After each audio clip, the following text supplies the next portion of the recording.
Thank you, Icarus Mad, for the 15 months. Greatly appreciate it. And welcome, everyone. How you been? It's been a bit. So I missed Thursday's stream because I felt like crap. I pulled something in my back. I'm blaming it on work because we were moving stuff, whatever, and I moved, or we're switching offices, stuff like that. And I moved in ways I probably shouldn't have and messed up my back. And we're moving more stuff today, and I apparently tweaked it again. Anyways, we're here tonight. We're gonna see how we go and get going from there. But yes, welcome everyone. How's it going, Mr. Love Pickle, Subuntu, hello, and Icarus Mad. Thank you again for the 15 months. Yes, that's very true, King of Zombies. Thank you for the 32 months. Greatly appreciated. Yeah, it's just, you know, you get old, you make weird movements, and all of a sudden your back hurts, and it's dumb. But in some fun news, so I finally pulled the trigger, and I got me one of these. Those of you that don't know, this is a Framework laptop. This is the Framework 13. In hindsight, after getting it and messing with it for a bit, I might have preferred the 16, but the 13's fine. The thing that's really weird about the 13 is the screen resolution is 3:2. It's taking some time to get used to, but we'll see. Shame for poor lifting. No, I don't think it was anything to do with lifting. Like I was under desks unplugging shit and then like running cable and stuff, and yeah, so like it's nothing to do with lifting. It's 100% I'm old and I moved in weird ways. That's what it is. But yeah, so I got Framework. The Framework came in today, so I've got it mostly configured. I was smart with my old laptop and I needed some way to back up all my contracting work, so I was using SyncThing. Yeah, I know, you gotta give me some crap, I know. But so like today when I got back home from work, I just added SyncThing and it just copied 90 gigs of my contract work, bloop, right down to the thing.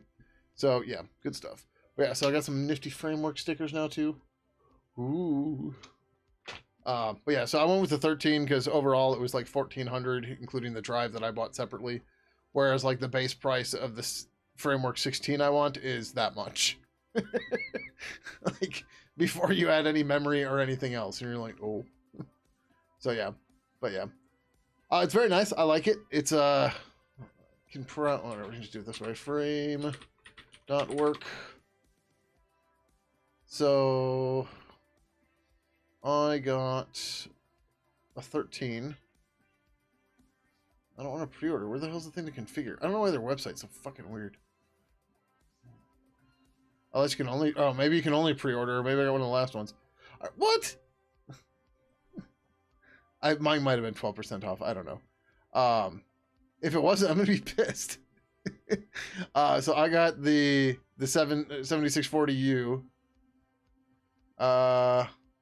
No, sorry. 7840U. That's the one I got. So... I have to look. If this is cheaper, I'm going to be pissed. But then I did 32 gigs of RAM. And I brought my own storage. Brought my own. I did black bezel. US English. The international English, I don't remember what the difference is, but I didn't want it. And then I did the power adapter. Yeah, okay, so this is, yeah, because it was like $100 tax or whatever. So yeah. Oh wait, no. And then I also did the quick select here. Yeah. Okay. Yeah. And then plus tax. Yeah. Okay. So okay, I got the discount. I didn't know. I ordered it on Thursday. But yeah. So, well, I didn't even notice the storage expansion cards, but that's fine. I might pull the trigger and get an Ethernet expansion card just because. Why not? But the $40. But yeah. So this is what I ended up getting. So Ryzen 7 74 or 7840U, 8 cores, 16 threads. The battery is fucking phenomenal. I didn't have it plugged in all day at work, and I got home and it was at like 60%. I mean, all day of work for me is like 5 hours, but yeah. How's it going, Fallen? Welcome. But yeah. And yeah, so I ordered it on Thursday and it got here today. And yeah, this thing cruises, like I said. The only thing that's really weird is the screen resolution or ratio. But yeah, then you get the Framework screwdriver. It's hard to see, but it says framework in there. How's it going, SWK? Welcome, welcome. Oh shit! I just accidentally found out that this is Phillips and Torx. So like the screws in the bottom are captured, and like they're not even screwed in when you get it. Cause like so I got the do-it-yourself kit, right? So I had to put in the RAM, hard drive or NVMe, the laptop or the keyboard tray, all that stuff. I do all that, and then you have to tighten it all together. But yeah, it's very nice. So I'm looking very forward to this because one of the cool things about the frameworks is now that I have a framework, if I ever want to update it, oh hey look, you can just get new mainboards. So I could go to the AMD Ryzen AI 300 series, like I'm fucking buying anything with AI in the name. Right? But so you can just buy the main board and then you just swap it in, and you're done. You take out the RAM, this hard drive, but yeah. But look, say if I want to use Intel instead, I can go that route. Or where's the other one? Oh, what the hell? Is it not here? I thought it was a framework 13. It's not a framework of 11, is it? They have a RISC-V board as well. And I thought it was a framework 13.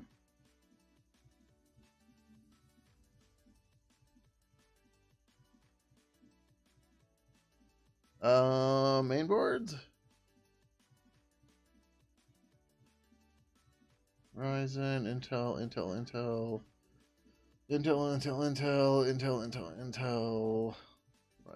Ryzen.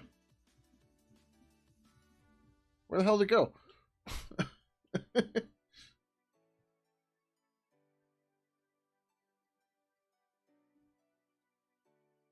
This is confusing now. But yeah, one of the other cool things is does it have a 100 gig Ethernet option? I mean, all the ports are USB. So if you can get USB 3 to do 100 gig, then sure. But if you don't want to overpay for it, then you're screwed, because that's just kind of the way it goes. Unless it's only the 12 that has the. No, there's okay. They don't. Oh no, the 12 is all pre-order shit, anyways. The 16. This doesn't have the Ryzen. Like, they're only showing 2 Ryzen main boards. Where the hell's the RISC-V board? I know it's here.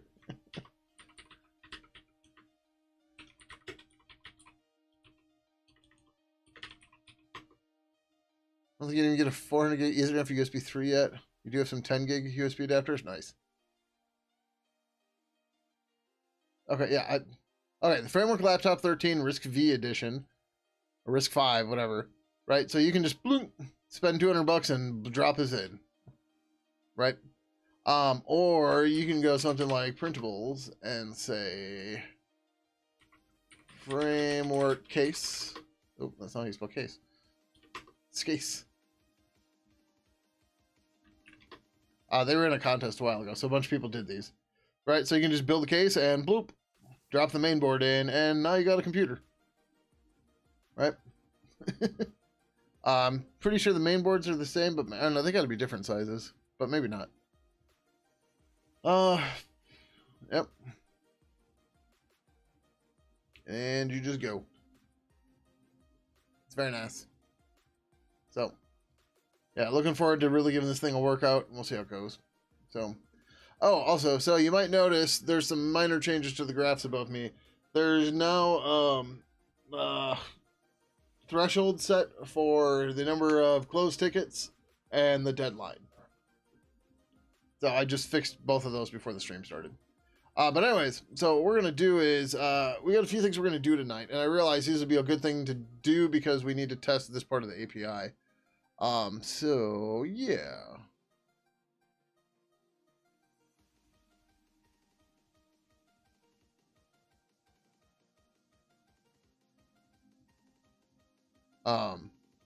So I already created one ticket. This should be linked to it. Yeah, so...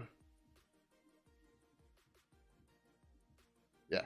Okay, so, update presence on quit and, join. We'll explain more of this in a second. Sure, this is medium. We'll say it's small. And we'll make this developer. So right now we don't actually have anything that does anything with any of the presents at all. And that needs to be fixed. And we can do that relatively quickly with IRC here. And we're going to do that and get into experimental 3 so we can make sure that the present stuff works, right? When IRC-v3 protocol plugin receives a quit message for someone, it should update the presence primitive of that user to be offline. Likewise, when a user joins a chat, we need to verify that the presence is online or is not offline. This could be online or away, but if it is offline, we should set it to online, unless we know the user is offline or is away. I'm not sure. We're gonna check that. We gotta figure that out here in a minute. Part of this might be via who, but we'll see. But so we're gonna start with this because this is relatively straightforward. We're never gonna be able to do much with the offline stuff right now, but that's okay. Maybe we'll do the away one first, right? So the ticket this relates to is to handle the away message, and where's the related?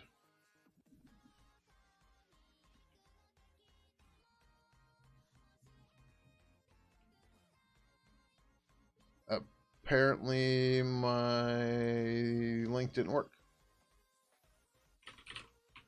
You all saw it was there. Oh, maybe it didn't add. Whoops. So on the away message, if we get no message with it, the user's back. If we get a message with it, the user is away. At least I think that's the case. This will be real easy for us to do. But yeah.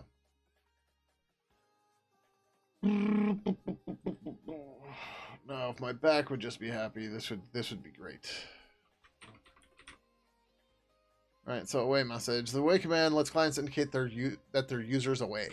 If this command is sent with a non-empty parameter, the away message, then the user is set to be away.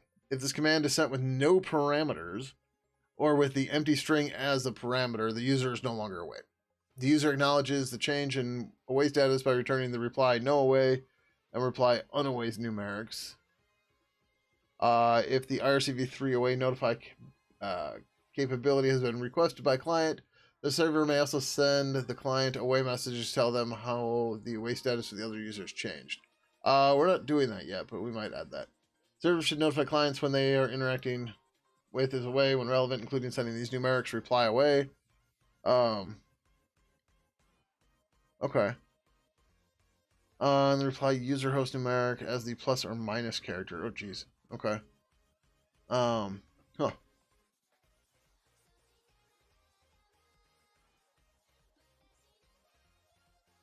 Yeah. So anyways, what we want to do, we're going to have to handle reply away to it, apparently. And sends away message that they set. Okay. I'll have to play, see how that goes. One of the other things we have to do, I'm trying to think of any other chat clients that do this, and maybe somebody else knows. And this should really be an I Am Freedom thing, but we just don't have it there, unfortunately.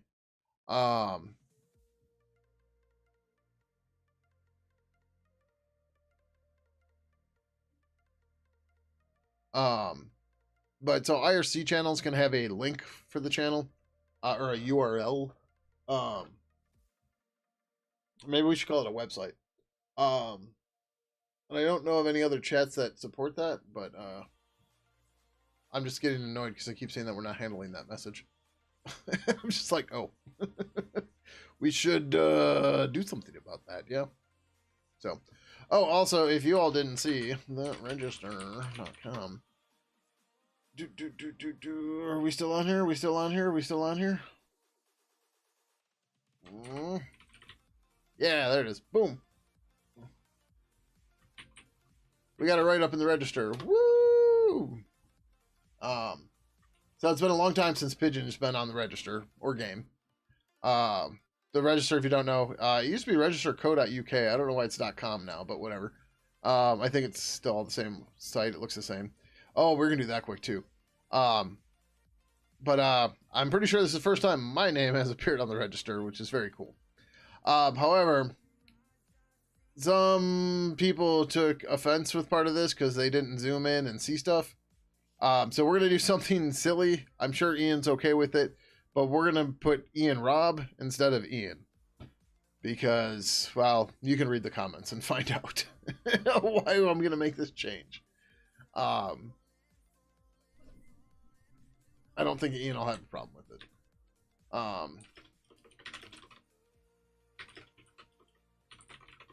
But yeah, somebody thought his name was Elon, and nope.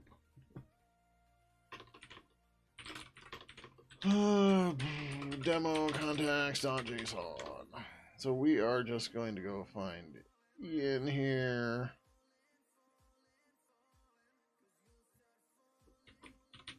Ian typically goes by Ian Rob everywhere else, so this is fine. Although maybe we should change the rest of this. Just do it right away.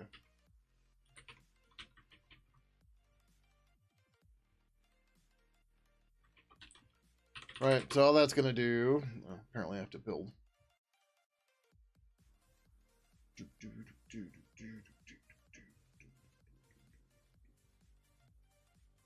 What? Ugh.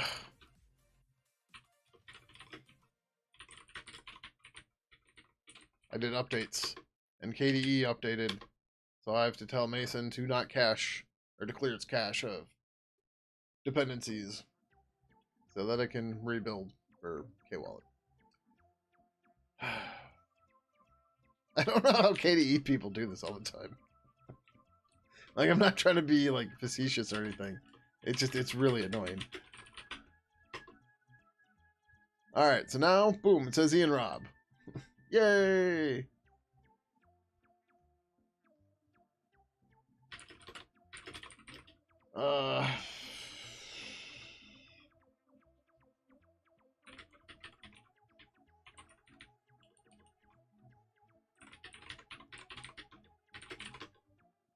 Wait, what? I don't know why I typed diff instead of branch. Use Rob's typical handle. People are misreading this, and due to current events, are misreading his name.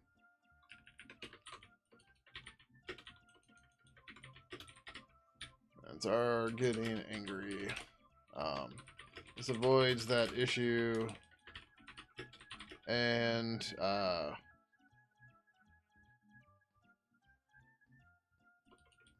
using the handle he typically uses, which I don't know why we didn't use in the first place.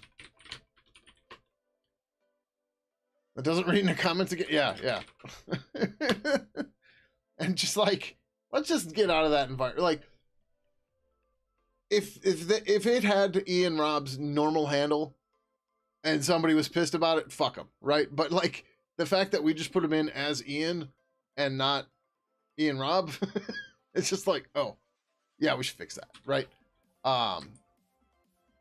Like, this isn't because of that user. I mean, that user getting upset about it and stuff made me look at it, and I went, why the fuck are we using his real name? His normal handle, right? Like, github.com/Ian Rob, right? This is how everybody knows Ian, right? Why? Ian Robb, Ian Robb. Why did we just make him Ian? I don't know. Right? It's just like, oh, that was dumb. Well, let's fix that. And, you know, yeah. Called in the turtles. Did I actually call them the turtles? I don't know if I did. Call the turtles and verified everything in the demo protocol.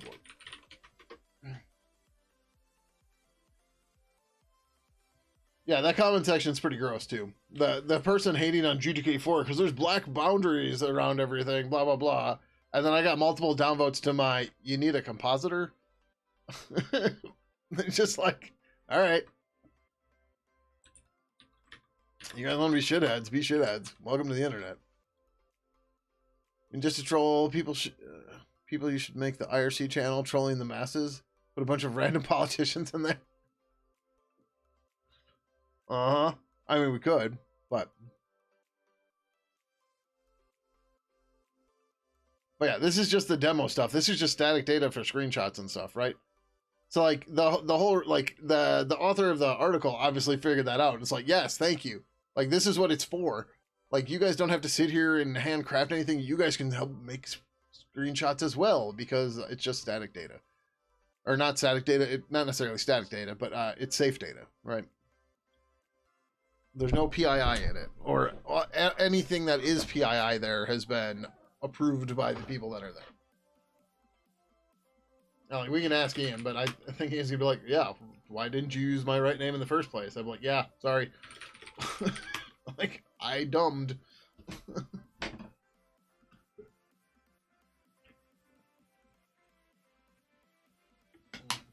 Right? Just like, nope, whatever. Not so random, but like Elon, the Cheeto, Kamala, Bernie, Hillary, Bush, Obama, Xi, Putin, McLovin. Yeah, I'm not saying. I mean, we probably won't, but yeah, no, I get what you're saying. It could be fun or funny. I don't know. In the game days, that probably would have went in without a problem. But like right now, it's like let's not poke the beast, right? Like let's let us get things done beforehand, and then we can come back and troll everyone. I didn't save this. Well, that's fucking dangerous. Let's save that.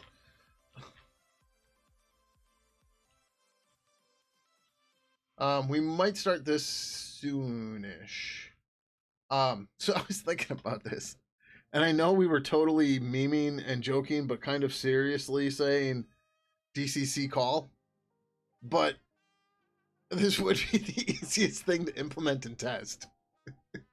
Is if we added voice and video to IRC and just watch people's minds explode as we do voice calls over IRC.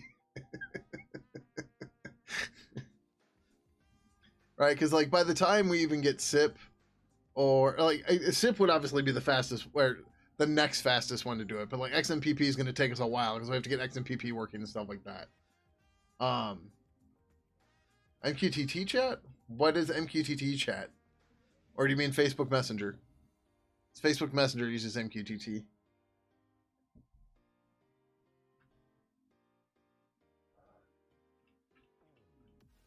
But yeah, I still just want to make DCC call just to watch people's minds explode. This be a good April 1st joke? Yeah. Fuck, I gotta talk to the lawyer. We have an amazing April Fool's joke for next year if we get clearance from the lawyer. And well, I have to find time to write it too. But the idea is it would be an April Fool's joke that isn't actually an April Fool's joke. You know, one of those. Like, the only day you can reasonably make that announcement is on April Fool's. So yeah. Also, I need to get a haircut bad. You can see how bad my hair is. It's too long. It just droops. That and all the moving around at work today just kind of got all over the fucking place. All right. So We need to add message handler away. At least sorted in any way. It does not look like it. Well, away is going to be towards the top, so I guess we're going to put it towards the top. Just give me this. We don't want private message. Or tag message. Oh, tag message might be easier. But yeah, so the April Fool's joke I'm referring to is we've talked about on stream, which is why I'll mention it here again. The trademark on AIM, as in AOL Instant Messenger, has expired. The reason we had to rename Pidgin to Game was because of that trademark. Now, Pidgin 3 is a modern chat client, but there are a lot of people that's focused towards chats, multi-user chats. There are a lot of people that still want that one-to-one direct messaging kind of interface, and like, we're not going to do that in Pidgin 3, but if you look at the UI for Pidgin 3, it's 15,000 lines of C code, and there's a buttload of XML. It's not counting, but realistically, we could build another libpurple 3 user interface on top of it that looks like Pidgin 2 in GTK 4. And I don't think it would be super hard. And the idea would be that we would release that as Game, and Game and Pidgin would coexist. SWK says, I mean, DCC voice would work via Pidgin. Just engineer it like SIP, IRC. Just transports the SIP messages. That's all SIP. No, so we would make it work like DCC send. Except instead of sending just raw binary data, you would do an SDP. And then go from there. So like a DCC send. So you get type argument, host, and port. So the type, so this is chat or send, right? So DCC chat is, I don't think we've ever supported it. Not a whole lot of stuff does. But send is how you send a file, right? And then you specify a host name and a port and goes from there. So we would do the same thing, but maybe more. So DCC send has a file name, a host, and a port. So DCC voice could have an SDP and a host a port or something, or whatever we'll say. Yeah. Well, I think we'd make it call, right? Because there's no reason why we couldn't do video as well. Okay, yeah, that's what I figured. The SDP has the host of the ports in it, right? So, you know, and SDPs have to be relatively small. We'd have to fit it in 512 bytes.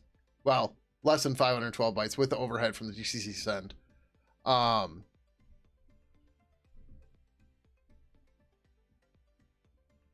then, right, so you could just, you know, you send the SDP, they respond back. There's whatever. Doing DCCs or DCC send is kind of on the short list, but I don't really, it'd be good to test our file transfer stuff, right? But yeah. So this would be the option to do it. So,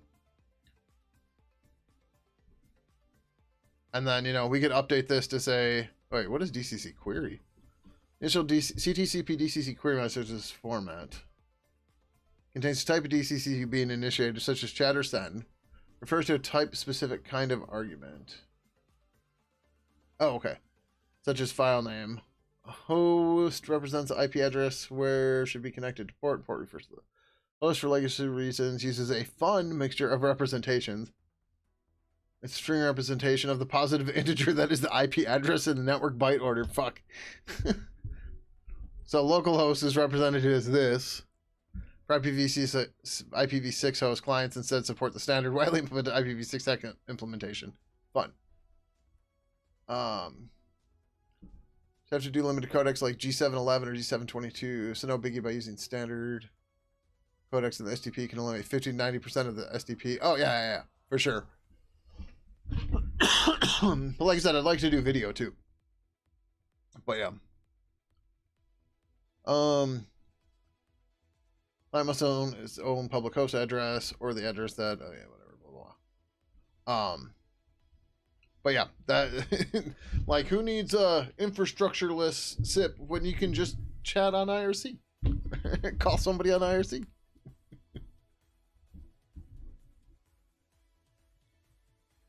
Unused is a holding string. We recommend. Oh, actually, what is a what's a STP look like with G711 or G722 in it? Like just a standard. Like, could we represent it as a single string?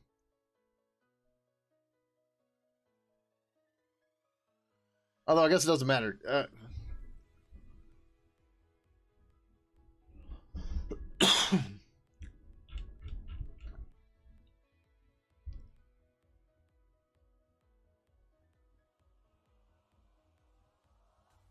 You just look at the SDCC section at the bottom.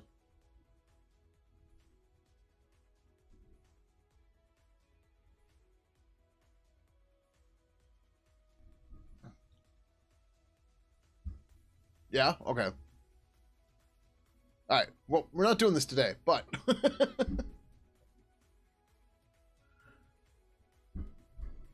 The verb schat is used to initiate chat instead of and send. When using secure DCC send, the direct TCP connection uses TLS rather than plain text.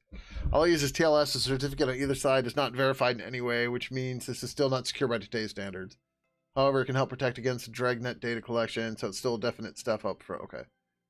Reverse file, this type of DCC request that we call reverse DCC is used to bypass NAT and similar issues. Described to have port 0, blah, blah. And then there's XDCC, which maybe one day, if we want Pidgin to be a where's bot. Actually, I guess it'd be Ibis, but yeah. Oh, I didn't mean to close it. Whatever. I wanted to go back to the messages.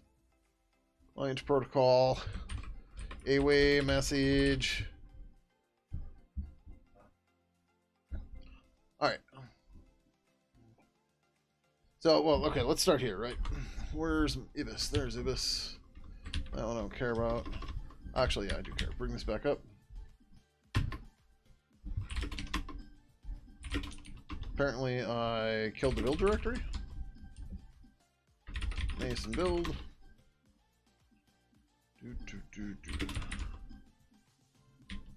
Oh, whatever, it's fine. They're going Mibsy? Haven't been here a while? Yeah, no worries, no worries. What was updated to... Oh, shit, I don't know. That's what the change log's for, man. So, here. Like, this is more than a year ago. This was 3 months ago. I don't remember.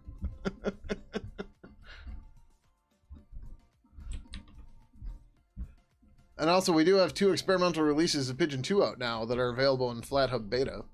Just gonna throw that out there. It's only IRC, but, you know. We got those. Alright. That's not the one I want. I want to go back to 6. Okay. So what we want to do here... This is... Okay, good. So, in this guy, we want to make...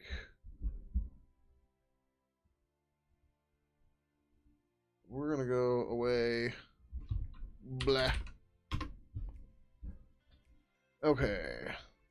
So, we got the 306. Okay, so, the Clyde did get in a way. Or it should have.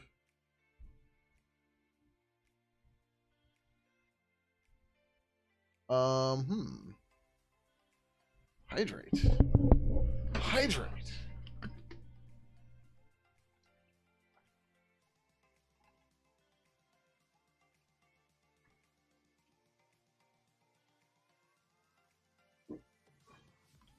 All right.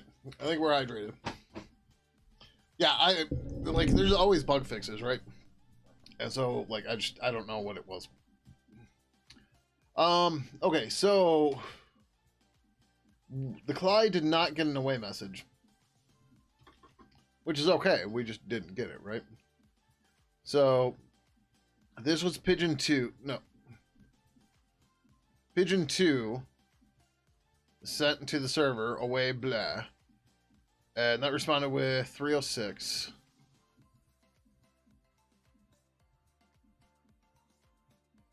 Which is now away. Okay.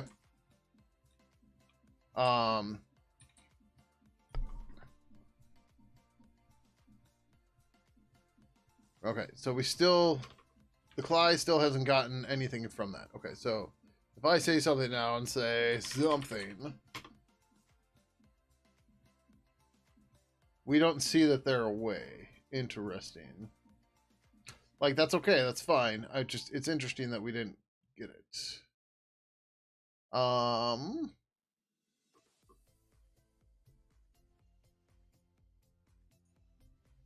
right, let's look at that away notify spec real quick.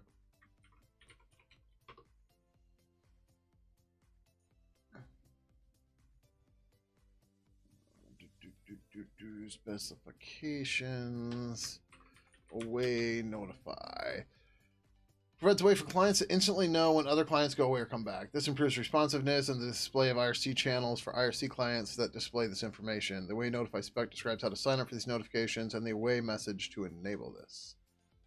All right. Its capability is designated, designed to replace polling of who as a more efficient method of tracking the away state of users in a channel.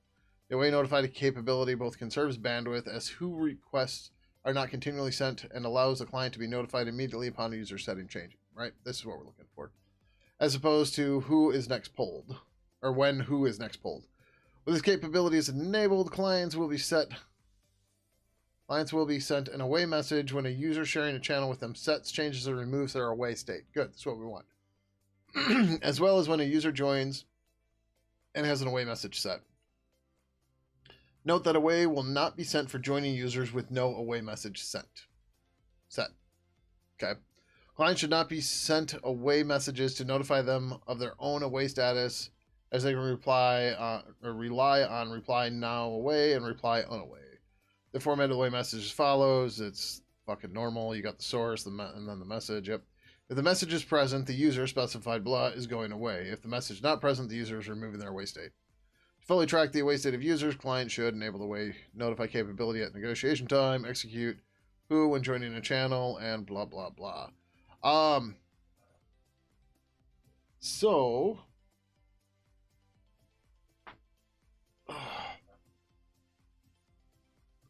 we probably shouldn't put this into IBIS directly, because that's just silly and doesn't necessarily make sense. But I need to remember how capabilities lookup and request works. Calls IBIS capabilities lookup, and if capability was found, calls request. This method ignores the advertised value, so to get that, you'll need to call IBIS capabilities lookup yourself. Also, if you need to do something when the server acts on next request, you're probably better off just using those methods yourself. Okay, it's fine. To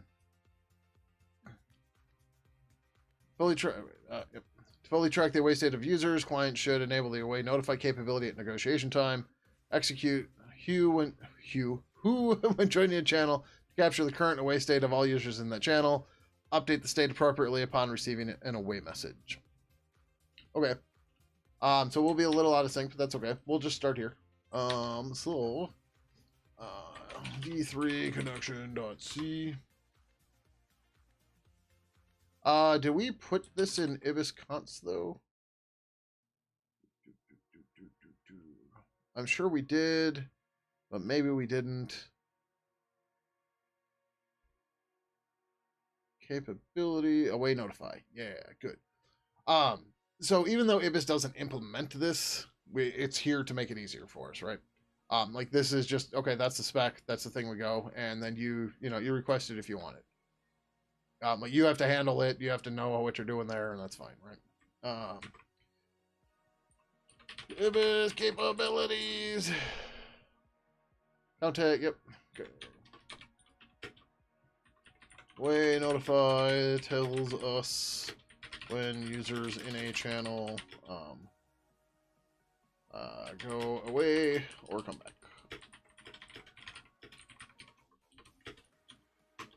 IBIS capabilities, lookup and request capabilities. IBIS capability. Away notified. Bam. All right. All right, so now what we should be able to do is we should just be able to build. We'll join locally, and then we should be able to see it in the packet dump.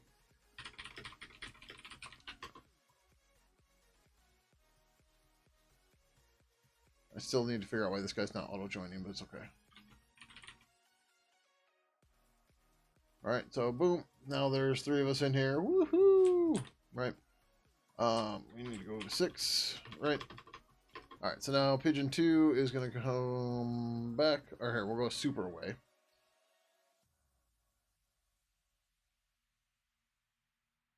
Huh. Yeah, wait, what? Oh, that doesn't support that status. Okay, fine. Okay. Yep, cool. So this is Pidgin 3, right? So we got the timestamp. We got the source, which was Pidgin 21, because the name conflicted, whatever. We got the away message, and we got, boom, I'm not here right now. And now, if we flip this back, we should see this going to 39,574 as well. So we're going to go available. And then, what did I say, 39,574? To 39,574. There's the away with no parameters. Woo! Ugh. So now we can actually do this. Yeah.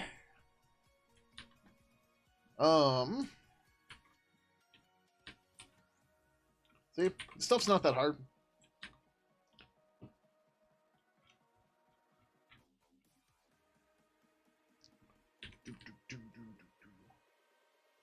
Sure, just give me the whole thing.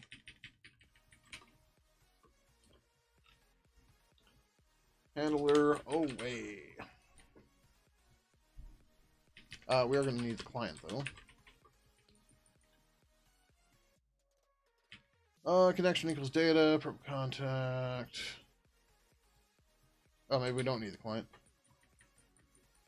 Conversation, sure. No, actually, we won't have a conversation here. That's fine. We got parameters. We don't have a conversation name. We find or create the contact from the message. We get the params.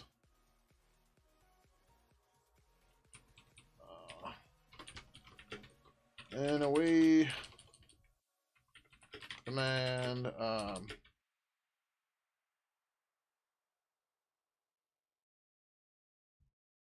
this is all params. You know, it might be nifty to have a params to string or something. But yeah. Purple contact or purple presence.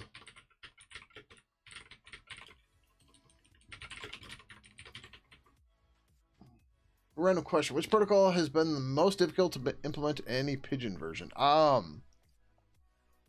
don't know. It's hard to say because like protocols are generally implemented by different people.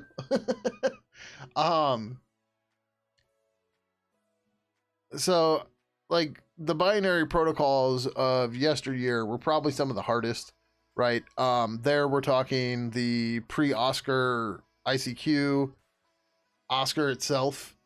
Oscar is a fucking nightmare.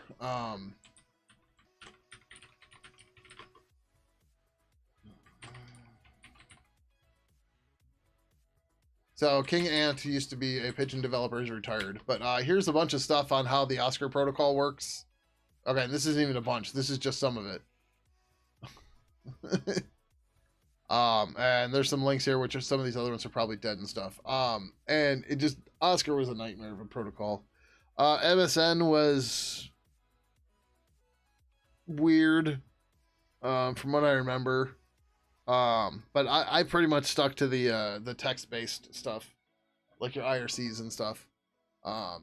Just because they're so much easier to reason about, and you know, like they're documented. Like, yeah.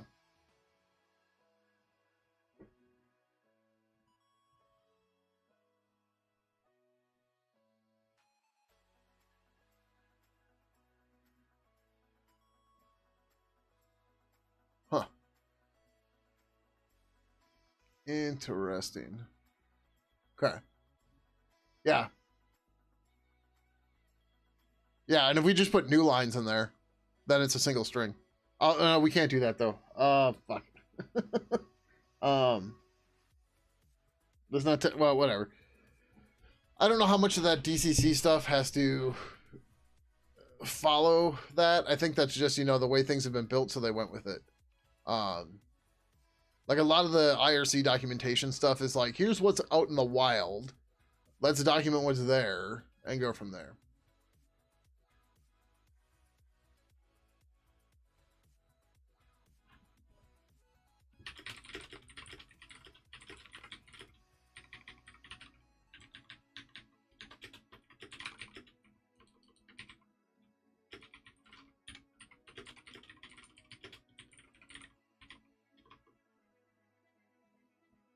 This requires RN with a double RN at the end for the parser, but if you're writing your own client, just put in a loud random control character. Yeah, like, would semicolon work? Is semicolon likely to show up in an SDP somewhere? Like something like that, right? Obviously, you can't use colon because of IPv6. At sign because of URLs, right? It's possible for a semicolon to show up randomly. Yeah. So we'd have to figure something out. But yeah, or just encode the /r/n, right? Just escape them. Then IRC doesn't care. Because then it's just a backslash. Right? It's a \n.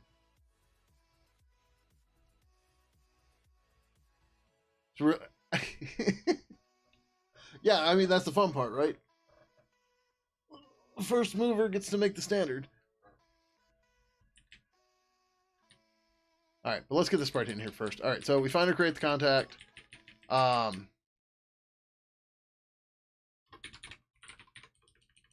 Presence equals purple contact info get presence. Purple contact info contact.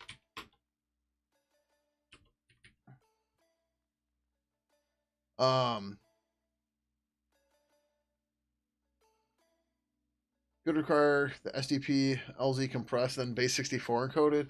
Actually, base 64 encoded is not a bad idea.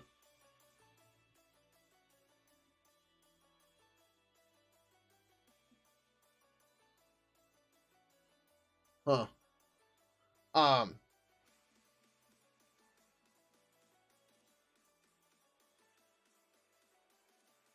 Base 64 is what? Add 25%? So that's like 110 bytes, give or take. It's still well within the range. Although, oh.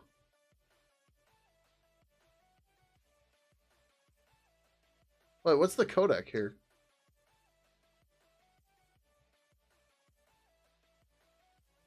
It's got a compression or breaking the STP over multiple messages required for video.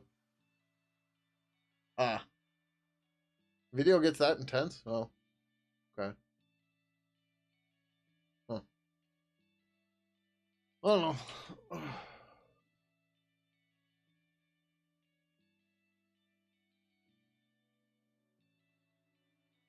Codec 0, 3, and 9 are... Ah, okay.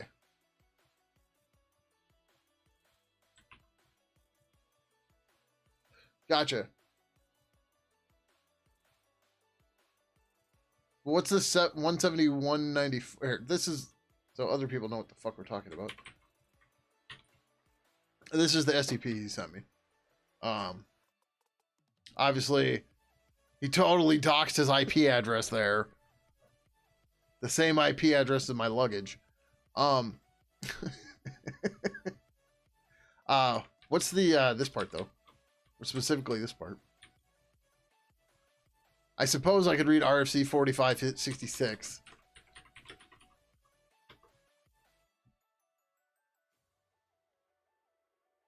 Oh, okay, that's port. guess that should have been, yeah. All right, so we are looking at the media attributes or media descriptions, my bad. Okay, so the media, audio, port, protocol format. Okay, right? So audio, port, protocol. No, what was it? Yeah, protocol, and then the formats. Oop. Okay. Let's see.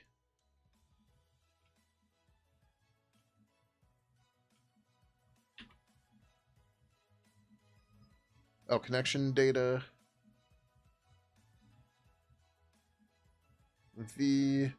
For protocol version. It's still protocol version 0.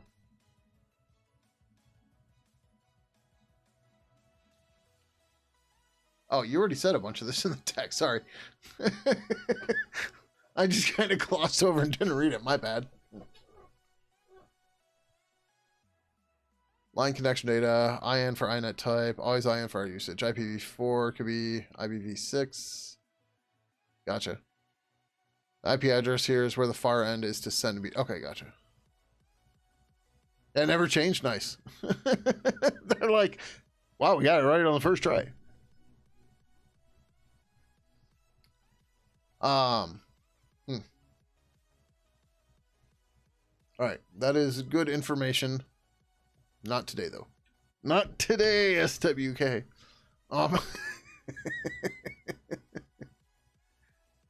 That's supposed to sound like the not today Satan thing. Yeah. Do we want to add a helper here? If it's get message or get params as string. I feel like this would simplify a lot of this.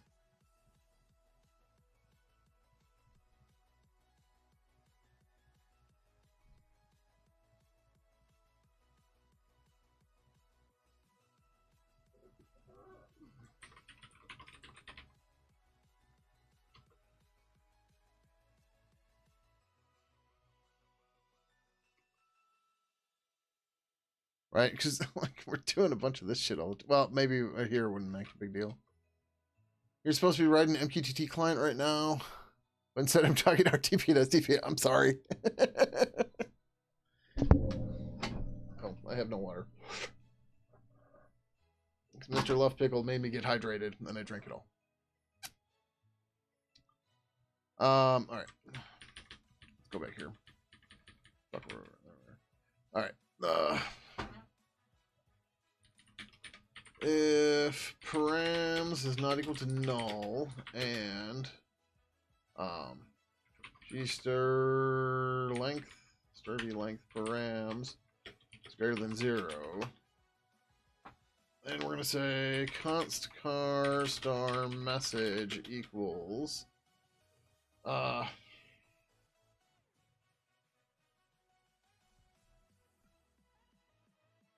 guess it's not clear how this works. Oh, well, that's still open. Okay. Also, I love that implementing this spec is just request it, and then we send you messages. That's awesome. Oh,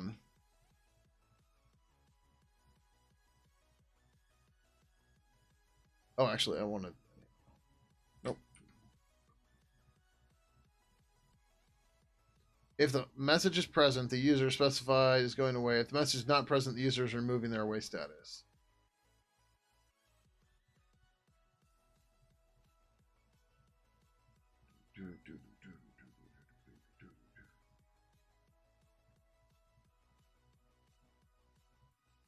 If you find a GPL compatible broker, let me know. I am from Milwaukee, Wisconsin, self.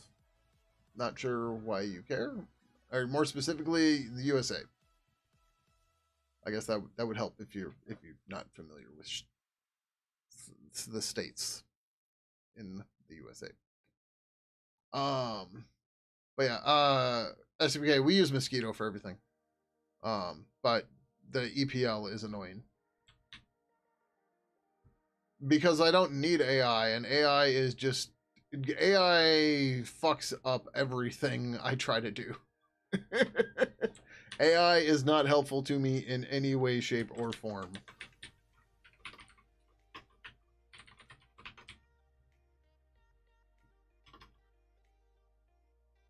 Like, I know AI looks like magic and vibe coding's a thing, but you're just creating tech debt for yourself.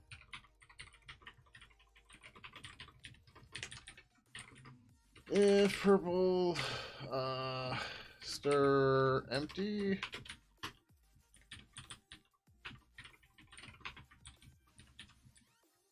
If purple presence, why don't we do this? Car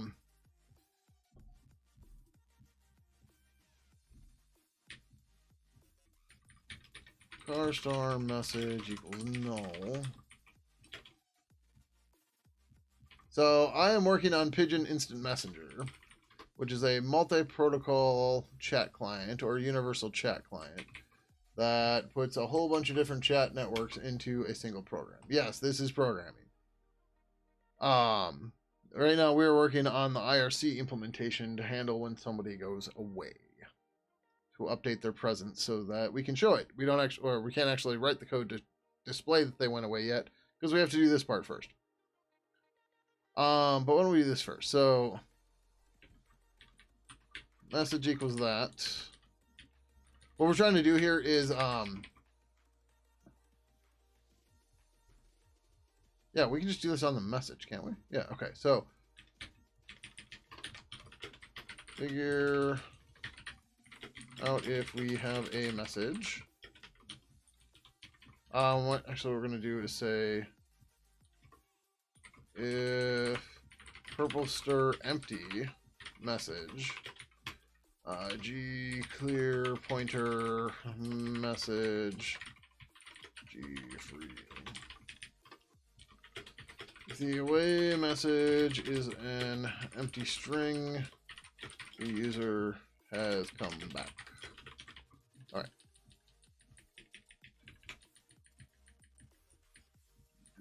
We don't need conversation. Okay. All you can do is change your wallpaper. Well, you got to start somewhere.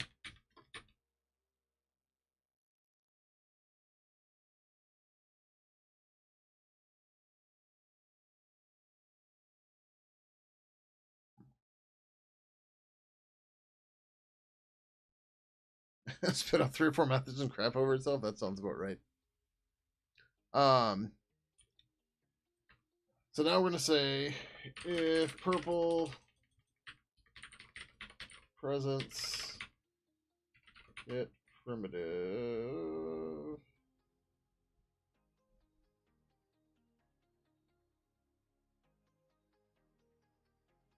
Huh. Oh, this is really dumb. This is totally an oversight in the presence API.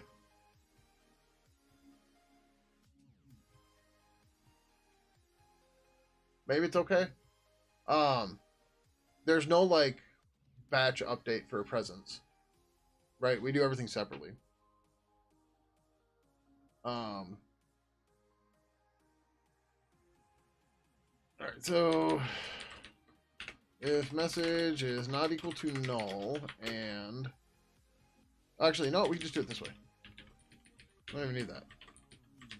If not purple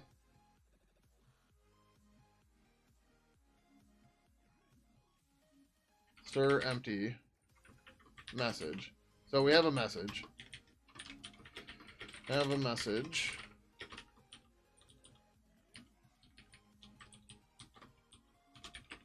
Right?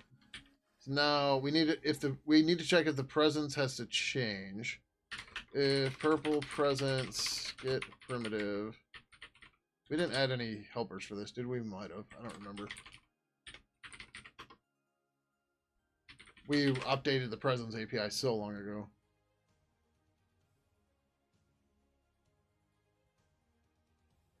Get message, compare, get mobile, notification, get primitive is available.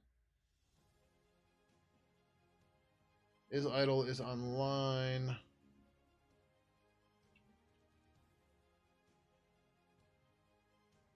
Online and possibly invisible, but not away or idle. Okay. Purple presence is available. Presence. Then purple presence set primitive presence. Purple presence. Primitive. Away?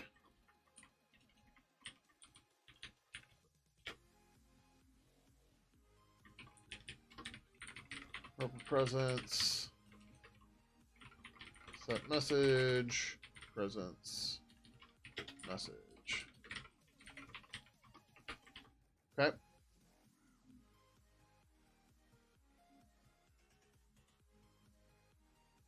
Okay.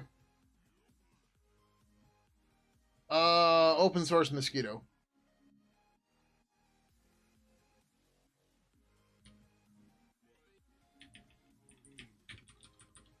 So we need to set it and possibly go set the presence to away.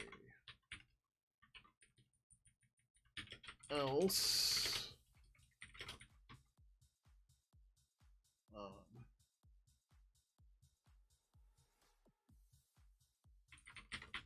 purple presence.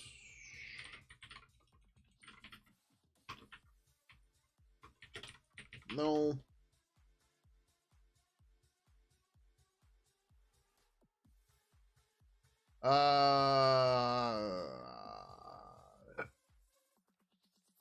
Yeah, we'll explicitly set it to no. That might make stuff weird, but we'll see. If purple presence, or if not, purple presence is available. Presence. Purple presence at primitive presence, comma. Purple presence, primitive. I think it's online, or is it available?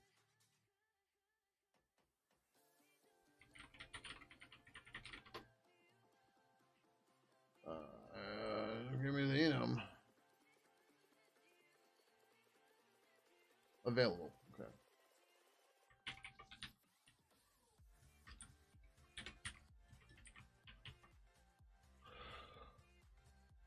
All right, that should do it? Question mark.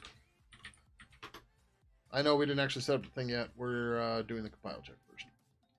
Message redeclare. Oh shit, that's right.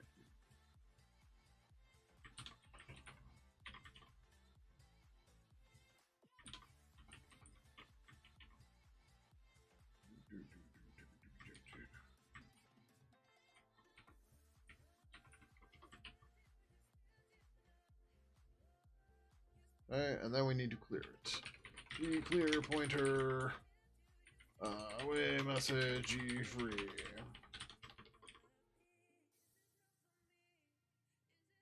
I don't know what that is.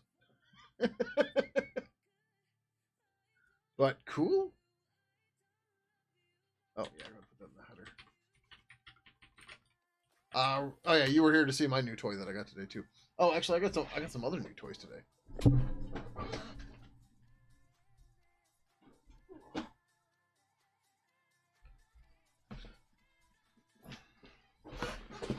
So these are the same thing. I bought 2 of them. Ooh. Oh, 100 gig, 10 gig, dually. One of these is going in this machine. And then the other one is going in my NAS. And then I have to figure out how much cable I need. And then I'm just going to do a direct link between the two.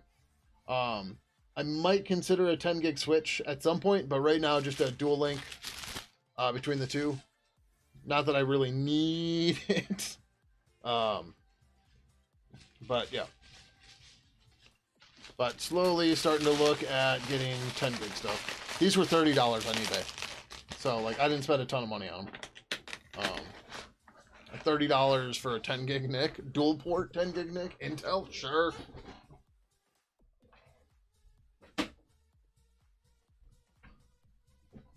Like yes, I will grab them.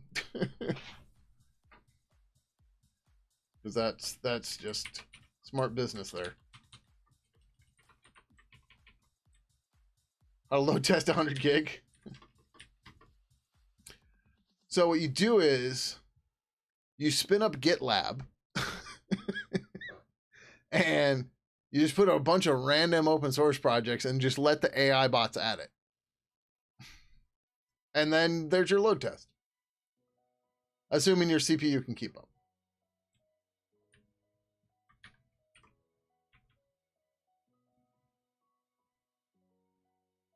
Oh, I need a thing. Well, why not? What are you waiting for? I got this backwards. Yeah.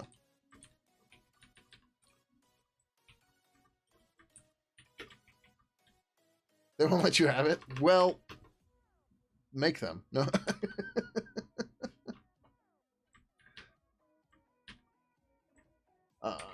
Message, :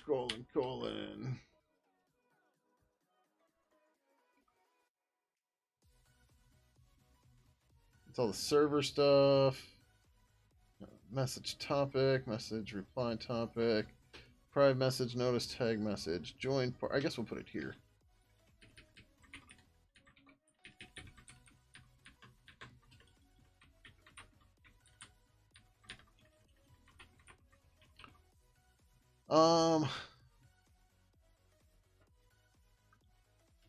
G warning. Set presence to %D. I think it's a unsigned actually. Purple presence. Get primitive. Alright. That's enough of a test for now.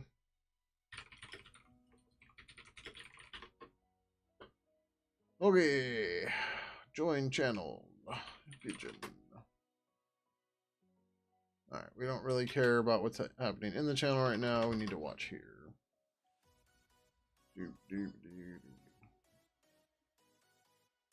Set presence to 0. That's not right.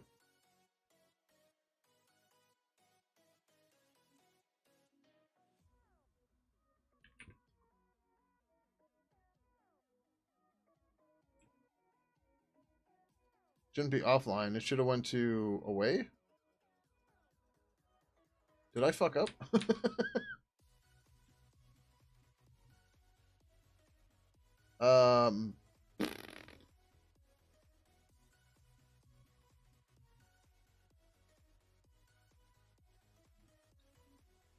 This might not be true.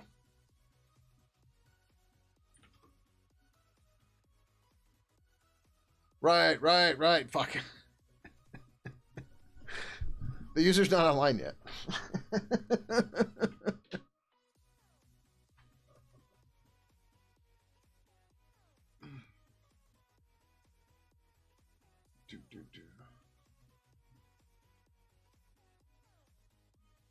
For a long time no see. Live got the best Meagle. Yep, yeah, it happens. No worries. Some Garbo, how you doing? Hope you're doing well. What you can get is 2 gig backhaul from you to Fiber Hub is just 10 gig away. Dang. Or 10 gig. Cannot make systems live live in production at Edge to survive DDoS without XDP offload. Ours has an InfiniBand. People still use InfiniBand? Wow. The traffic looks like DDoS already.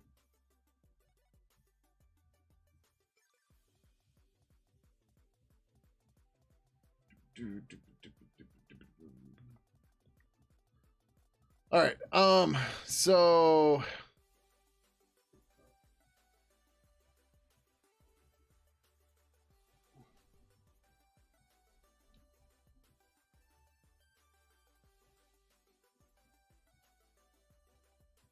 IRC only has 2 states. So if purple presence, get primitive. Do we have a helper for this? This would be really nice if we had a helper for it. I could just say is or check.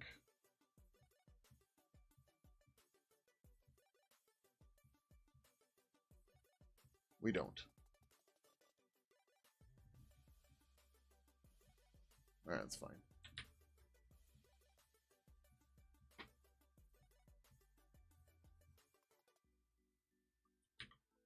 All right. Purple presence. If purple presence get primitive, it's purple. Kill this.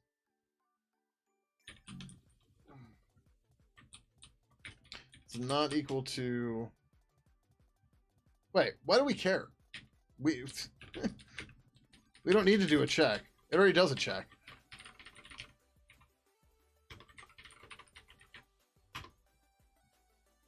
If the primitive didn't change, doesn't do anything. We don't need to check.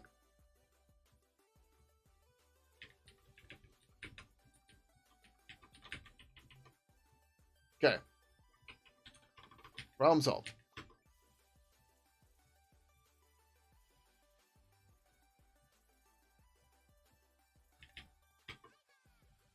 All right. So again, we got to make these buttons work. I've spent so much time typing it and having it not work. All right. Set presence to 4. Yay. So I don't know how we want to do this here yet. We'll still figure that out. But having this will let us do that, right?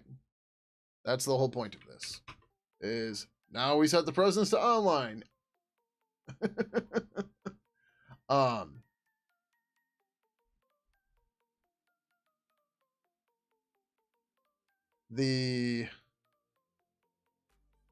I suppose what we should do too is v3 connection. Let's see, find or create contact. We should grab its presence and put it online right away.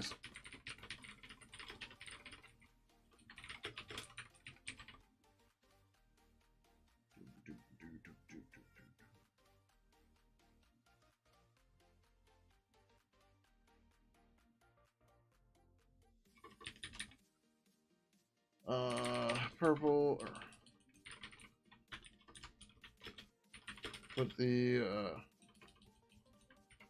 grab the presence and set it as online right away. Purple contact info get presence.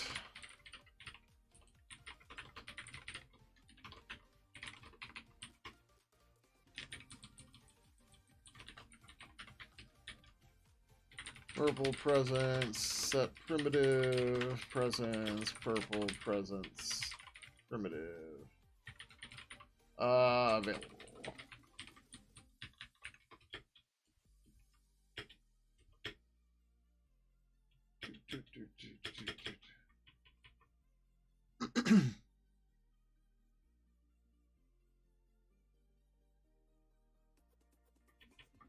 Okay.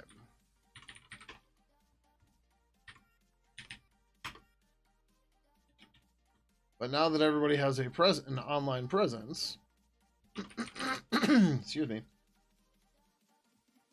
I mean, they don't have it right now, but all these should have an online presence now. Which we should account for that in the setting. Sorting, not setting. But whatever. But yeah. So next thing we can do is we can start doing icons and shit like that. And away messages. I suppose. Huh.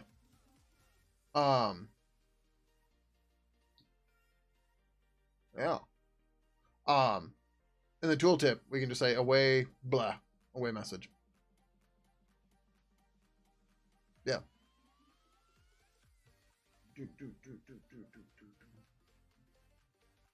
So, all right, cool. Oh, we didn't do the thing that though. I'm not here right now. Present set to 4. And then go back to available. So what happens when we do that? Oh, we did set it back to 1. Oh, right. The IRC server gets rid of it for us. Okay. That's fine. That's fine.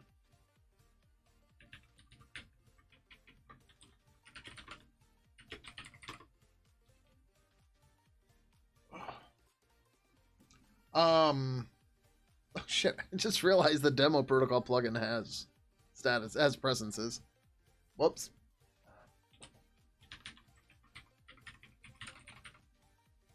Right, we could have, I'm going to the JSON. Contact.json. right?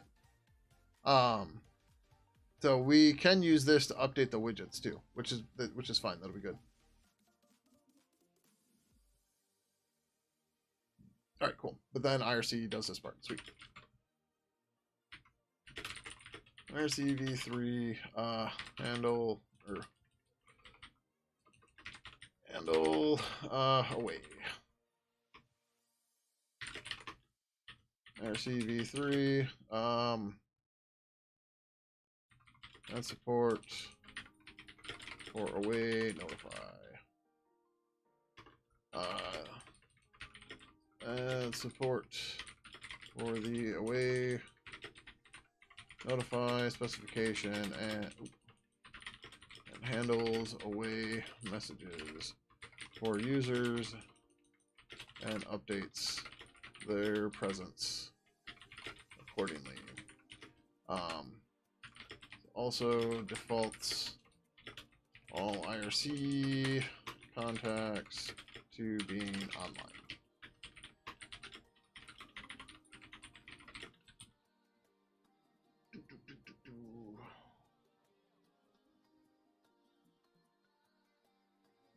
This is 18 or 180.88.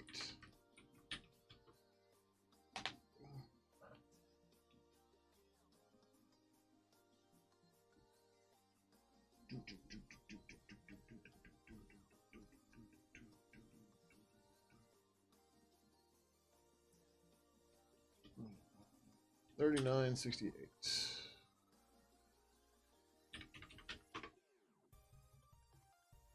Testing done. Use a temporary G warning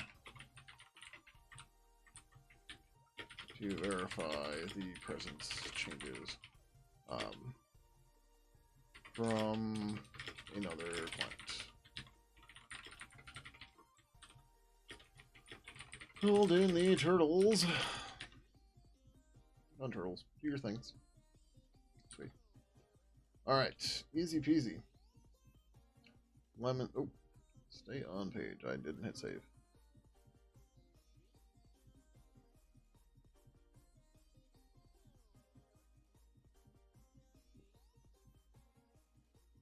I'm kind of curious. So we see what this looks like in Pidgin 3.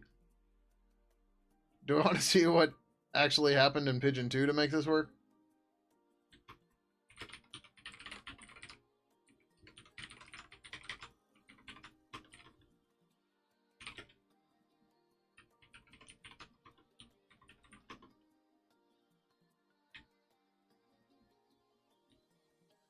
Oh, that's...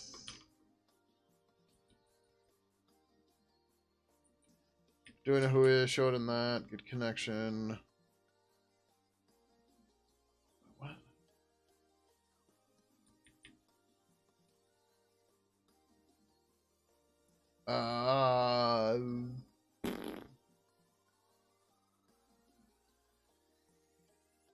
Black Hat.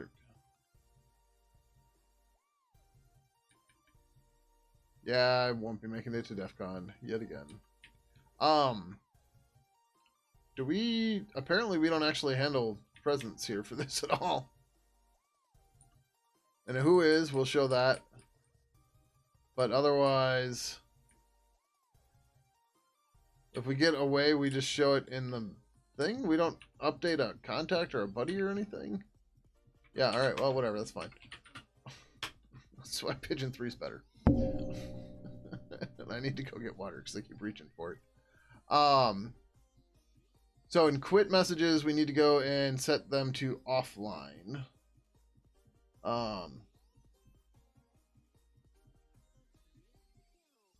That was the other one here. Oh, but we need to say in the progress. This is, yeah, in progress. Open pull request.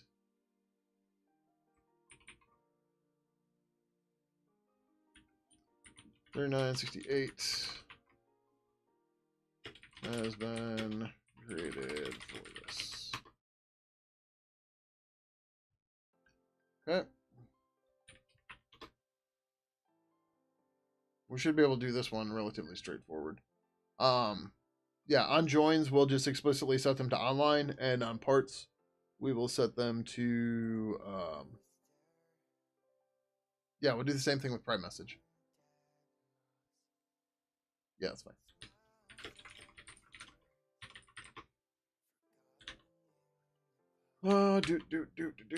So, in quit.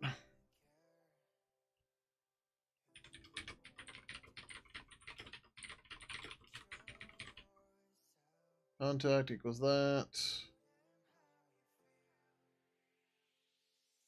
And we boot them out of all that, but we're going to say presence equals purple contact info. Get presence, purple contact info, contact. Purple presence. Set primitive. Oh.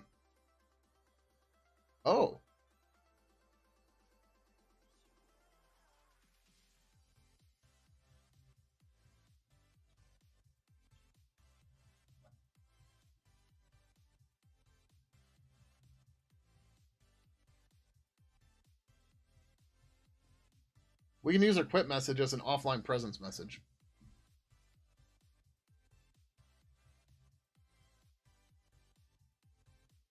About 1 or 2 DEF CON at the bar, same table was Sir Distic of CDC and back orifice fame. So I just met Dildog, and I guess her name's Medusa, but I've only known her by her normal name on Twitter and stuff. But her, hold on. So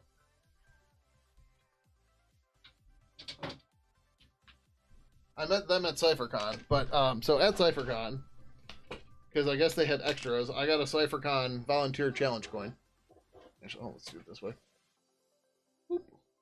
Boop. Right, so, yep. But because I met the CDC people as well, they also gave me a back orifice challenge coin.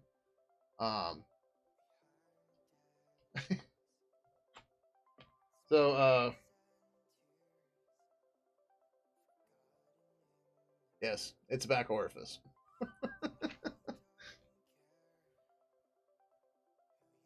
It's a no-name guy that we're all hanging out talking about some crazy stuff. The no-name guy was way out of his depth. The no-name guy was you, nice. So yeah, do you have a back orifice? Oh, this is the back orifice 25th anniversary challenge coin. If you can get in focus there. So, yeah. I don't remember. I haven't used back orifice in like 25 years. And you know what we did with it? If we managed to get it on somebody's computer, it would only be friends, and all we would do was fuck with their CD drive. That's all we ever did with it.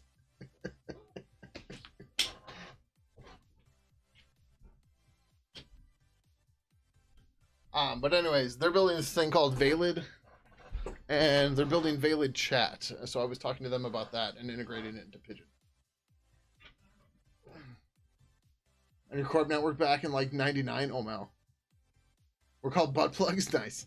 I'm not surprised.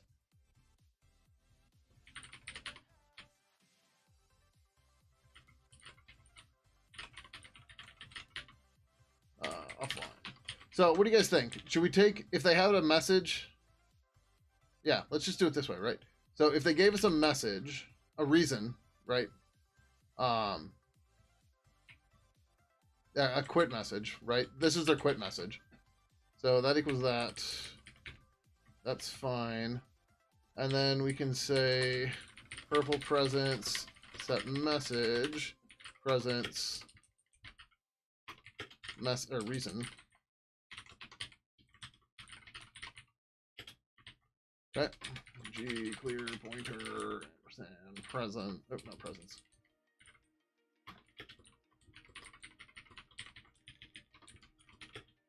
Update the presence to offline, and if they provided a quit message, set it as the presence message. Nice. First time we met Distic, they were well into the peak of their fame during the whole .com boom era. Distic was just a cool dude, ready to talk about pretty much anything. Nice, nice. Yeah, I talked to Dildog a bit about Valid and how to set it up for development and stuff.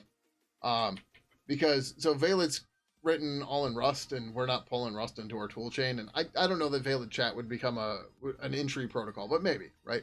But he's like, yeah, just set up a node and then, you know, dev against that using the JSON API. It's like, okay. Like, easy peasy.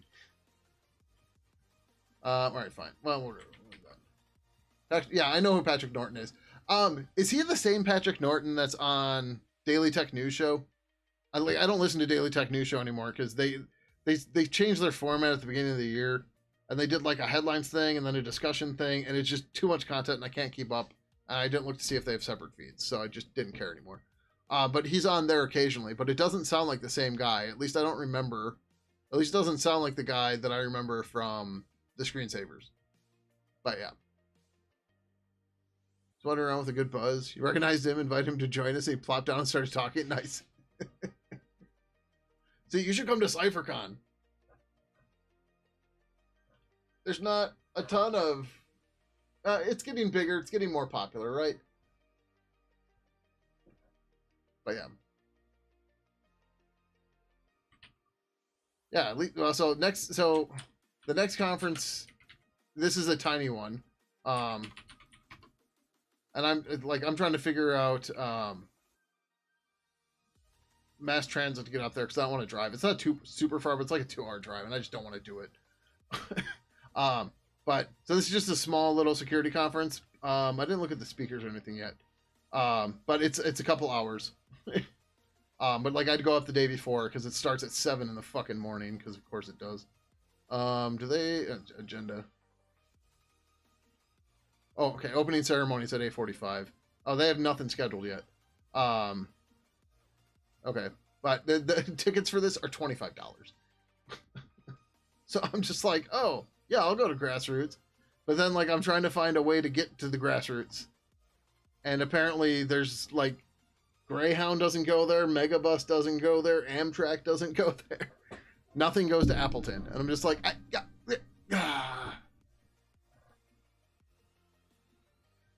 but I don't want to. It's like I've got my whole stupid driving problem of like I have to take a break every hour. I don't think you know this. So due to my hypermobile Ehlers-Danlos syndrome, I have determined that if I drive for more than an hour straight, I am likely to sprain one of my knees because I will sit weird as I am driving and my leg will be cocked weird and I have to be super conscious about it. But as I'm applying pressure to it, I'm also constantly pressing my knee out of place. And if I'm not super cognizant of it and careful about it, I will sprain my knee and it'll take months to heal. So if I can avoid driving, I'm going to avoid driving. Yeah, exactly, CSB. So the funny part, right? So I'm here in Milwaukee. The conference is here. There is tons of public transportation to get to here, but not so much here. So like, let's just say Appleton, Wisconsin, new directions from Milwaukee. I will just say intermodal station, St. Paul, Milwaukee, right? So like, what even are these fucking maps? So what is no, it didn't actually select it. Like,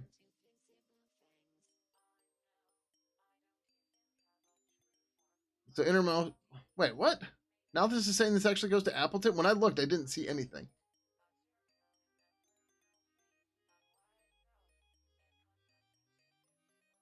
Well, shit. Hold on. If this is an option, this would be the way to go. That's got to be this line right here. Why can't I? When I looked the other day, I could not find shit for this.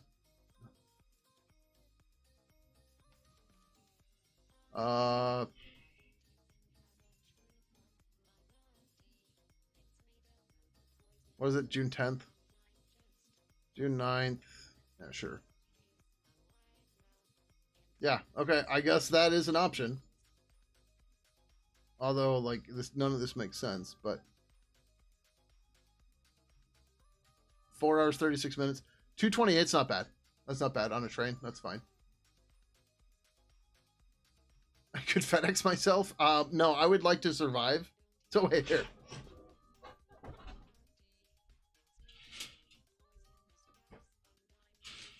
I trust nothing that FedEx does. Right? So this is the box for my framework. Look at that corner. That's real nice, right? And then I'm making sure I don't show the shipping label. And then look at this corner. Right? This is in transit for 4 days.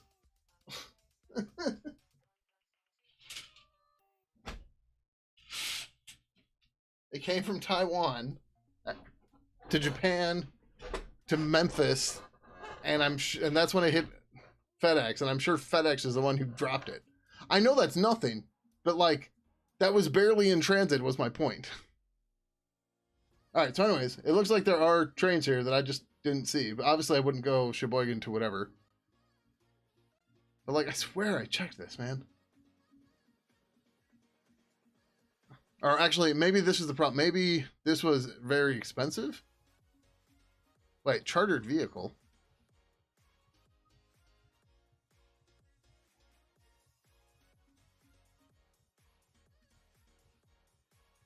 Hold on.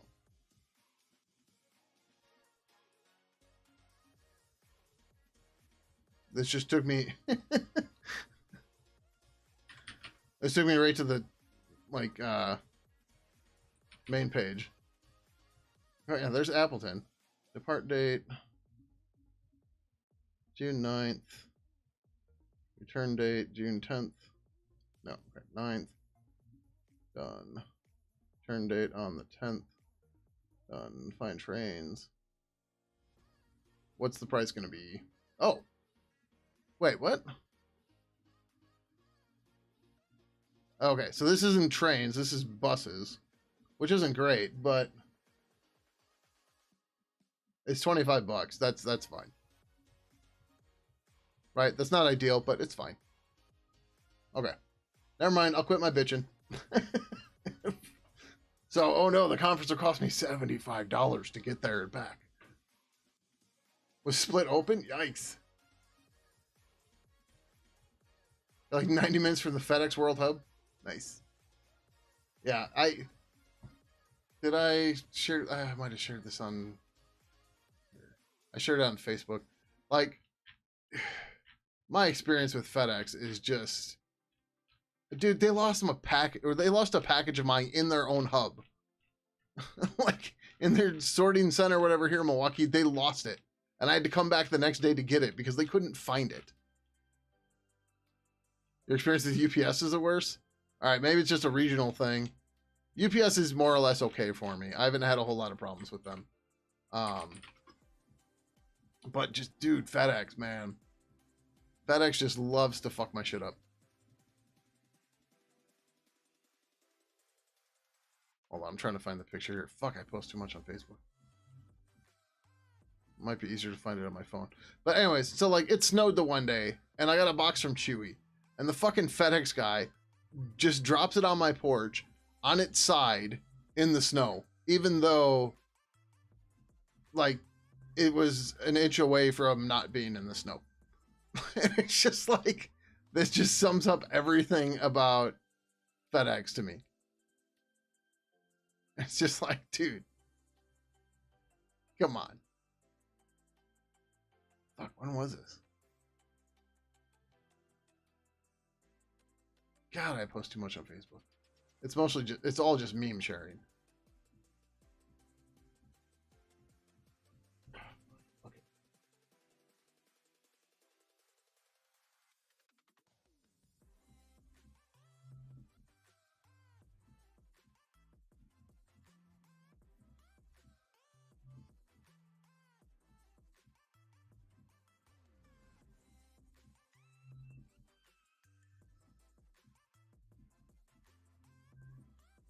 March 15th. Where am I? I'm on March 25th. I'm almost there. Maybe. It's just easier here because I can grab the link. Rather than having to re-upload or some bullshit, right?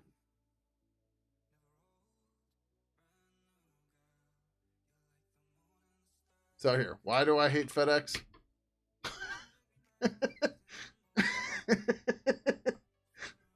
Like, what the fuck? Right? Like, come on, man. Like, it's literally just like, you were right there. Come on.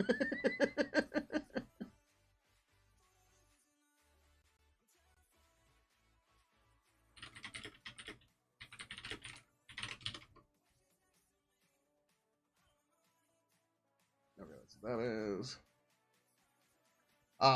Yeah. All right.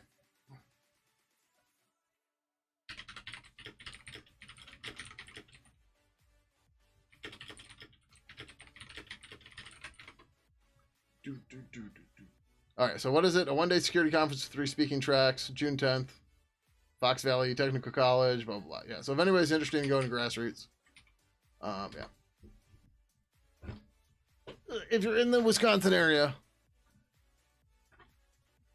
I can tell you for certain that I will be there, Josh Bressers will be there, and Johnny Christmas will be there as well. As for anybody else, I don't know. One of Johnny's friends is the keynote, which isn't even announced yet. And Josh developed the badges for it. And you might know Josh from Open Source Security Podcast. There we go. I missed the page. There we go. Or I guess just open source security.io. Yeah, go here.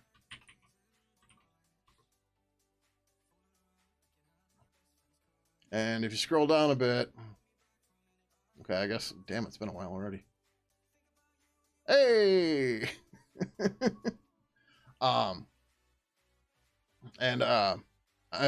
Josh also runs the Hacker History podcast, Hacker History for CypherCon. And he's bugging me to be on there, and I told him I'll do it in June. Or so that it releases in July. Because then Experimental 3 will be out, and then, yeah. So, where's the podcast?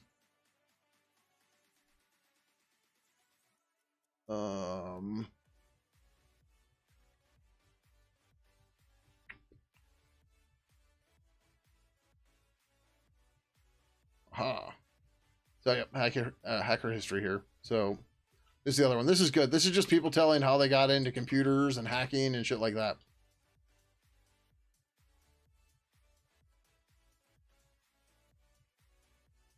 And you'll see Johnny Christmas is on here. Was it that long ago? Fuck. When was this? Oh no, hold on. Is he not updating this? March 2025. Oh, Johnny Xmas. Okay. I was looking for some weird like 90s hacker bullshit because Johnny loves doing that stuff. But yeah. So I'm aiming to be on in July. Then everyone can hear my origin story, which I totally think is not going to be interesting, but whatever. What's going to be more interesting is how I get into Pidgin and stuff, but you know, whatever. Although we have this, okay, so there's not a whole lot of people here, but so on Johnny's episode of Hacker History Podcast, he mentioned that when he was like 4 years old, he took a screwdriver and jammed it into an outlet and electrocuted himself. So I've mentioned him and Josh on Mastodon, and we're talking about, I'm like, funny story. I did the same thing. I think I was like 2 or 3, but I had an old plug that like got replaced on a toaster, and I was like, "Ooh, this goes here," and shocked the shit out of myself. And then Josh goes, "No fucking shit. When I was 4, I took keys and put them in the outlet." So we have been trying to figure out if other people have done the similar dumb thing of electrocute the shit out of themselves as a kid. And that's how you get into cybersecurity and just internet tech. That's the thought anyway. That's the theory. A hacker theory. Hand up, you did it too. See, like no, there's no judgment here. It's just it's just like, huh. So, I think it was in February. Johnny and I gave a talk at Damon Con, and we asked people to raise their hands. We got like 4 people in the crowd to raise their hands. The talk we did, I really need to write the fucking blog post. It was how that guy social engineered me into linking to his malicious plugin, and how to get it, how you know, how to prove that they're social engineering you, finding the maliciousness, blah blah blah, and all that stuff. So yeah, but anyways, yeah, that was the reason we were there and everything. But so, should we put the? I feel like when we do this shit, we should put this at the end, because it seems more likely that someone's going to do a use after free if we free it early, right? Like before it goes out of scope, then free it, and then we'll go from there, right? When you're a kid, you grabbed a rechargeable flashlight from the wall outlet with wet hands and got quite a shock. Yeah. Like, I don't know. There's something like, it's either just like the curiosity that drives people that are in computer science or whatever you want to call it, right? Or like that drives us to getting electrocuted because we're curious, right? Or like, is it a cause or effect, right? Like, because you got electrocuted, did you get into the field? Or were you predestined to, and that's why you got electrocuted, right? It's a theory. It's not necessarily a good theory, but it's a theory.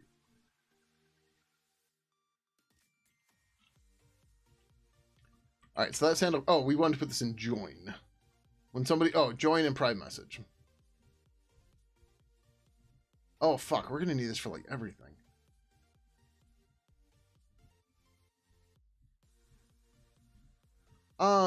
Do we? So if find or create contact and everything has this here, let's look at that real quick. I know we changed this in the other pull request, but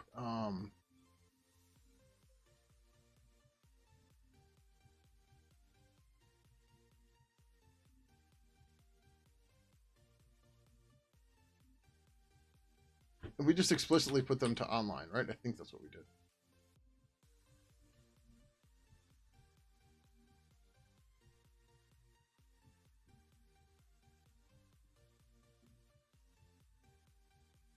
Yeah.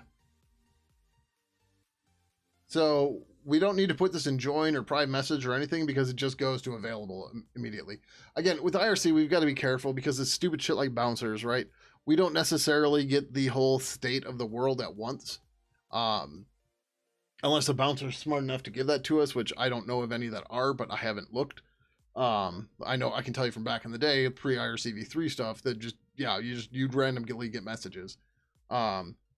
And that's why, like, we have stuff where it's like find or create chat, because you might get a private message for a channel that we haven't seen a join for yet, because you connected to a bouncer that didn't send us the join message, but has just started sending us messages for the channel. So then we have to create the conversation and then display it, right? Welcome to the world of IRC bouncers. But yeah, this should actually be fine.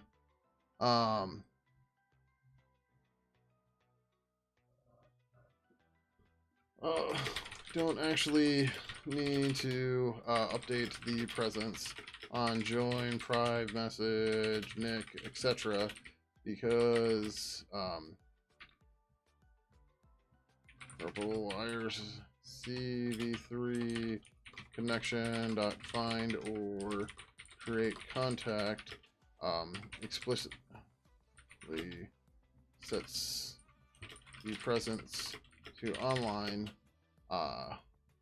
in /r/ I forgot what it was, 3968. Oop.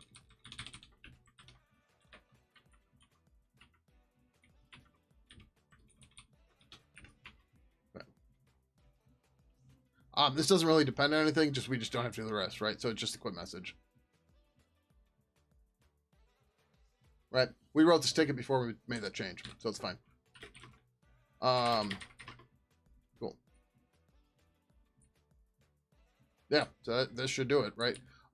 So we still have to sync everything with a who at startup, but then we should have most of presence going. Yeah, because even private message uses find or create contact. And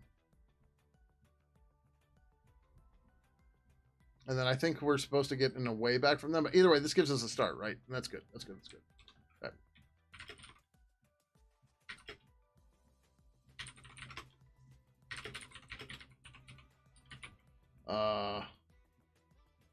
Offline on quit. RCV3 set the presence to offline when you receive a quit message. If the user specified a quit message, it will be used as the presence message.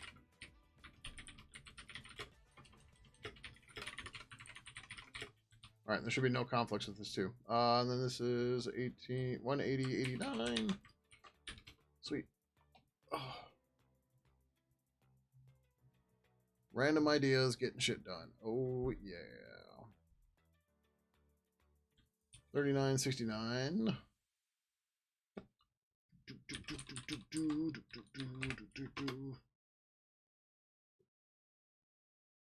Testing done. Oh, I didn't actually do any testing. Did I even compile?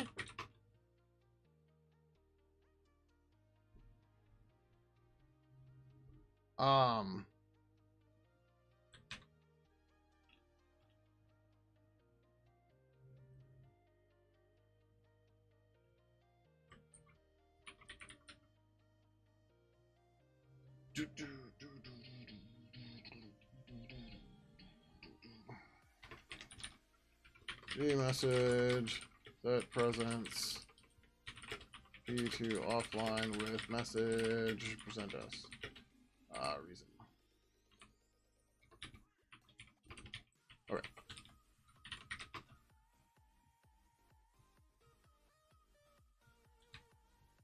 Oh. What are you complaining about?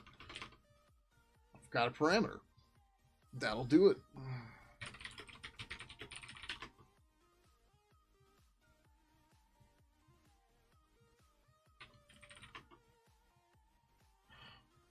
We really need to make that stuff work.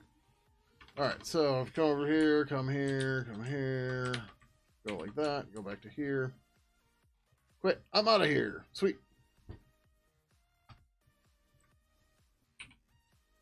I think that's our default quit message. Which we should probably change that or something. I don't make it configurable. All right.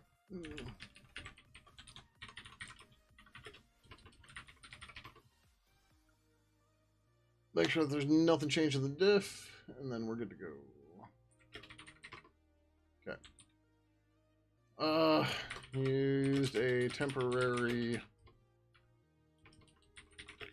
G warning to verify that the presence was changed and the message was set. Also called in the turtles. The turtles.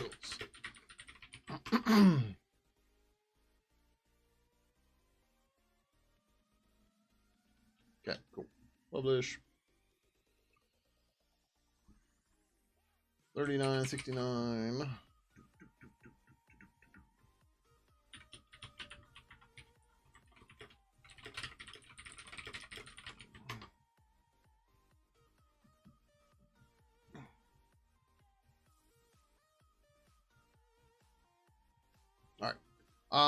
So we're gonna try to build the UI for this real quick too, but before we do that, I need to go get some water and I need to go pee. And well, ad's gonna happen in 7 minutes. Sorry, we're not timing it. All right, be right back.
All right.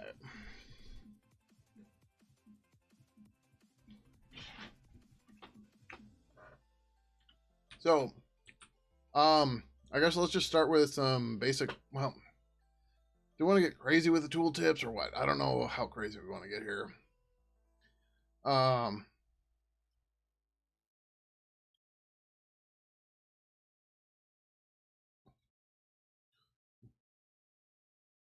we can't really dim a name because we don't have a good way to do that if someone's idle.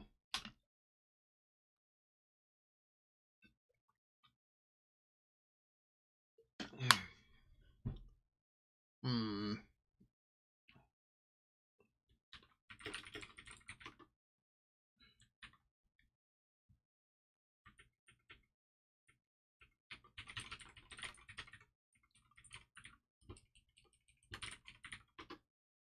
Music. Come on, next track. Go. Boom, boom, boom, boom. Come on, come on, come on. Fine, refresh. Pretzel's probably broken again. Yep.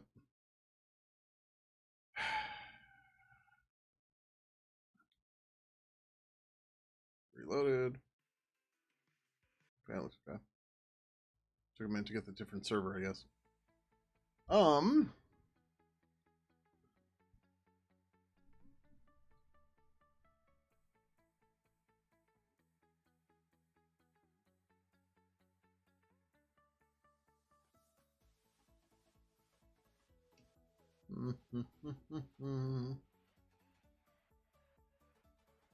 Okay, so we don't put a tooltip in here yet.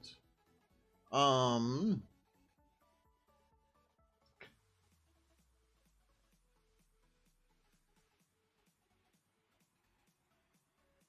what? I just randomly clicked on somebody in Twitch, Pretzel Rocks actually, and if you right click on them, you can. It gives you like this. Maybe this is a BTTV thing. I don't know. It gives me like a curve. Sure, now here comes the ad. And you can purge their stuff. You can delete them, or you can just like ban them based on this curve, which is interesting. Okay, but now I can't get rid of the curve, which makes me think it's BTTV or FFZ or whatever. Because the thing is, like, I don't like to do a whole lot of tooltips because tooltips tend to get. No, I'm in the streamer mode, so I can reopen this. So this is what I'm looking at. All right, so if I right click on your name, see, I don't know where that's coming from, but I feel like that's probably a BTTV or FFC thing.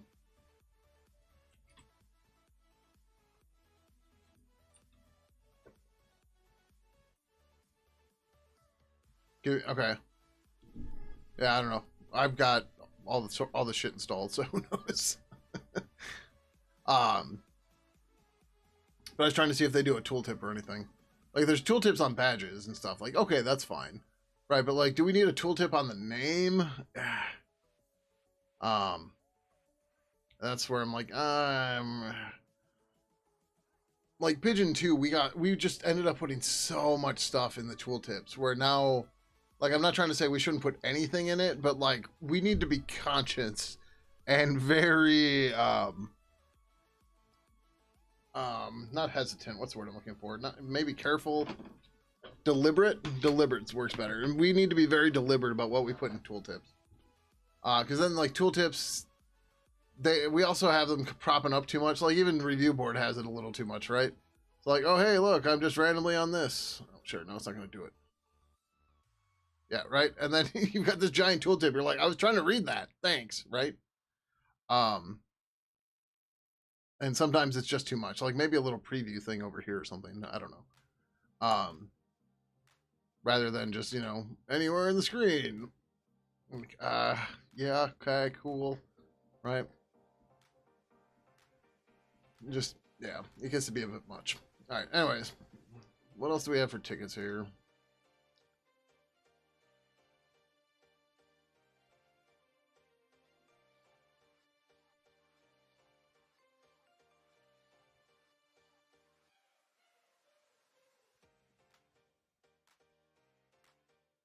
All right, so those are open pull requests. Auto reconnect still needs some discussion, I think. Oh, this thing. I thought Q-Logic had another comment on this. Oh, maybe not.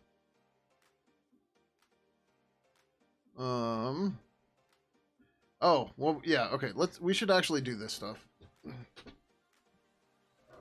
Like, as much as I want the keyboard shortcut stuff done, we really need to start working on the preferences stuff. And I have some basic work right there. Preferences.gschema.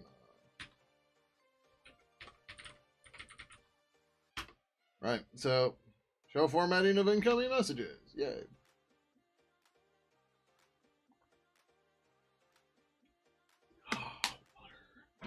So nice.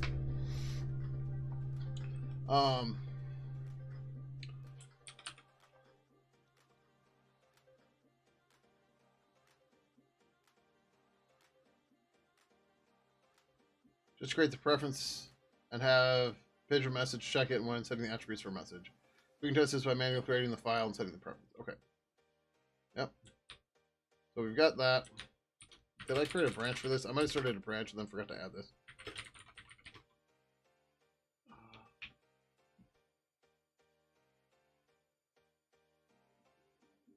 Looks like not, which is fine.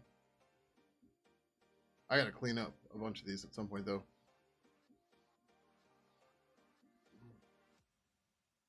What the hell is this? Oh, that got merged, didn't it? Yeah.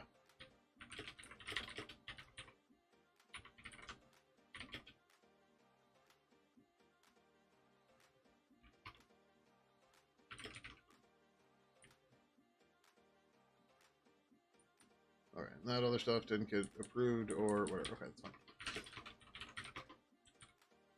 All right, nothing else is. Yep, okay. Starting to back up though. We do need to finish up the stuff in Siegel. And I have been trying to do a little work on Haya.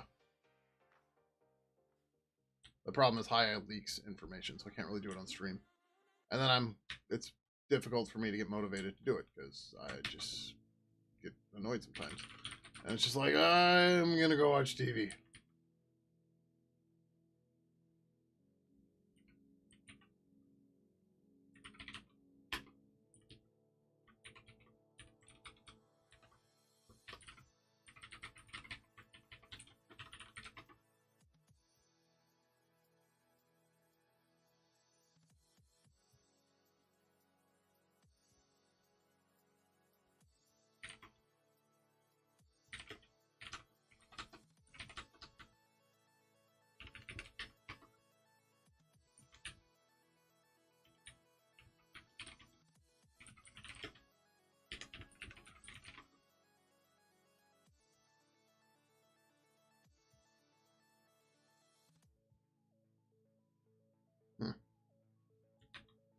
Well, did that work?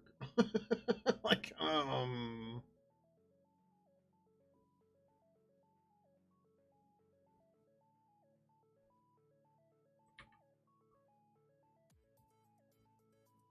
like this should have somehow appeared. Oh no, the other one didn't.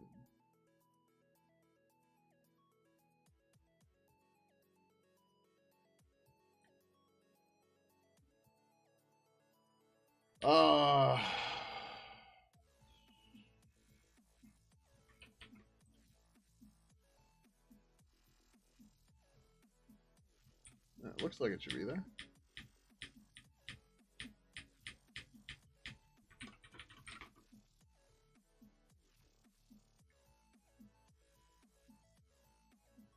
So the schemas get compiled into a single file, and then that gets read and figured out by itself.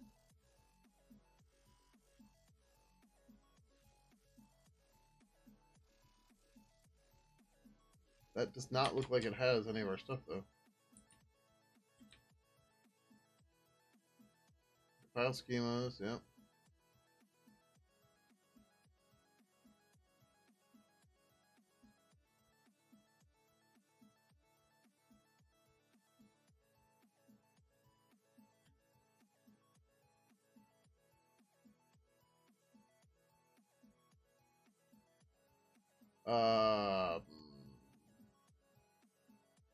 Oh, you know what? There might be a warning we're not seeing.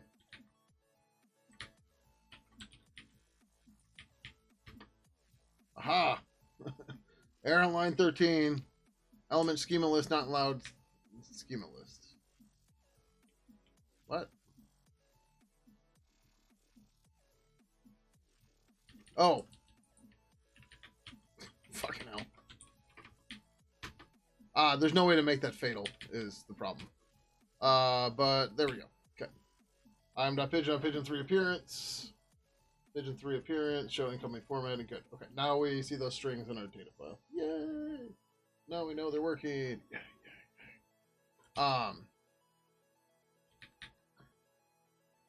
So then what we wanted to do is in Pidgin message.c. Oh, this is where I got stuck. That's right, that's fine.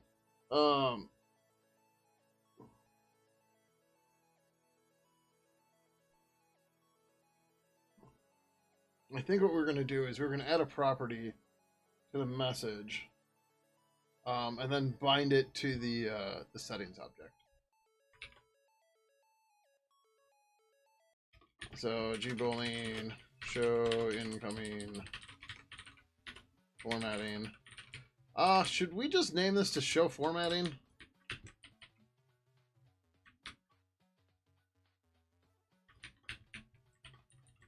Show formatting of messages. Whether to display formatting from messages.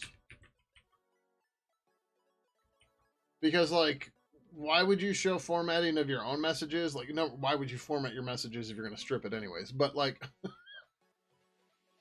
why treat those differently? Which they are treated differently in Pidgin 2, I believe. Let's see here. Conversations. Show formatting on incoming messages. But I guess the idea is, like, you wouldn't... But, like, you can still set default formatting, right? Like, that's just dumb. Like, if you turn off showing formatting, you turn off formatting, right?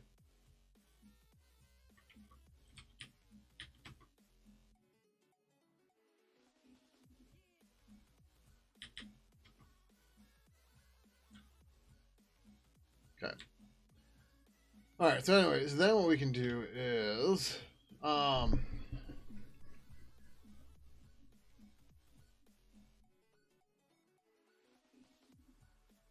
so what I want to do to make this a little bit easier for us, we can do g object bind setting. No, g setting bind property.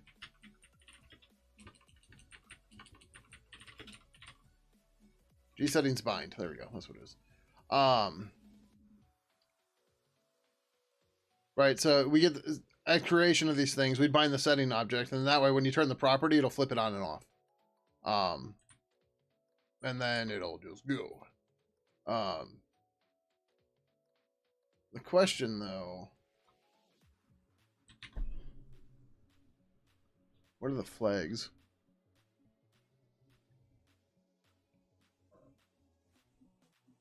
Bind get, bind set.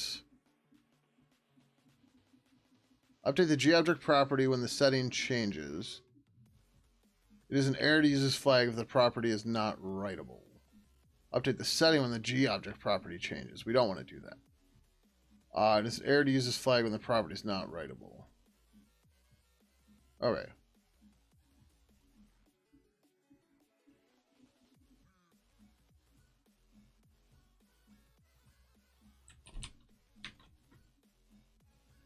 So we're going to add a show formatting, right? Prop show formatting. It's going to be a normal property. Nothing major to it. Just when the backend changes, it'll go to that. No. Yeah, that might be a little weird, but it's okay. there shouldn't be a case where people are doing much of this, so I'm not super duper worried about it.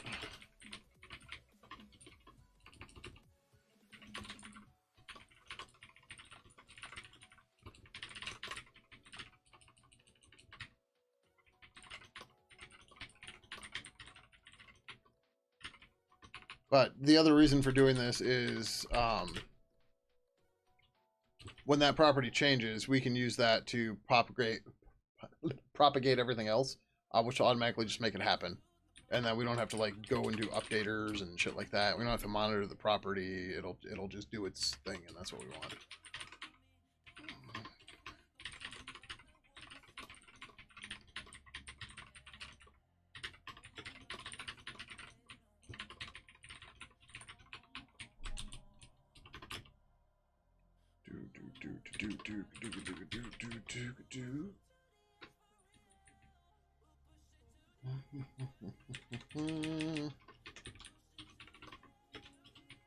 Pidgin message show formatting.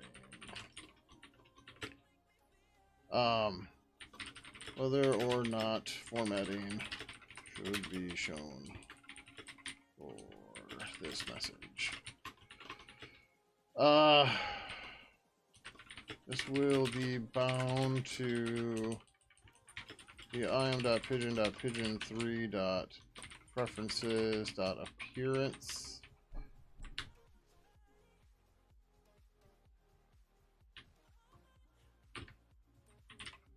To the show formatting preference setting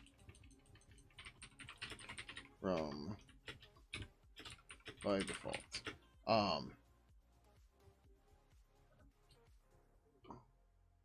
This will be bound to show formatting setting from to update when bound to update when the show setting format setting changes. Yeah, that's fine.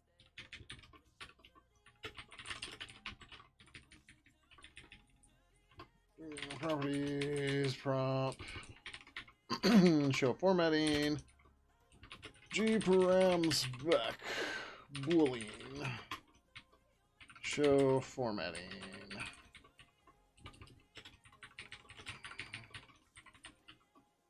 I think we default to true. Sure. Gparam read write, gparam static strings. All right, now we got a property.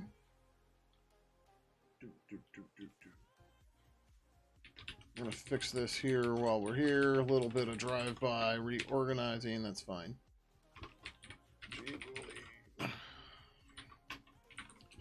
Pidgin message get show formatting. Pidgin message. G return val if fail. Pidgin is message false. Return message show formatting. Void Pidgin message set. Oh, that's dumb. The attributes of the message aren't. Oh, we're gonna have to play with this.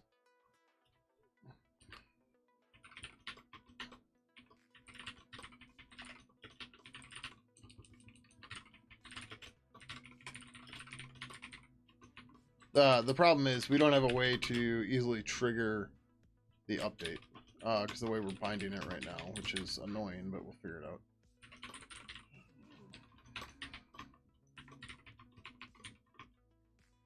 If message show formatting is not equal to show formatting, message show formatting equals show formatting. G object notify by pspec.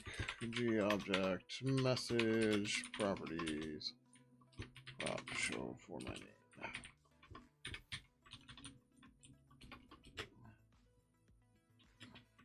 So like when this happens, we need to somehow tell it to redraw or that the other property has invalidated. I guess we could notify it the message has changed, but I don't know how that's going to work. That might be fine, right? So the problem is nothing's going to call this callback when we set that property right now. So that's the problem. But so we need to, what we also need to do is we need to add the prototypes for this. Pidgin message.h.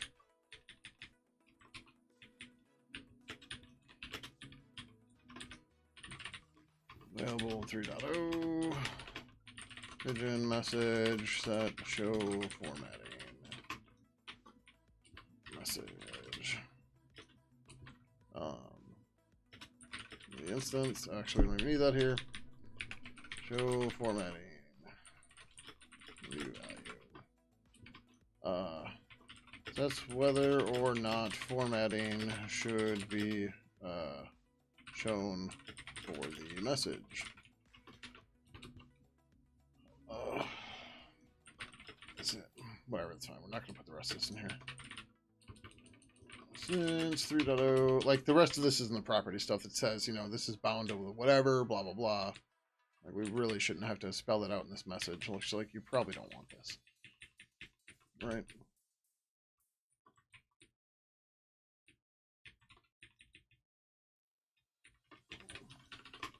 Pidgin message set show format. No, this is get show formatting. Gets whether or not formatting is being shown for this message. Returns true if formatting is being shown.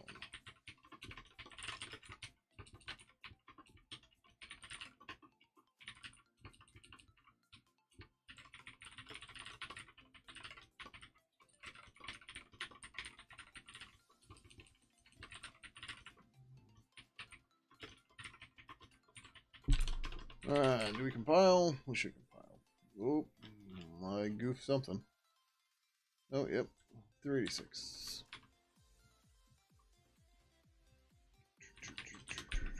Doesn't fit now, does it? Yeah, no, not even close.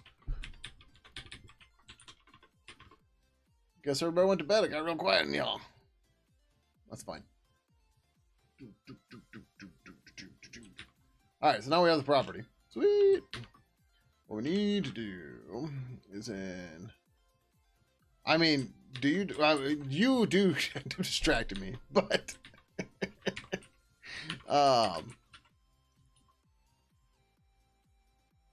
others don't typically.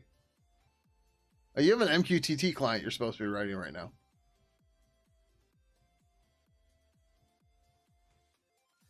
I actually don't. I haven't done a whole lot with MQTT.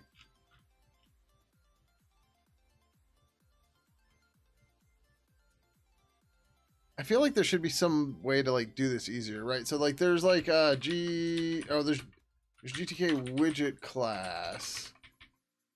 Oh, add binding. No, it's a different kind of binding. You're working on it? Cool.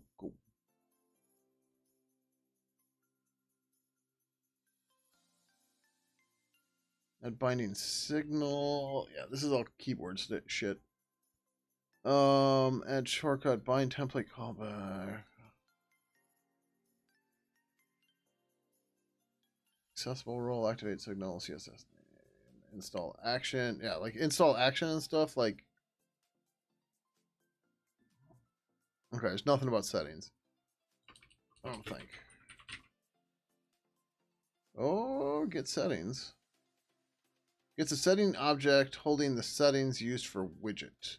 Now, this function can only be called when the GTK widget is attached to a top level. Since the... Oh, this gets you a GTK settings. Which is very different. GTK settings is settings for GTK.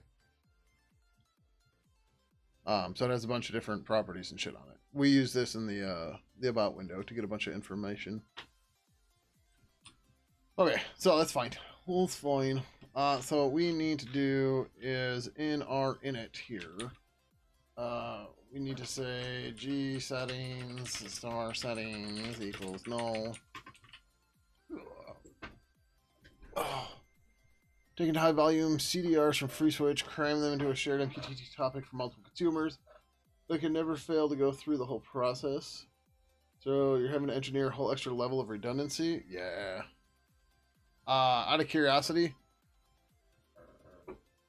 this sounds like a problem for MQTT dead letter queues.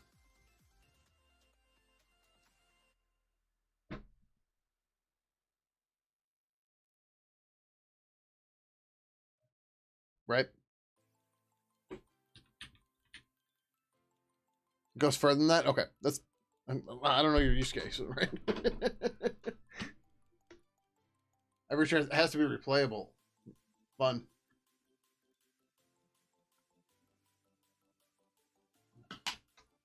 CDRs are such a pain in the ass. For those of you who don't know what a CDR is, it stands for call data record. So whenever somebody makes a phone call, which CDRs can also be considered for SMS as well, I believe. Correct me if I'm wrong, SWK.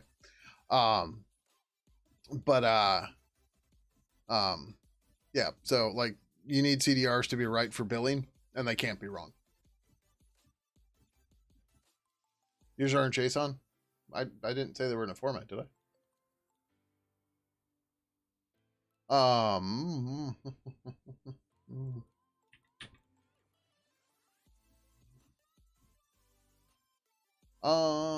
FreeSwitch has had JSON CDRs forever. Oh, cool. I didn't say they were in a format, did I? Like, I don't know why you seem to be hung up on the format. No, I don't think I said XML at all. I said SMS.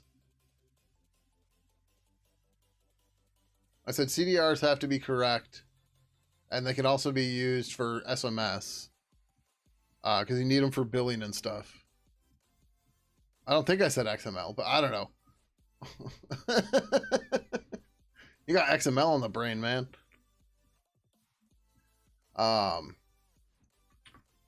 Verbal core.h. Oh, it's not named core anymore. What the fuck is it? Oh, no, yeah, it is. Oh, we need to fix that. You hate XML? I mean, it's verbose, but it gets the job done.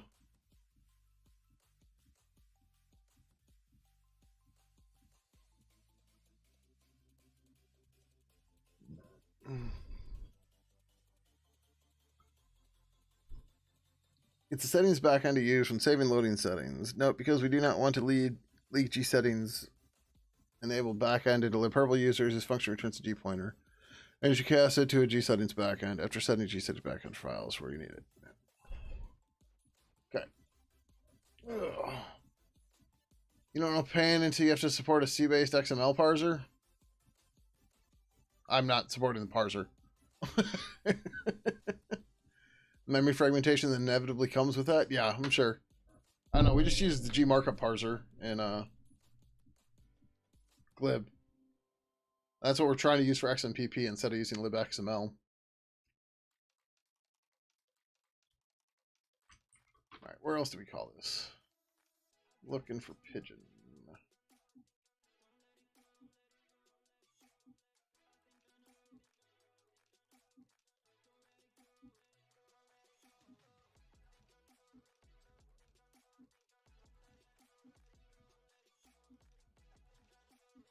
Okay, this is what I was looking for. Not quite where I was expecting to find it, but that's okay.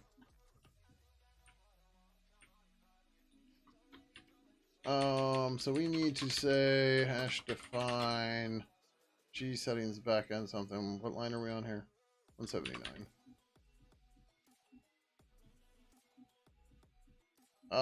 What?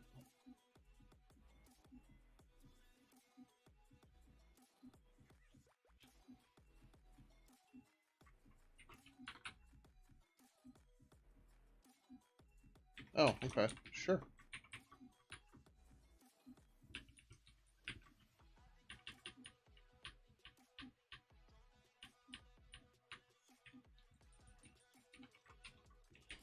G settings new with backend. This is im.pidgin.pidgin3.preferences. I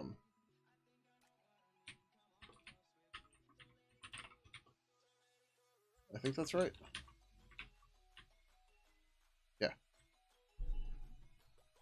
Research is not GPL though. It had no GPL code policy. Can't have GPL code in MPL project without polluting the MPL project GPL. Yeah. Gotcha. I just had a discussion with Cloak P, who works on Thunderbird. I was like, isn't MPL? I was like, I thought they're compatible. He's like, no, actually, if you pull in GPL, then it's not MPL anymore. And I'm like, oh, so it's the lesser copy left, but just by this much.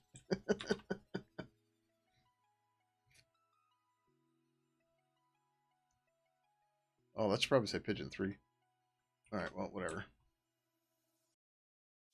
All right, so we get the settings, and then we say G settings bind.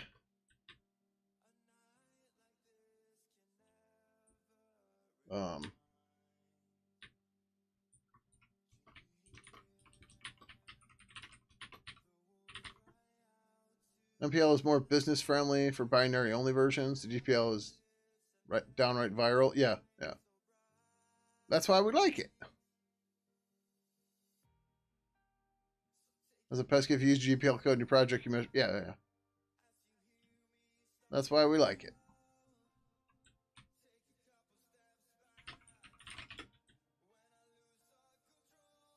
So you don't like it, or moves choice? I mean, different folks, different strokes, right? You've probably only had a handful of people try to steal free switch, whereas we've had numerous people try to steal Pidgin. And the GPL has actually helped us there. Okay, or not. I don't know.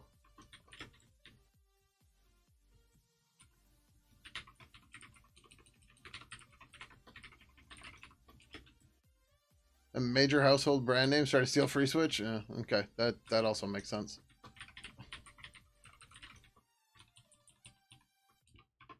Look at all this code. It's free. We can just build a business on it. Right?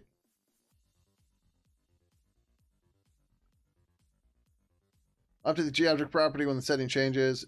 It's an error to use property is not writable. G settings bind.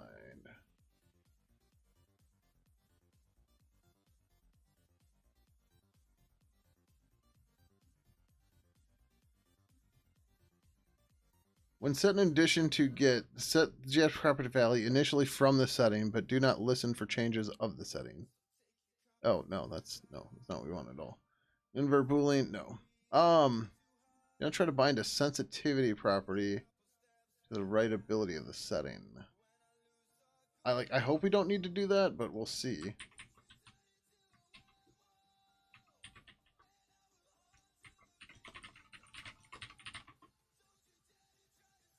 One company built a major product on top of FreeSwitch, then contacted us for support. We asked how many servers they wanted us to help them with. They said 1.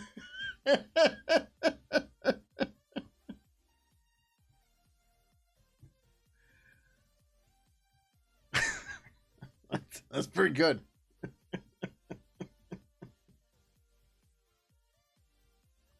All right, we just have default here. We're not doing the sensitivity thing. It doesn't look like we need it at all. I know we didn't put that in if we didn't need to.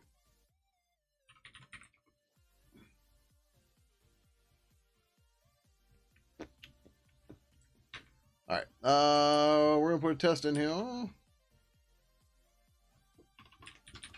G warning. Show formatting change to %U. Show formatting. Never mind, they told us what product this supports. And if I said it 100%, you've heard of it. And for that project, it would require server counts in the hundreds. Yeah. Not surprised.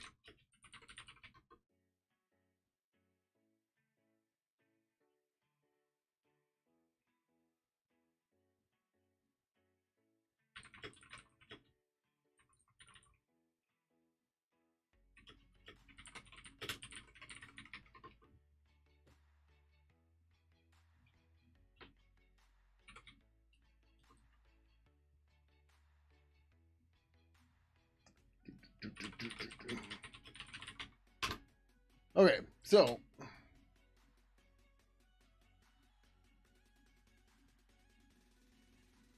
spelled appearance wrong. Son of a bitch.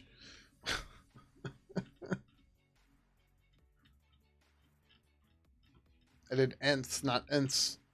Uns, uns, uns.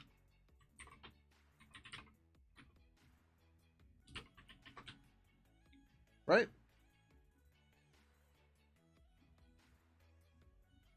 Oh, it's not preferences appearance. It's just Pidgin 3 appearance.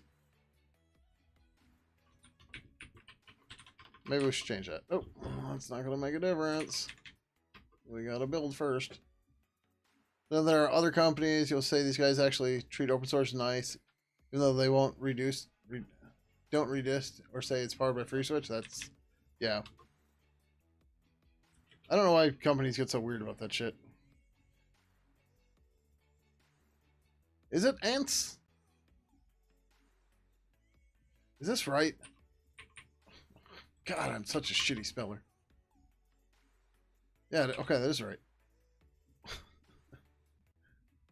He asked me to write some crazy code that does some crazy shit. No problem. Spell appearance. Fuck.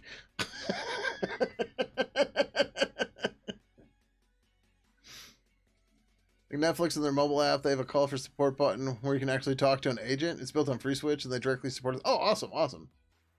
They even sent engineers to ClueCon. Nice. Well, like we did that too. I don't know that we mentioned that we were using FreeSwitch though. Maybe you remember. I don't.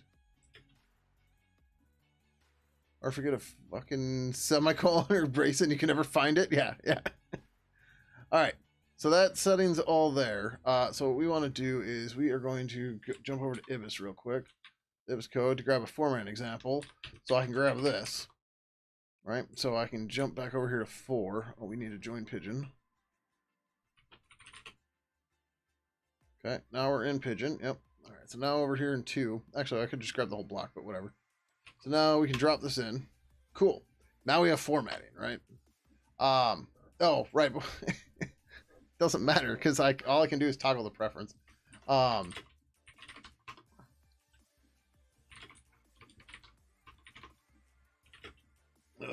Pidgin 3.ini.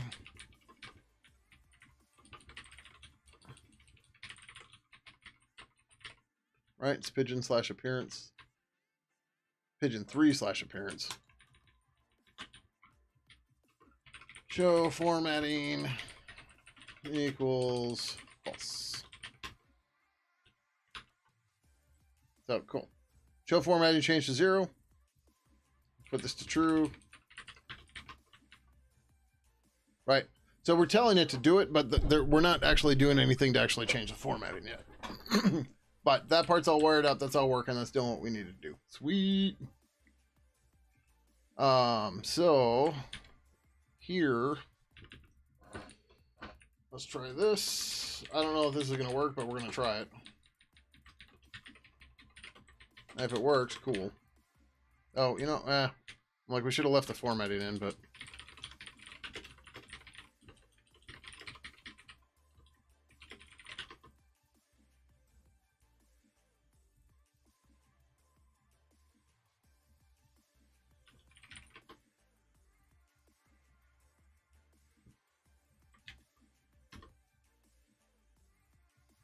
Okay.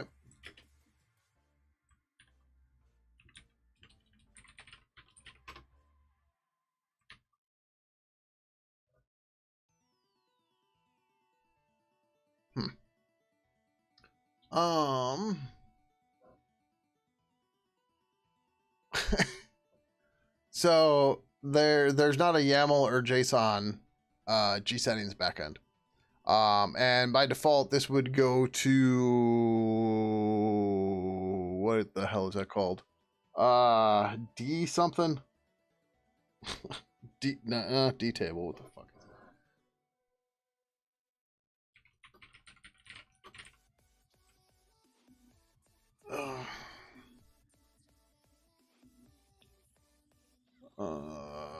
G settings backend.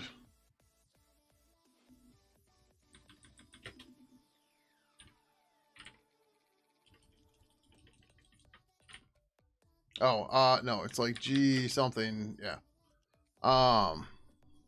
So there's key file memory null, but by default it goes. What the hell is the GNOME settings thing called? Yeah, so like we're weird because people love to back up their configs and shit like that, and they want to move them between machines and whatever. Now, do they still want to do that in 2025? I don't know, but maybe, right? Um, so that's what we're going for. Um,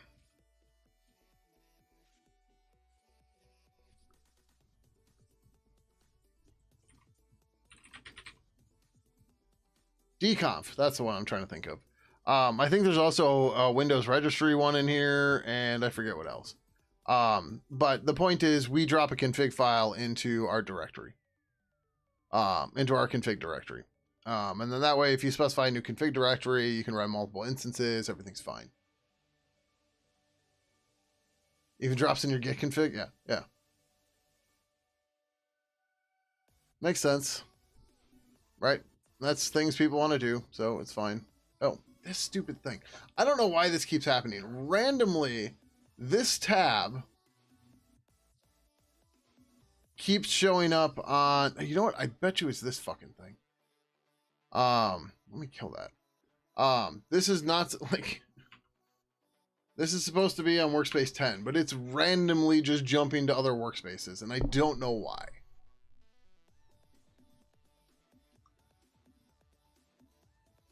You said that for what reasons? Does it have your SSH key in it?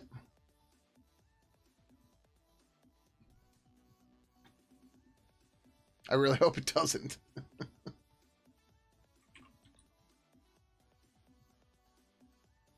All right, so that was not enough to do this, which makes sense.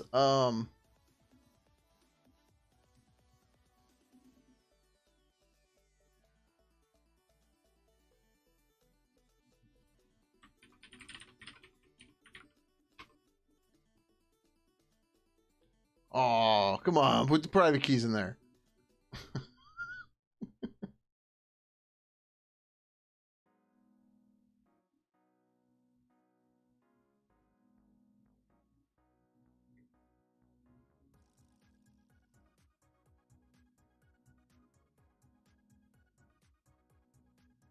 So we passed the Pidgin message into there.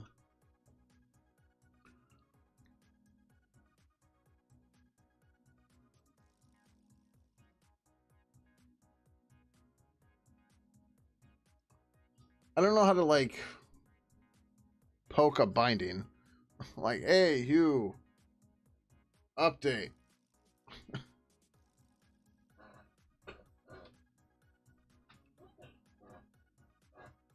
Do you know what an, yes, I know what an HSM is. Yeah. Or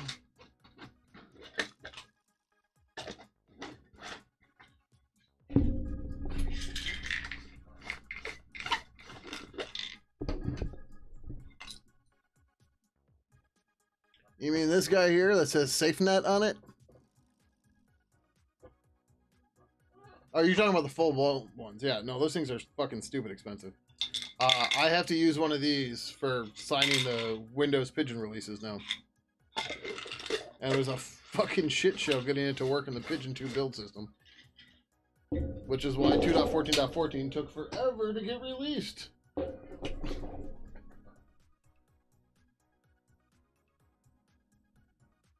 I mean, technically speaking, can't you just use a YubiKey as well? Or a Nitro key? Fuck, even a Librem key?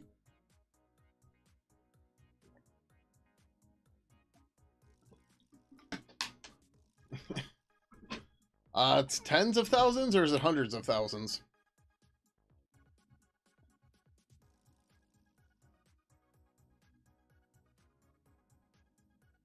$40K? Okay. Tens of thousands. Yeah, that's a bit much. That's no redundancy. Who needs that?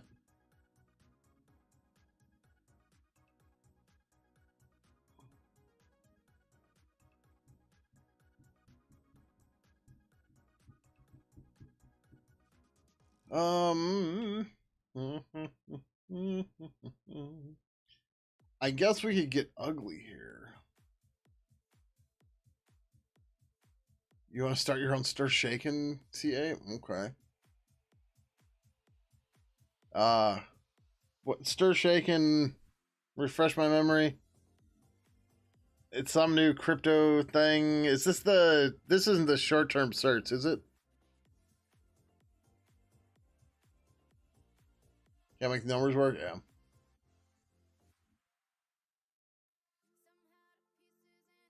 X509 signing of caller. Oh, that's right. That's what you're talking about. Okay, yeah. I'm like, I've heard it recently, but I don't remember what it was. But you were saying you need that to get anything on the piston or anything or something like that. Sign with X509 PKI, yeah. Makes sense. Makes sense. Well, do we get gross here? Oh no, it's not gonna work. Ugh.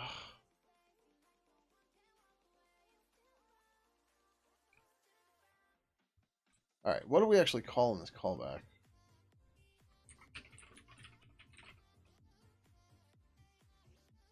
So we do grab the purple message.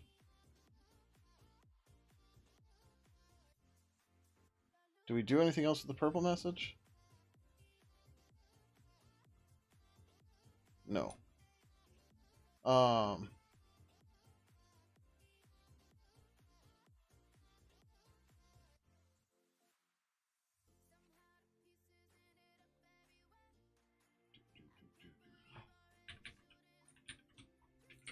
So first thing first, we need to name this to purple message.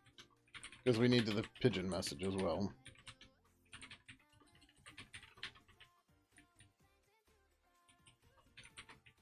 Which is stupid, but it's once we do this, it's fine. Right, well, we're a chat client. We have lots of things that have messages, so sometimes we just have to get fucking specific. The whole idea was to stop people from spoofing caller ID, but the whole design of Stir Shaken does not stop spoofing at all. All it does is allow you to point a finger at the call signer. Nice. In reality, it's just raising the bar on who is allowed to call themselves a telecom carrier. Yeah. What? Stopping innovation and stuff? Yeah, no, that never happens. Or not innovation, but, you know, stopping newcomers from coming in? Yeah.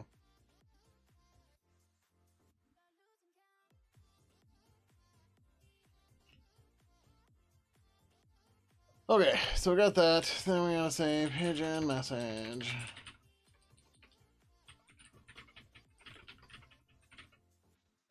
Equals pigeon message self. If pigeon message get... Oh, we can just do it this way. If we're showing formatting, then we do this.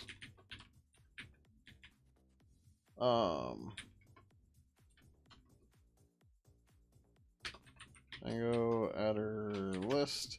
List copy, I'm sure it's not null safe. Pango adder list copy. If it's null safe, that would be amazing. Oh, it is! Fuck yeah, sweet. Okay. If we're showing formatting, then we say, how do I want to do this?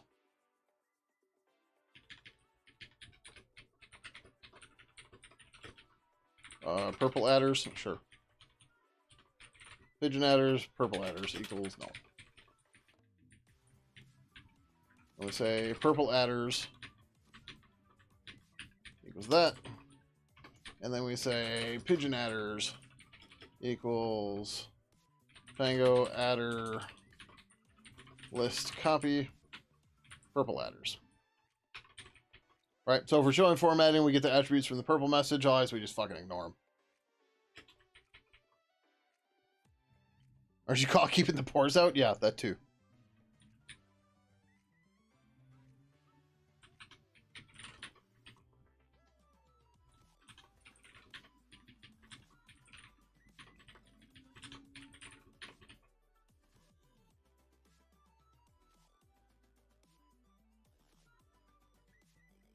Oh, I just thought of something.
Sorry, I got sidetracked. Oh, and now there's an ad starting. Go figure. Um, but yeah, so I remembered I had to. Excuse me. I'm out of Kleenex in my car or facial tissue. Um, so yeah.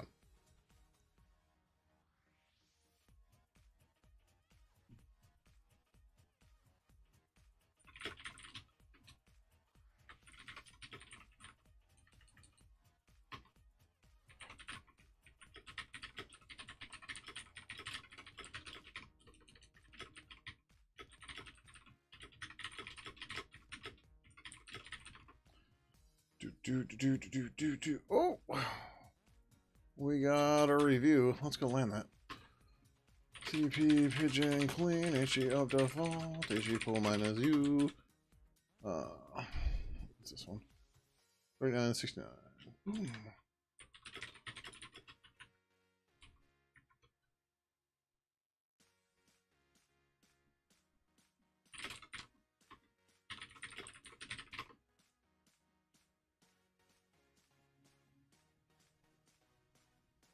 I still like the idea of keeping people's quit messages. I know it's silly, but what? Oh, I'm like, what the hell's the problem? Oh, it's Mason configure. But yeah, like there's entire bots and shit for that, right? Like if you've ever used, like there's a command bots will have called scene, exclamation point scene generally is what it is. And it'd be like, so and so was last seen quitting with message blah blah blah. And it's just like, yeah, Pidgin, if Pidgin was there, it'll just tell you what it was.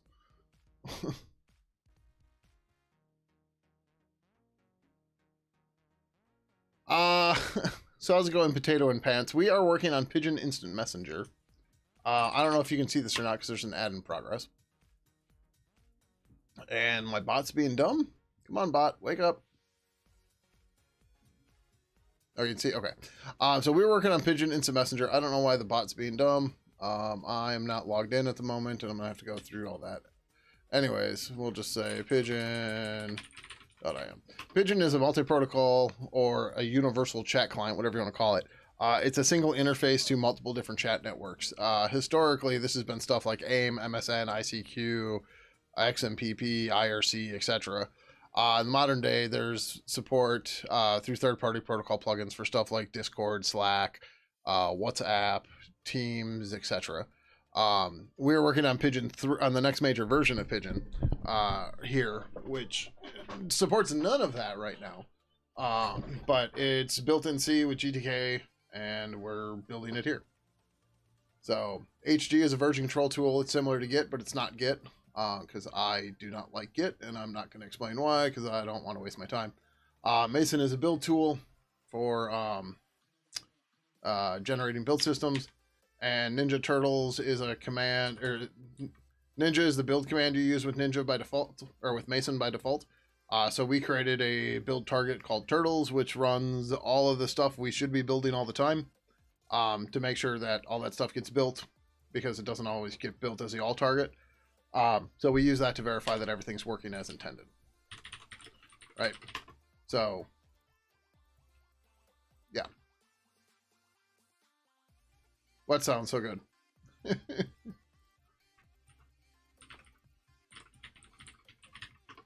you're talking about like a multi-protocol chat client, then yes, we've been around forever.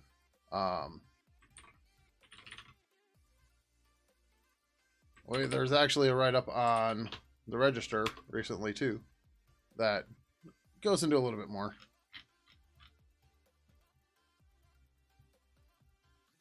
All right, that looks fine.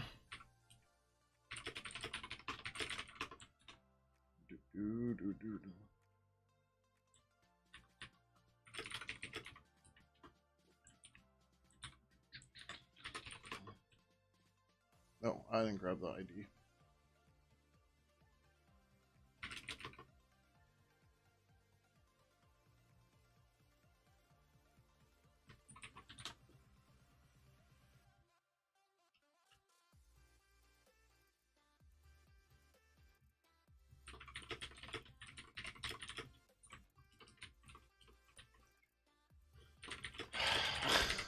We really need to automate this.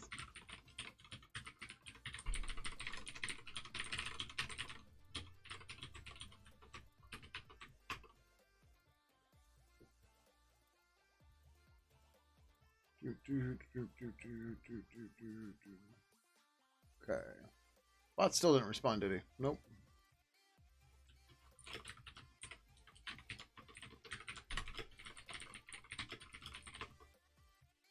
What is the bot doing? Bot.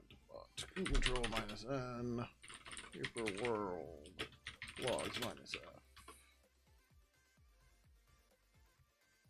Of course. I asked for the logs in Kubernetes and then he spits it out.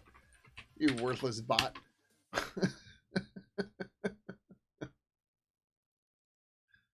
Ugh. All right.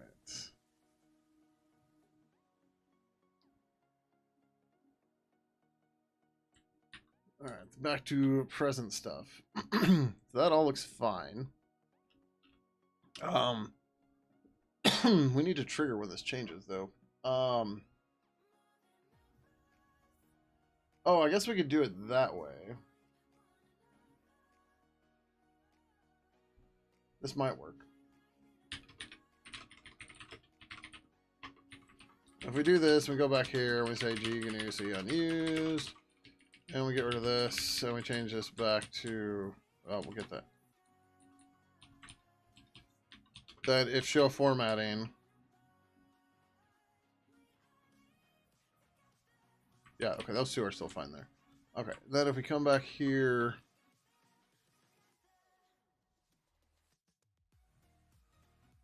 so we get message from there, and then we also want to do lookup name equals show formatting Pidgin message lookup. In theory, this will maybe do it for us. Maybe.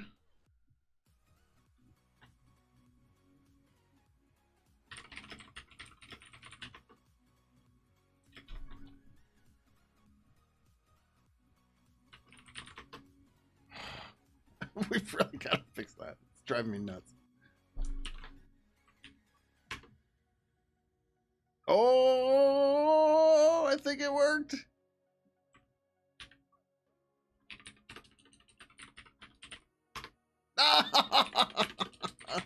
It did, it did. Oh no, it didn't work that way. What the fuck?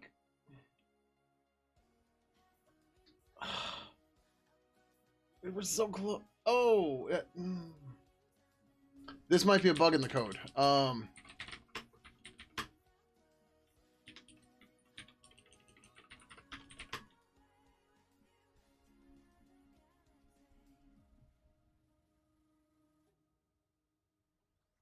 Okay, let's try that. All right, let's try it this way. We'll start with it defaulted to true.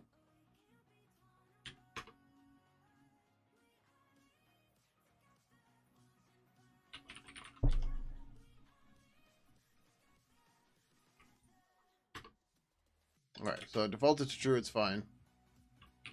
And then if I say false, yeah, okay.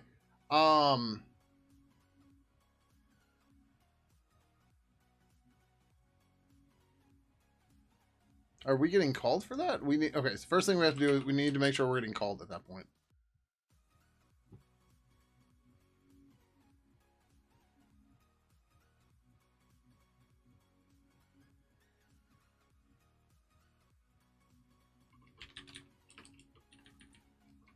Warning called.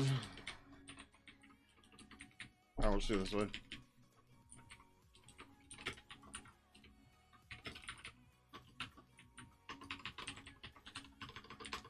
Oh.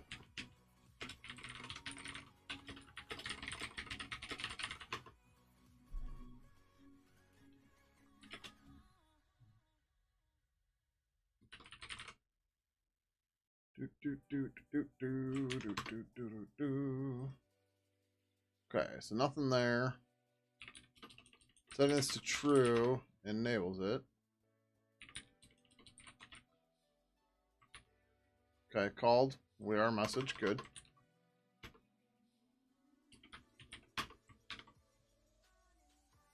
We got called again? A couple times even. Oh, hold on.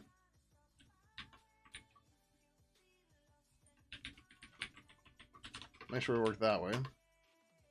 I forgot I had that extra nonsense in there. That was part of our debugging attempts.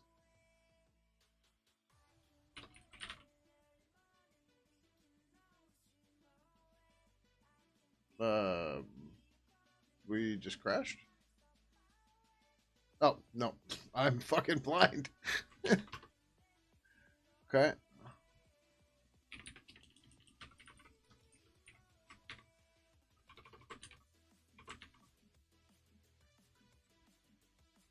Okay, we got called twice for whatever reason, but okay. I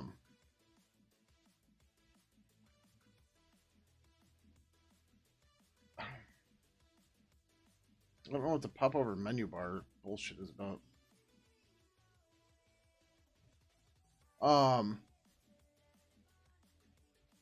It's on the icon or timestamp or something. I don't. Whatever. We gotta figure that out here in a minute. Okay. So.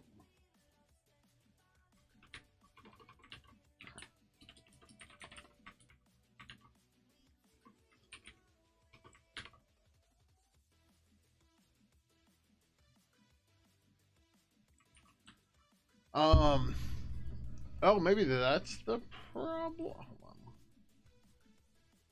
The newly allocated list returns null if list was null. Son of a bitch. That's okay. So I remember we were like, oh, this would be great, right? Okay, so we show formatting else purple adders equals oh, that's stupid though. All right. Get rid of this. Go back to adders. Here's that. So here this will be adders equals pango adder list new. We'll clean up the rest in a minute.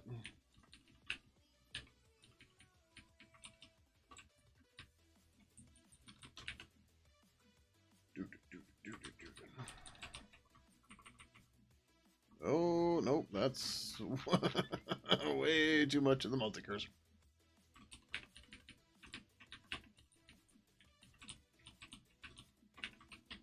All right, so if we're showing formatting, then we're going to say pango adder list, purple adders.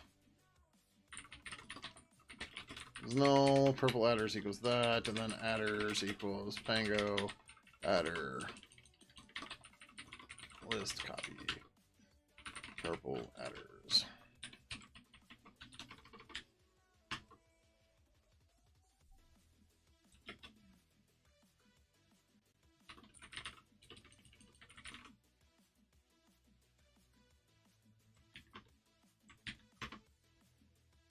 Okay.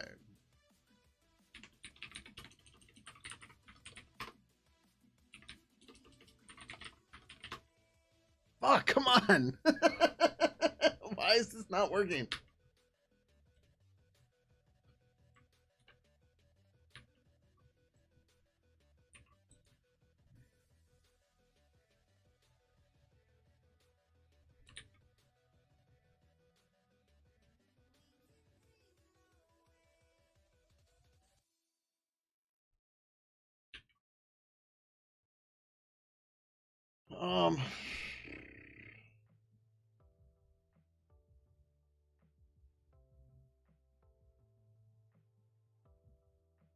Oh, this could be null. No, that can't be null. We made that so that it can't be null, I believe.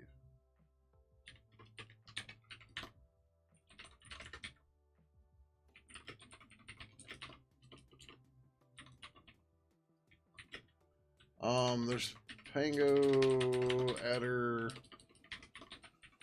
list to string. That's what we want. We're gonna leak this. It's fine. We're just debugging.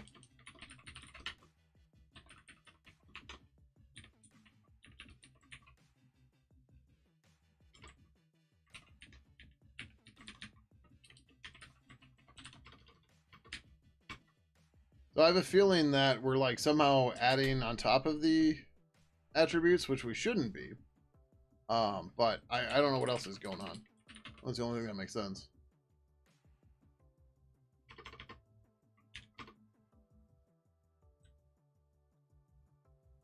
So there's no attributes right now. Okay. And again, I'm still not sure we're getting it twice. Okay, so that looks right. Yeah, see. Oh, all right. So that's the purple adders, and that's what we got there, right? Okay, cool. So then we set this to false. We get no attributes, and it left what's there.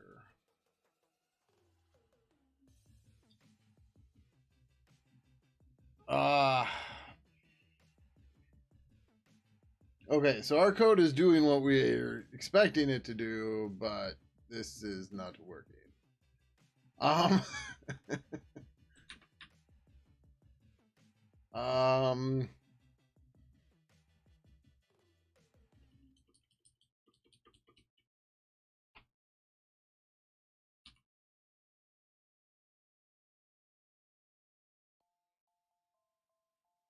Morning, Ivanhoe. How you doing? Welcome, welcome. Update's not what we want either.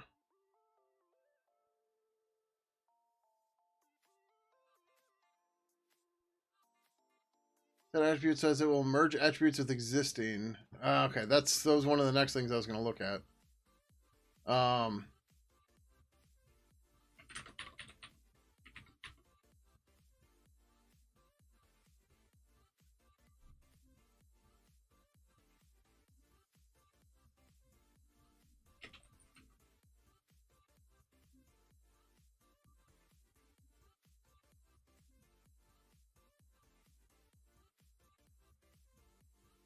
We merge with any other attributes previously affected by way of use underline or use markup.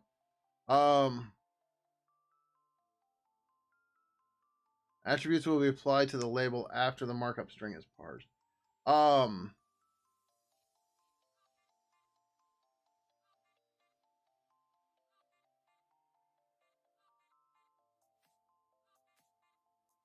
The message content. Oh, the message content can't do it yet.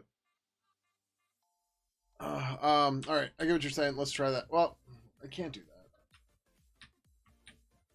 So we had this before, but this didn't do anything.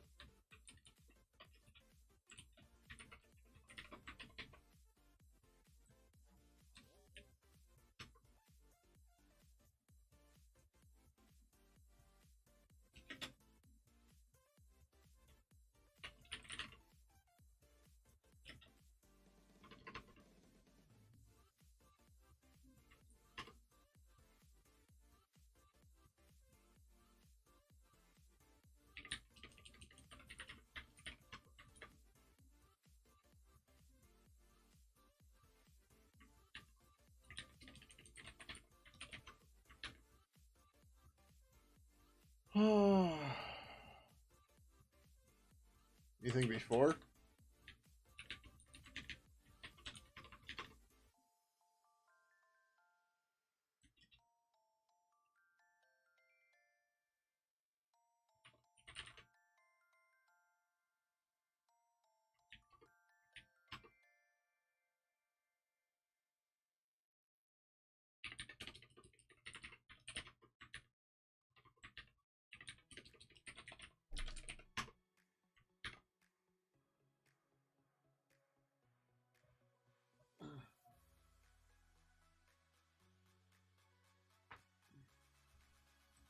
Well, when in doubt.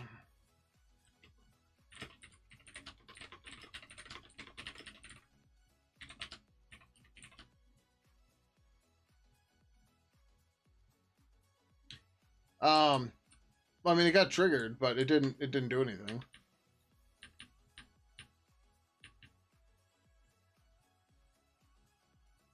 It should have triggered the message content too. We can check that in a second.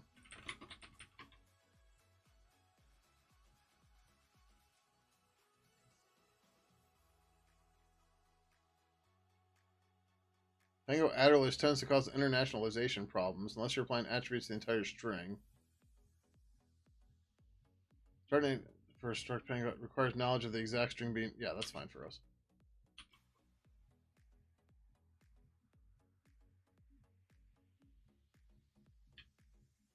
Should be fine. Oh, this is buildable. Don't care. No, I'm Get out of here with that. Oh, that could be.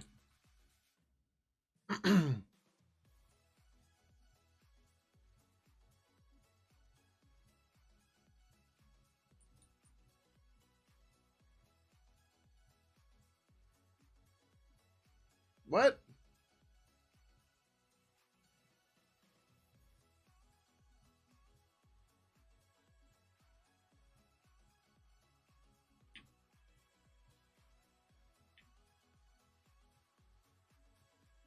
The attributes set with this function will be applied and merged with any other attributes previously affected by way of use underline or use markup.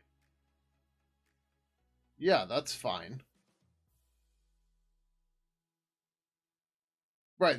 This doesn't say... This says it only merges with these properties.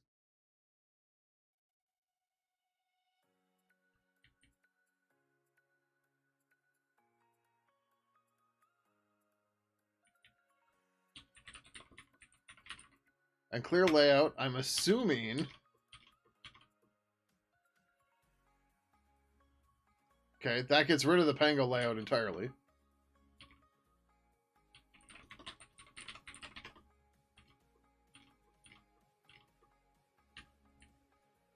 And then accuser resize.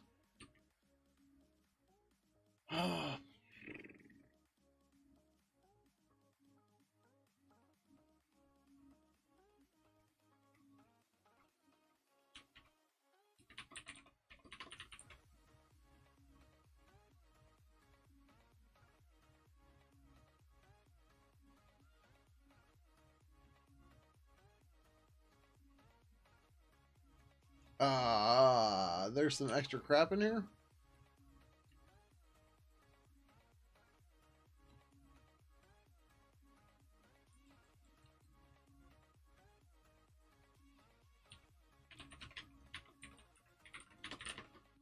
Yeah, I didn't think it was gonna be here. What the hell was the layout called?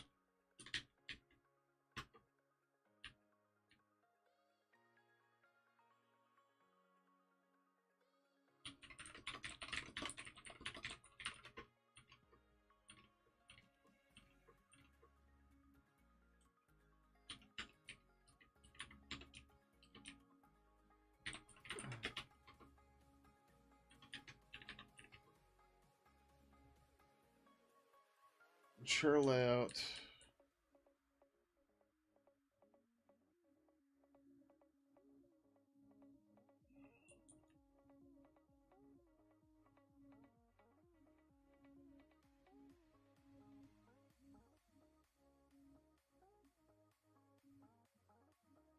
I don't understand.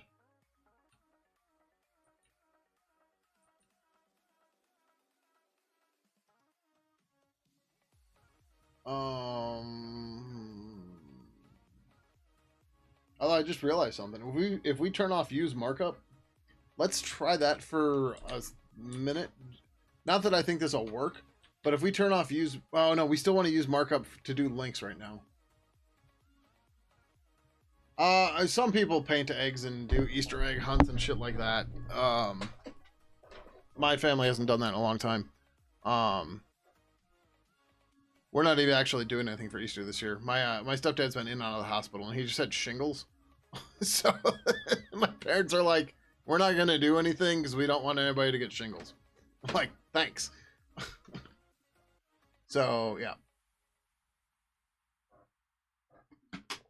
So I'm doing nothing for Easter. Because, yeah.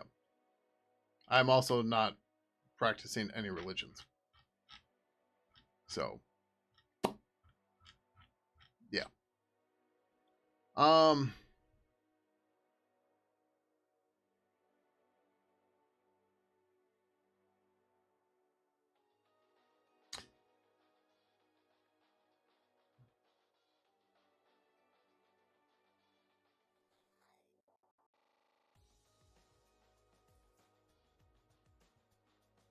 Um,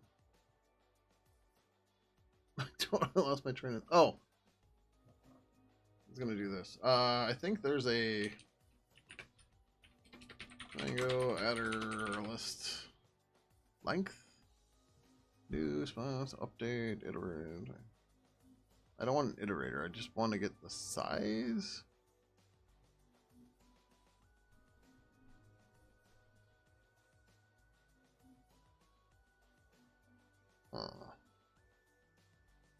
You're sleeping in for Easter? Nice. I see the Easter Bunny. We're having rabbits too. Sure.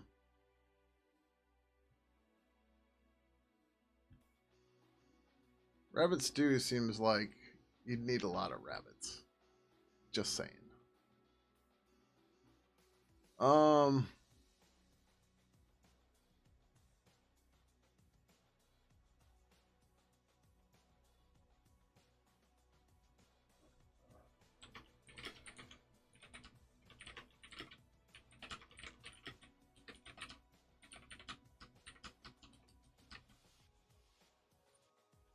Oh, it's Pango dash attributes, not H.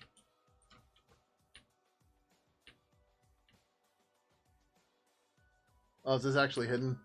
I was hoping it wasn't hidden so that I could get to it.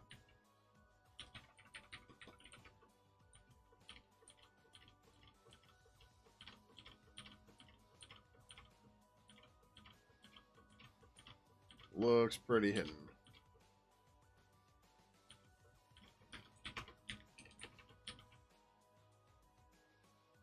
Wait, it's just a box. Oh, it's a hidden box type. Wait, where the hell is this type defined?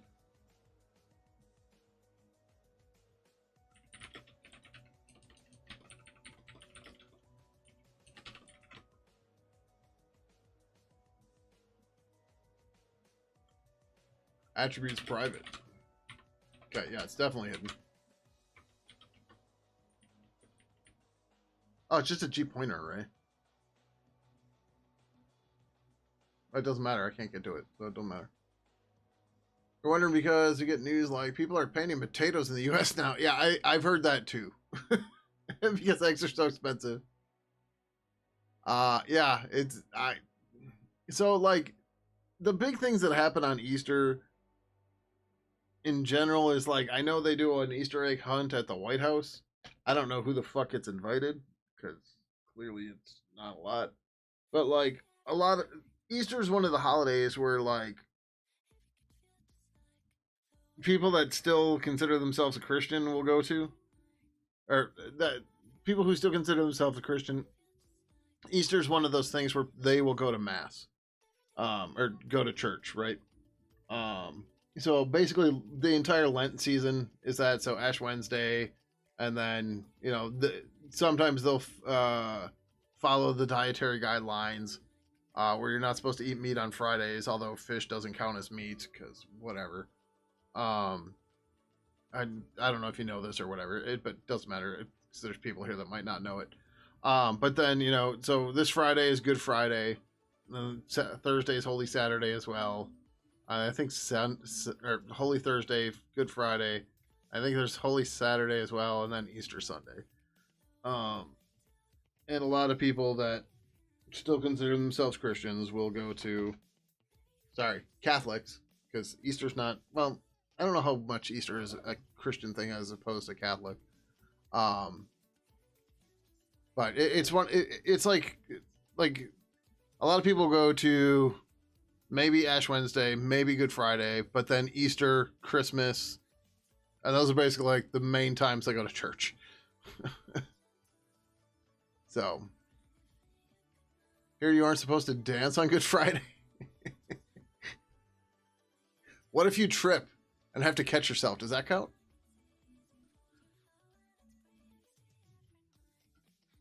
Yeah, it should be a Christian thing, and it's resurrection, not reincarnation. It's tomatoes, but yeah. So Orthodox Easter. There's also Easter Monday, which I thought that was the Orthodox thing, but I don't know. I can't keep track of this stuff. I was raised Christian. I went to Catholic school for 13 years. I was done being a Catholic well before I finished school. Let's just go with that. People are trying to smuggle eggs in from Mexico and Canada. They've become so expensive. Yeah, yeah. But yeah, anyways, like Christians don't believe in reincarnation, but the resurrection, because reincarnation would be putting your soul in a different body, whereas resurrection is your soul comes back in the same body. Right? Tomato, tomato, whatever. Oh, the two are weeks different some years? Okay. I don't know. Whatever.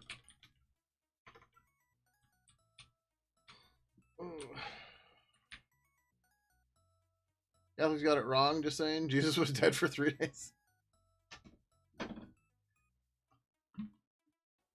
Maybe he was just in a coma.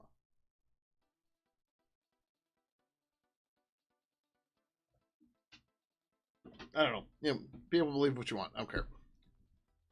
Ugh. What I care about is how the fuck do we make this thing work?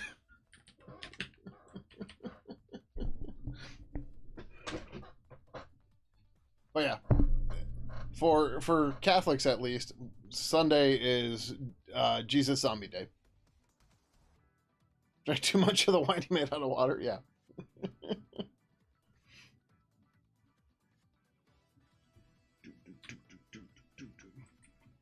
GTK label.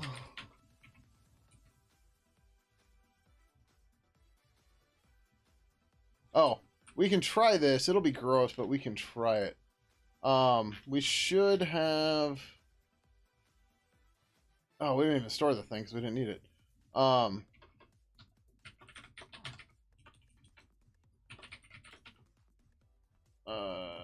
Content, I think is the name.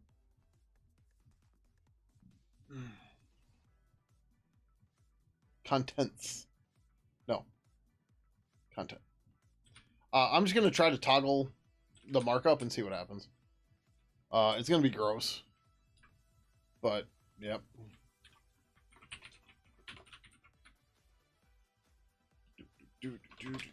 GTK, widget, class, bind, template, child? Is that what it is? I haven't done this in so long. There's child. Okay, cool.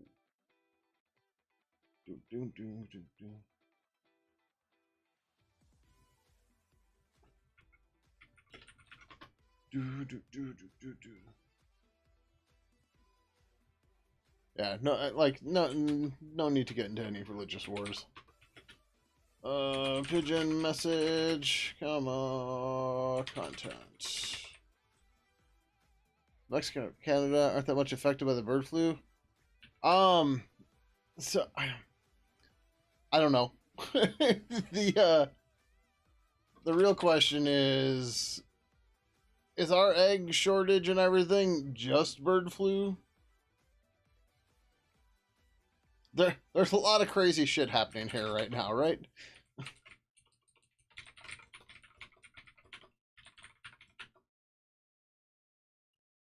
Oh, fuck. Oh, I have a stupid pigeon message.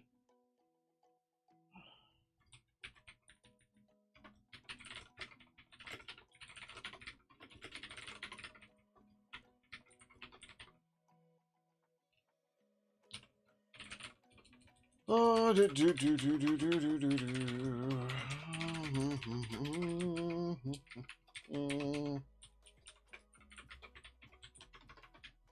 Now, I'll be very surprised if this works, but we'll see. Want to lay my eggs yourself? Because nobody wants brown eggs. Smelly brown eggs.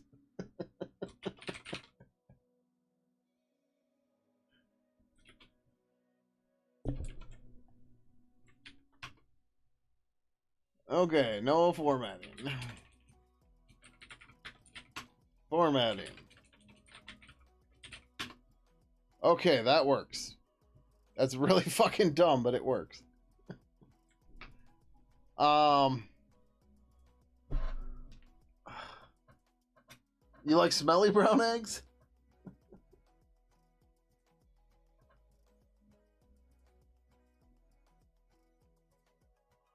Oh, they're killing the entire flock? Jesus.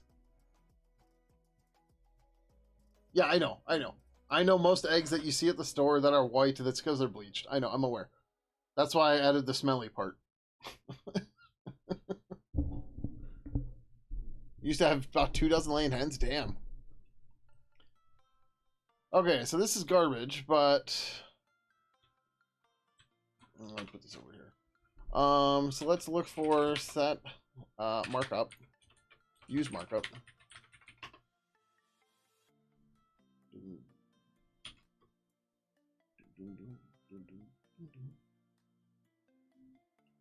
Fuck.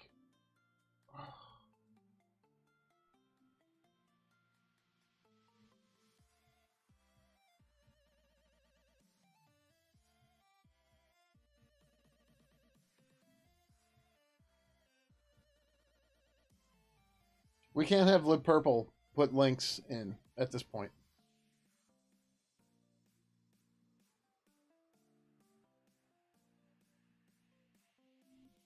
It hens that with like green and blue egg. Interesting.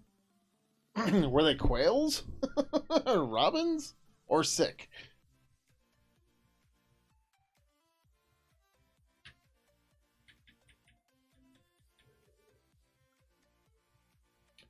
GTK label recalculates.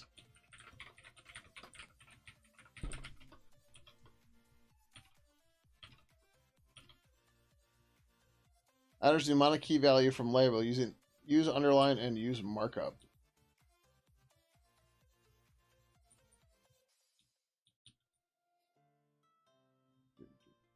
So, oh, there's a markup adders. Just normal chickens? Interesting. Unless you get white eggs because farmers like white hens better because they lay more or something. Oh, interesting. Something where people get Easter eggers, where it's like Pokemon, they gotta catch them all to get all the colors. Commercial farmers use specific breed because they lay white eggs of a mostly consistent size. Yeah, I can see that. It's easier to sell those, right?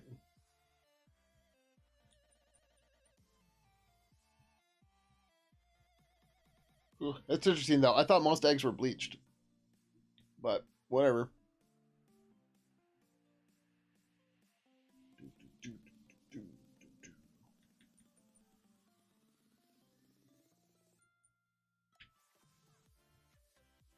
So, we changed use markup. That would have called set markup internal.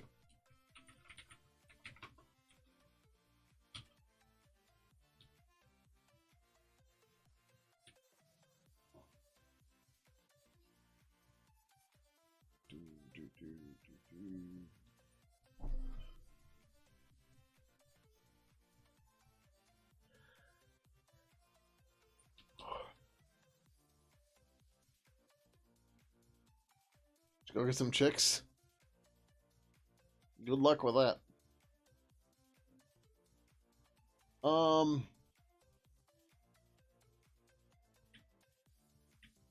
Where does adders come from? There's adders. I don't see it as an L value.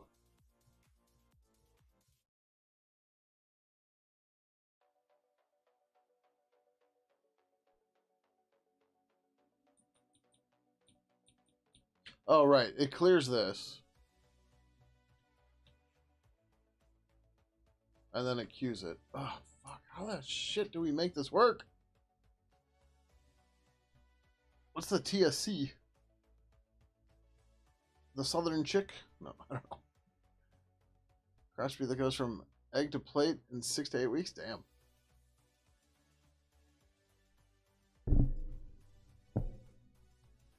Oh, Tractor Supply Company. Okay.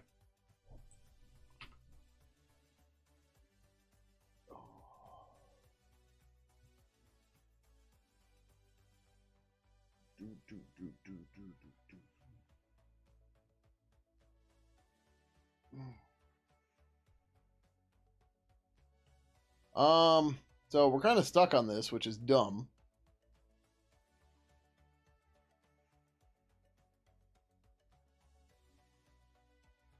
Oh, wait, hold on, hold on, hold on.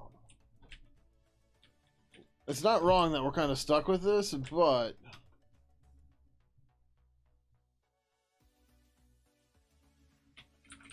it doesn't mean we can't go forward with it.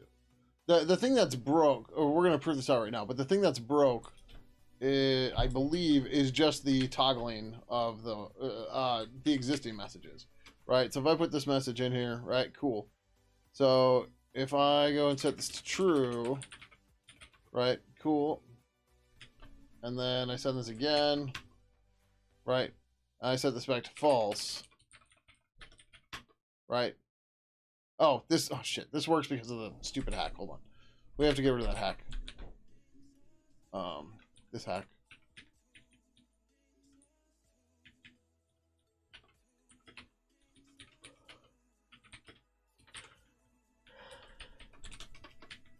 Oh, I need to go to bed. Sorry. Yawning right into the mic. Do you have one near you without getting way out into the suburbs? You'd be surprised. Although, we have Mills Fleet Farm and Blaine's Farm and Fleet. So those would probably,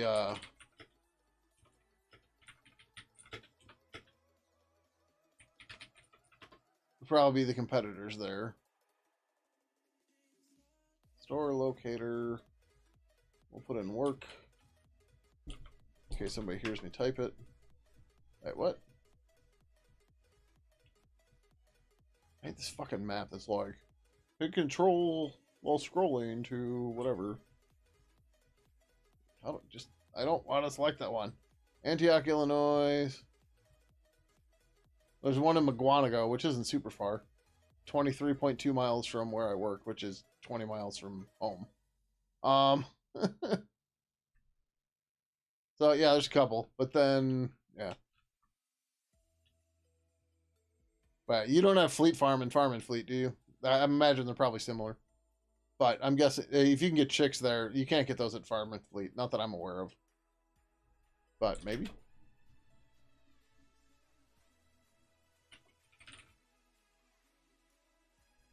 Okay. Oh, I'm getting tired. All right, so off, right? Let's enable this. True. This will turn it on. Right, so then new messages come in. And they're formatted. Yep. All right, so then we turn it to false. Now the old messages don't change, but new messages will. So technically speaking, this feature works. It's just not exactly what we want. The closest Walmart is 17? Oh, jeez.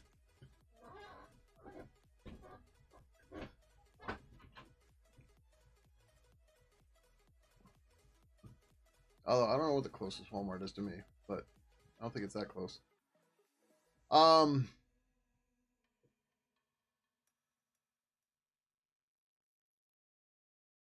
Yeah.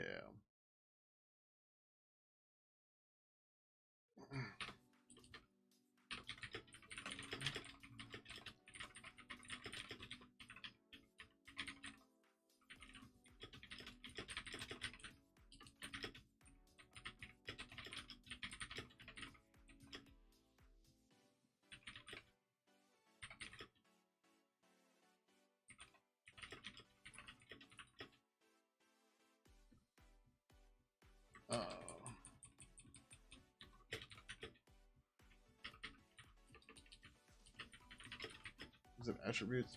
I'm trying to get something together so the GTK people can go, oh yeah, you're being a dummy. Is that attributes? Setting the attributes property.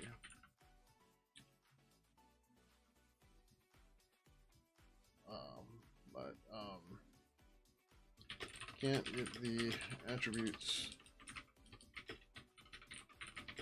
clear by only setting attributes property to an empty Tango analyst. It will click. I do something toggle set markup. Or,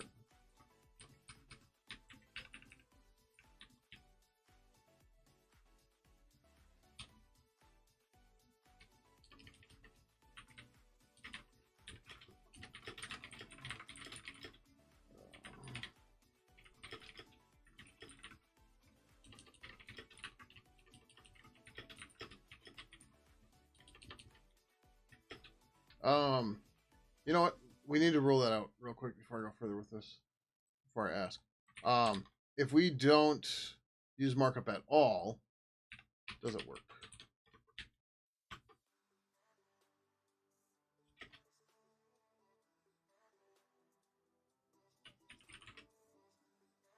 Right? Like, is that the problem? Is that, or is it, is that the problem or a problem? It could be. Okay, so it's off.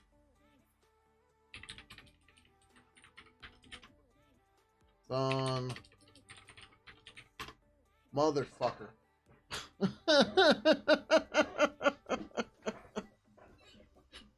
You got a Dollar General within 2 miles? Yeah, that's pretty much a given. Huh.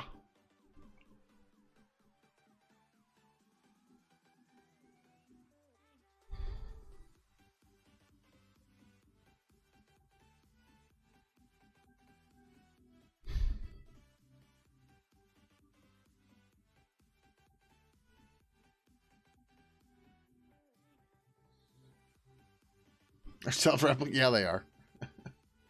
So are Family Dollars. And isn't there a third one too? It's Family Dollar, Dollar General. I thought there was another one. Q Logic, are you still lurking?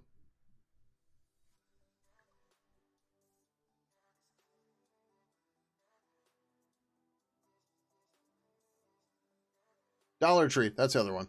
That's the other one. I'm like, I know there's a third. I can't think of it.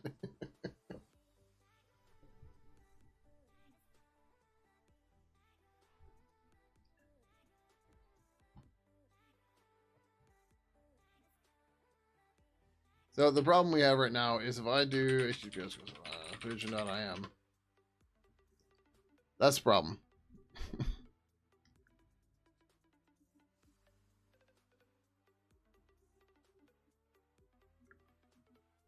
Right, so we want markup on to be able to do the links.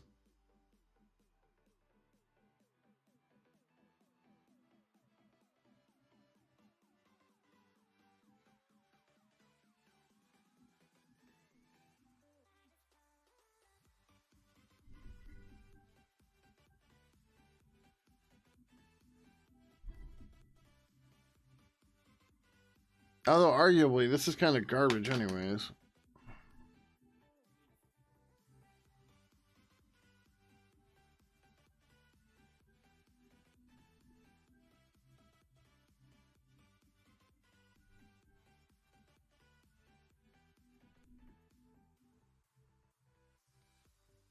You cannot use Pidgin on Android. At least not yet. Pidgin 2 won't work there. In theory, Pidgin 3 can, but nobody's done the work to try it out to see if it'll work.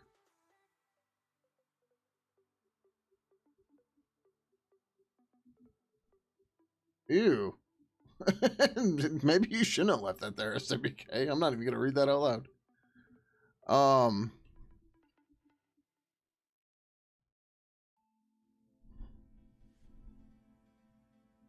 How's it going, Temporus? Welcome, welcome.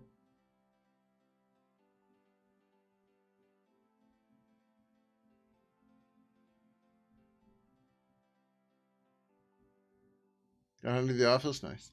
Yep. That'll happen. Fuck, it's already 1. It's about to get worse. That's fair.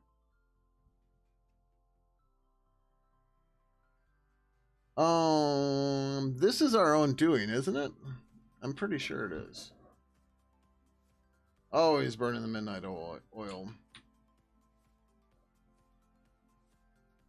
We do this here, don't we?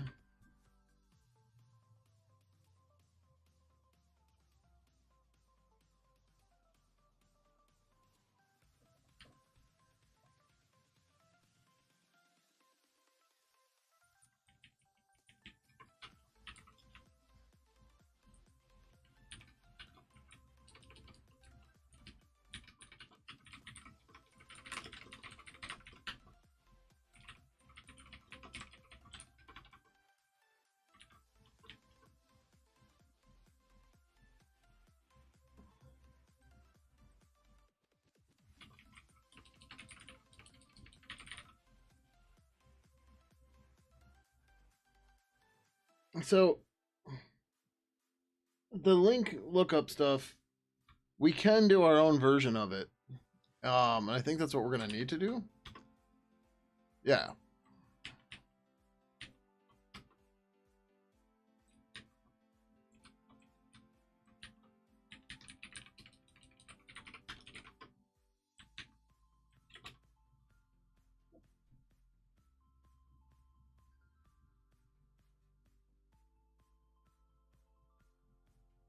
GTK label's not subclassable, is it? It's not final. I hope it's not final. It is final.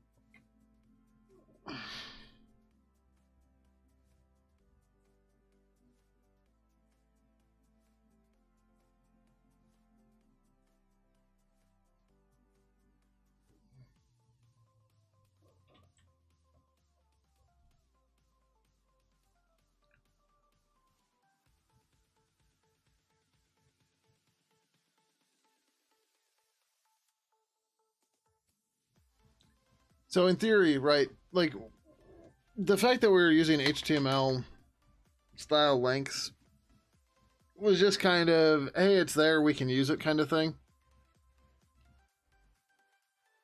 But like protocols get they can come in and markdown and not HTML, right? So converting their links to HTML is probably not the right idea. So like we should convert that into attributes and stuff like that and handle it that way.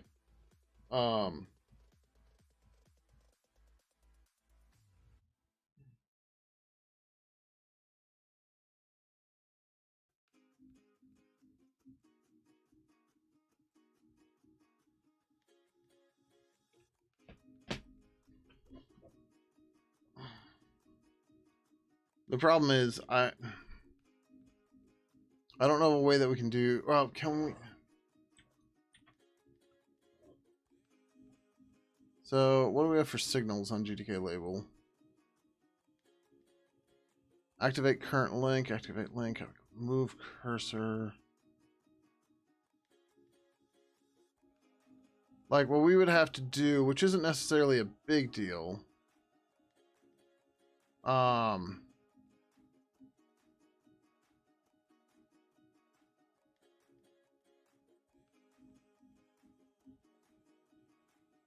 But we would have to we would have to build a whole bunch of stuff around the links. Which again isn't a huge deal.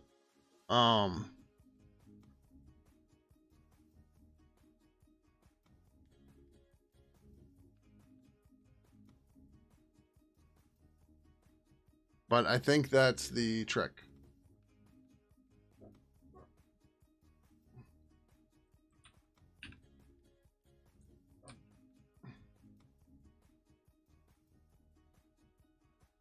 So like we don't have to escape the messages anymore because we're not using markup.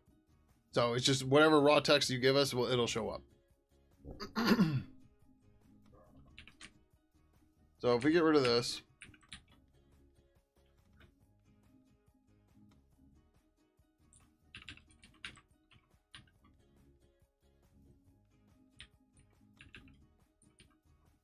all right, so then we don't need the closure anymore. So this should still work as intended.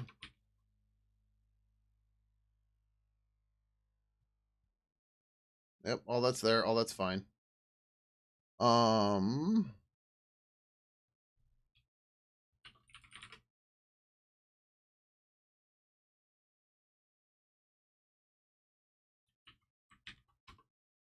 That's all there, that's still fine. Actually, do this. This is more fun to do anyways. Yep. And press all this shit in the bed again. Oh, no, just a lot of sign at the end of the track. Nice, thanks. Right, so we get all those, and then if we flip the property, everything goes away. It's now crystal clear, easy to read. We set the property back, boom, everything comes back.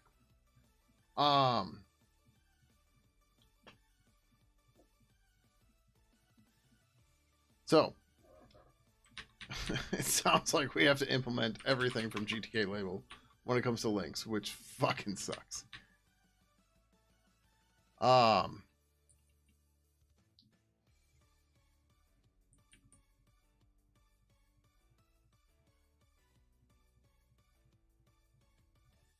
Yeah. But this is where it gets more interesting.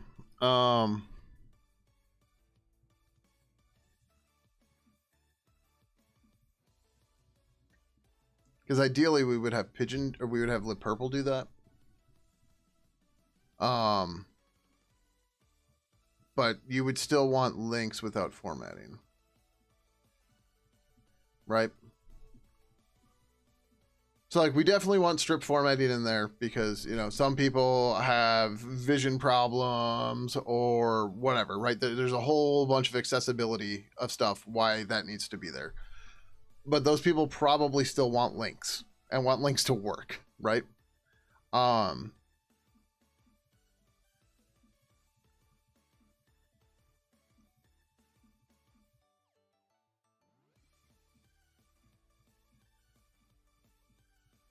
There's got to be there's got to be some handler or something here.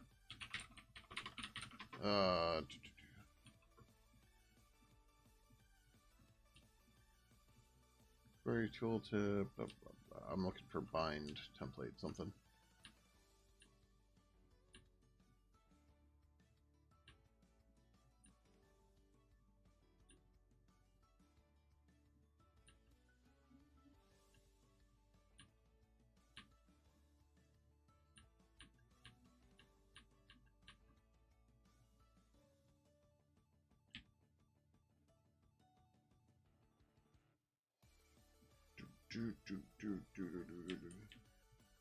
Menu pop up, properties.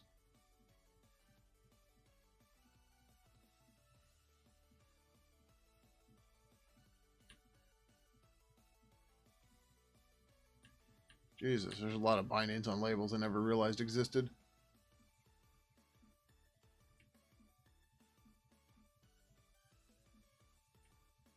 I was like, what's the binding signal? It's for keyboard bindings.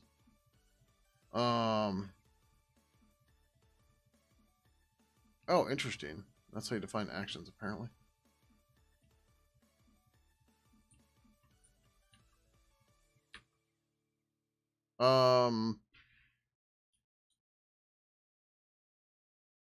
Where the fuck does it handle the links?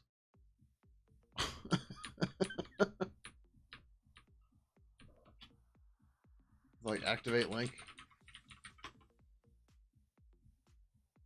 Intended for use in handle or use in a blah. Returns the URI for the active link in the label. The active link is the one under the mouse pointer or in a selectable label. The link in which the text cursor is currently positioned.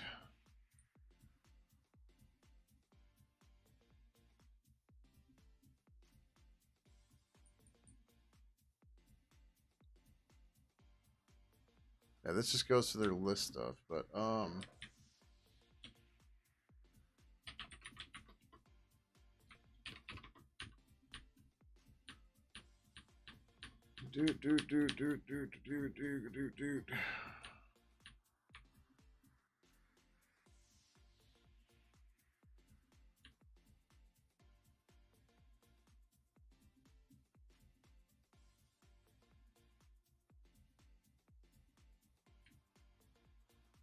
Link share the GTK label selection info struct with selectable labels. There are some new fields for links. The links field contains a list of GTK label link structs that describe the links which are embedded in the label. The active link field points to the link under the mouse pointer. For keyboard navigation, the focus link is determined by finding the link which contains the selection anchor position. The link clicked field is used with the button press and release events. To ensure that pressing inside a link and releasing outside of it does not activate the link. Links are rendered with state flag. Yep.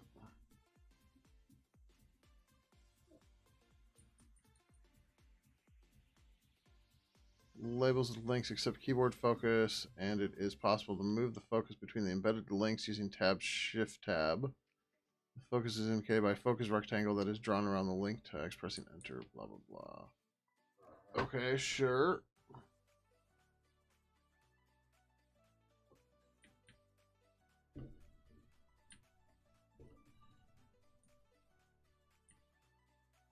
That's all fine, and that's all things we'd have to do. The question is, where the fuck did they come from?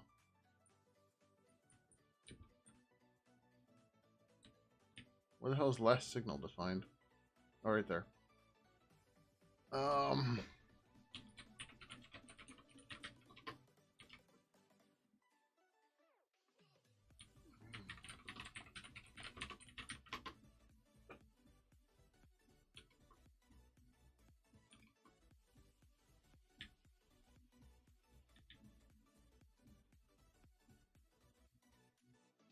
Where the hell was this? Click, gesture, released.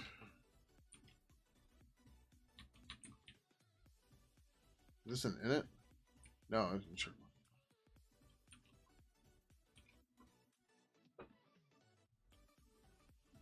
Motion.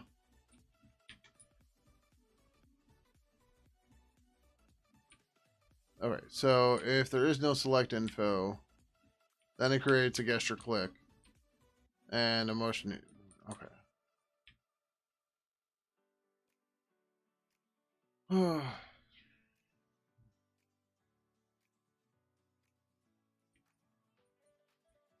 Alright. So this sucks. There's always something, but it's not the end of the world. Then we'll have to figure it out.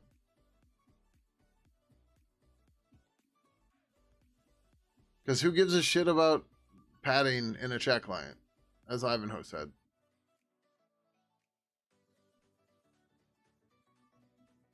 Like, we don't need to get every single cycle out of a chat program. Like, chat is asynchronous. If you're spending that much time into the engineering of it, it's going to be stupid. But anyways, this is GTK, right? What you just saw up here is GTK. This wasn't even Pidgin. Why isn't it packed that way? Because they grouped things logically so that they can understand the code. The better question is, why doesn't the compiler fix the fucking problem? Right? Alright. What do we got to clean up here?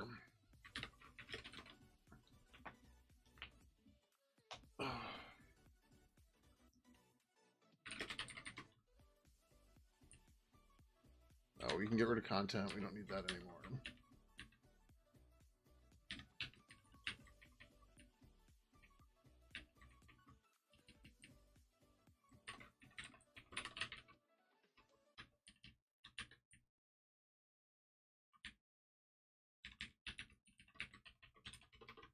Also, better question. We're not using LLVM. So that's another reason why not to do it. Like, we do compile under LLVM for testing, but that's not our default environment. 79.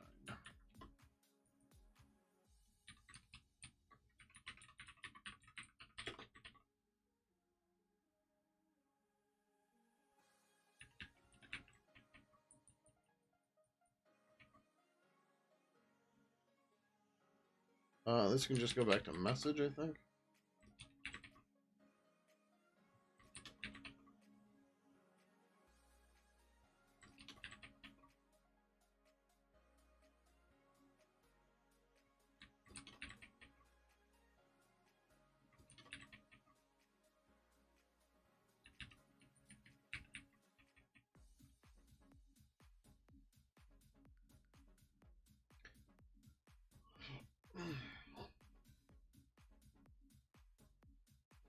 Yeah, so we still have the problem here of how do we want to handle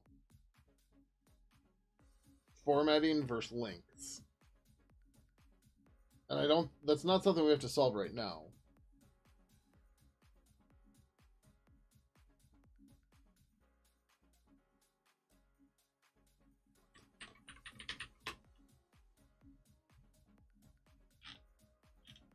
There's the answer to your question.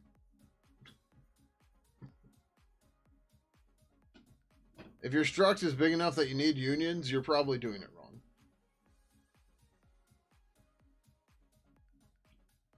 That said, for certain binary protocols, sure, unions make sense.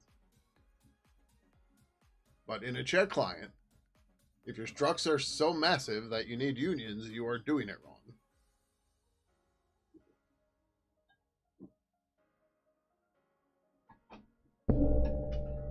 And even then, unions would provide... not provide. They would... You'd still have to manually pack them. So what's the benefit there? More confusing code? Forget that noise.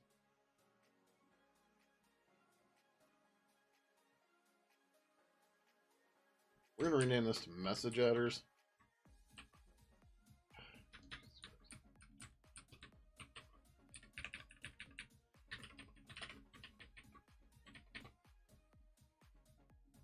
IPEW, just heard you're anti-union, you rat. I'm not a rat. I have wings. I'm a pigeon, damn it. A rat with wings.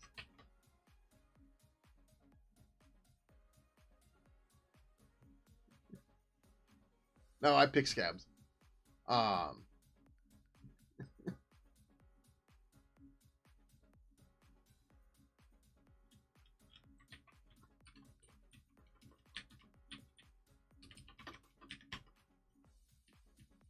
Although, actually, maybe that means you hire scabs if you pick scabs, right?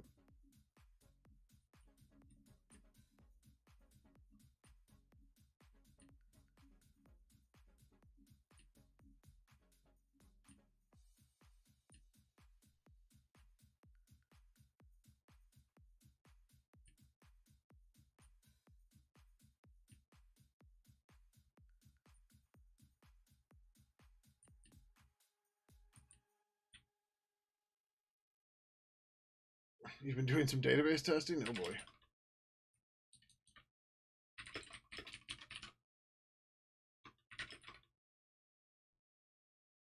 Someone keeps pushing some newfangled DB tech. Is it NoSQL? Or is it internet scale MongoDB?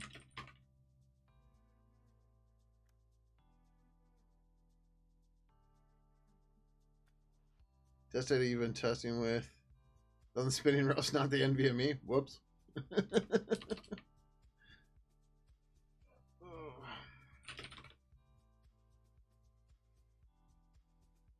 I've heard of timescale DB. I don't remember anything about it, but I know the name.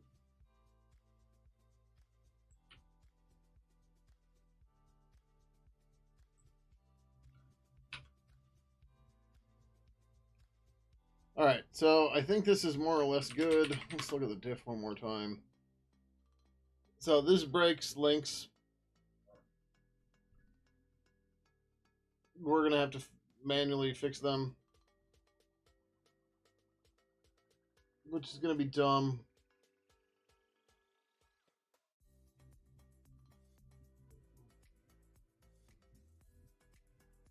I'm not sure how we're gonna do it yet, but we'll figure it out. What I think we can do is you can do something like Pango adder. No, this wouldn't be right.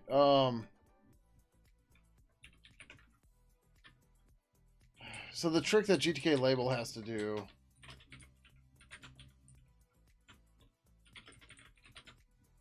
I meant to look at this and I forgot. I apparently still have this open on 5 or 6, 5.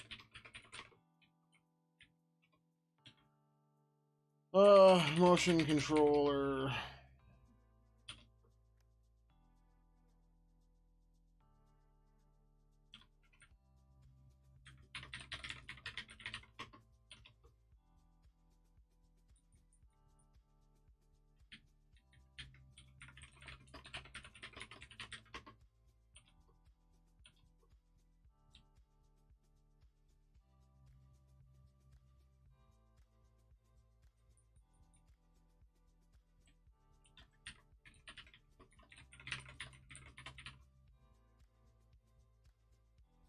Nope.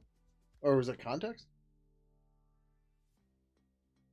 The Spinnerus is hanging with their timescale benchmarks on the same dataset with Postgres. I was like, why bother? I get to make the essay. Move the dataset to NVMe and try the benchmarks again. What's the essay in this context?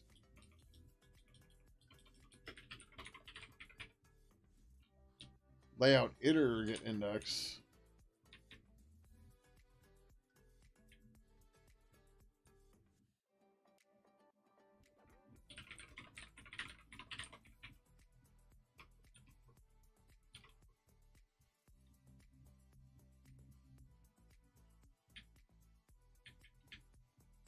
Get layout location.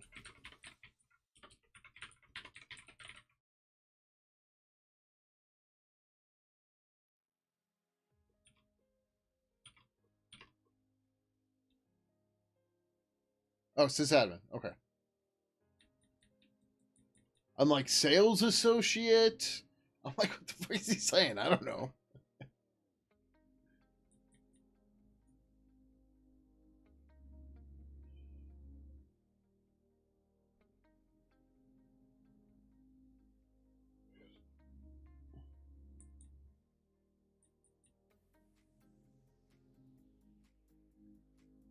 Pango layout get... Oh, Jesus Christ.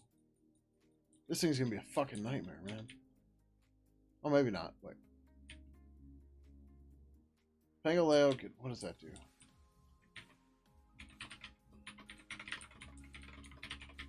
Pixel extents.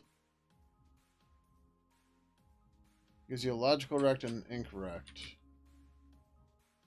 This only cares about the logical. Gets the baseline.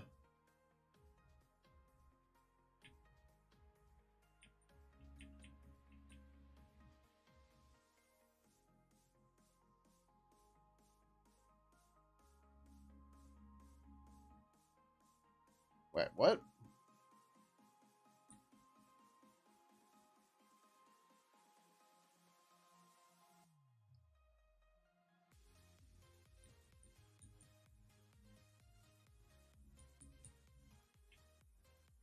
I'm so confused right now.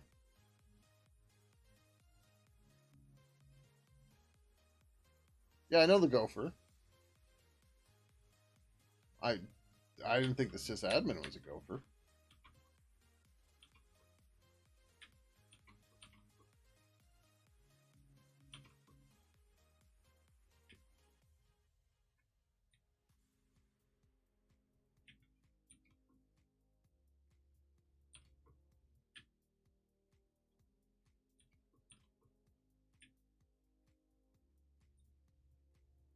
So this was get layout index.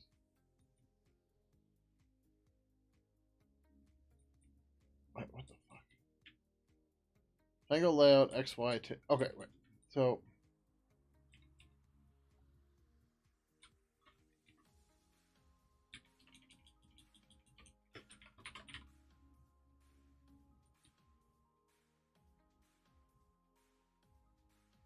okay.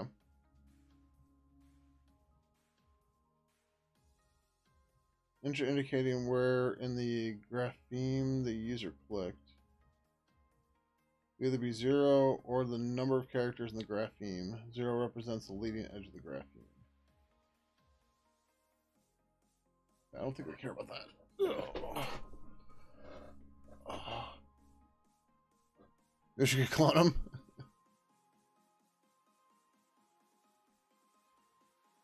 A super guru? Yeah, that'd be Floombort. Whether or not he's here, don't know, but he's here often. Somewhat often. Might be asleep, though. He's in the Eastern time zone. I doxed him. Gave you a whole time zone to figure out. Well, you could be traveling, too. Or just sleeping. Yeah.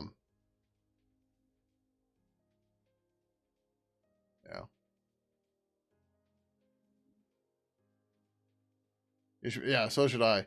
All right, I'm gonna finish this pull request. We got some ideas on how we're gonna do this. I think we're just gonna make like a pigeon label, which is gonna be gross, but it's okay.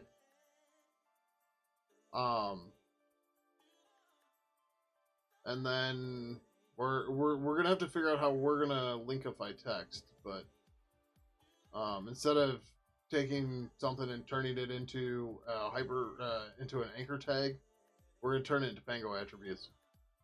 But that's a whole nother can of worms.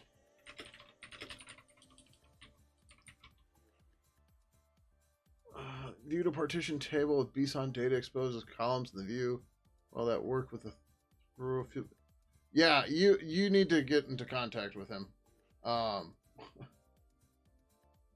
He is offline on Discord right now. Remind me tomorrow. I'll send you guys an introduction tomorrow. Or I can just do that right now. Are we friends? Yeah, we gotta be friends on Discord.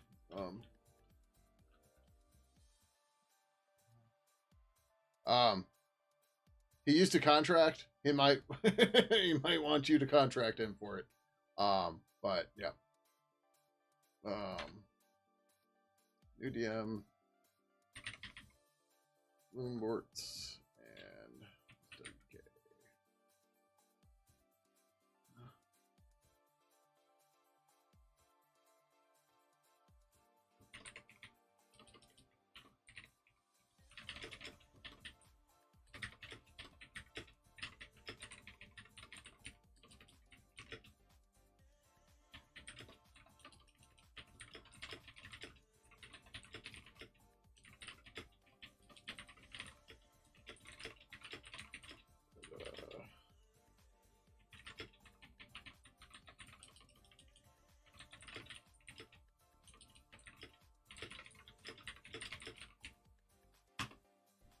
There. Oh, well, whatever. I didn't tag you. Whatever. You're awake. You don't need to be tagged.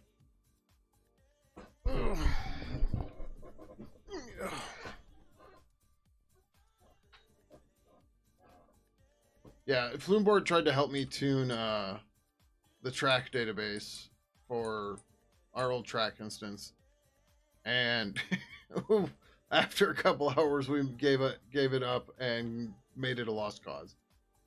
It's just like we're not using track.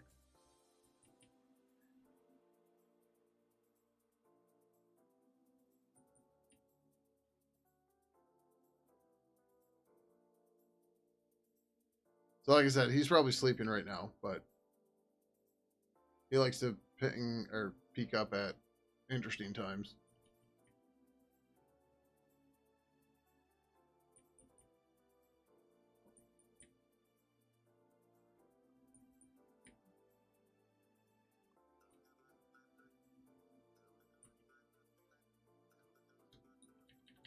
All right, branch.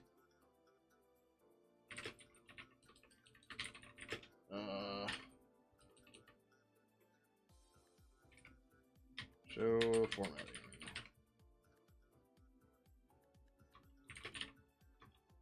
Ooh, add a preference for toggling whether or not to show formatting. There is no UI interface for this right now, but you can manually tweak the setting in Pidgin 3.ini. It's required turning off use markup on the content label.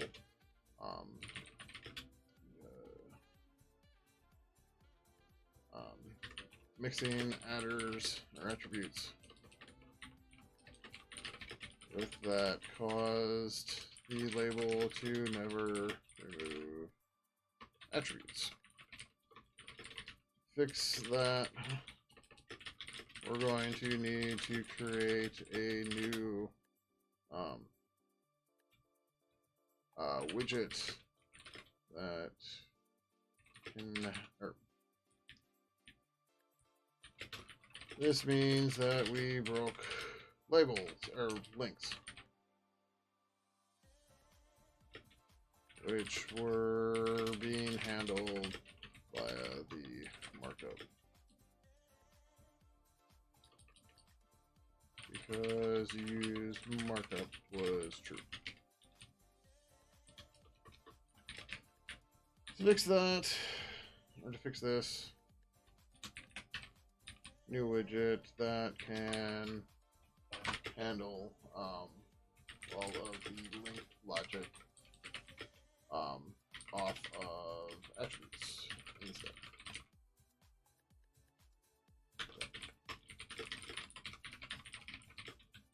On the plus side, we're like, it sucks we lost links right now, but right, like it's gonna be annoying, but we'll get it fixed.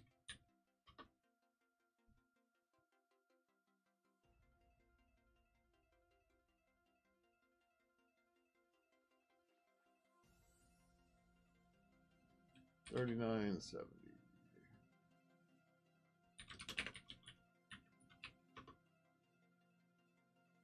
Testing done. Joined an IRC channel and sent a message with formatting from Pidgin 2. Then toggled the setting via the file and verified that formatting was toggled correctly. Also called in the turtles, which we have to do. Yeah.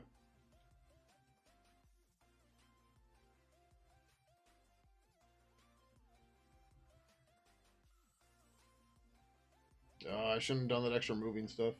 Fuck. It's not horribly bad, but I could have done a separate pull request. It would have been easier to follow.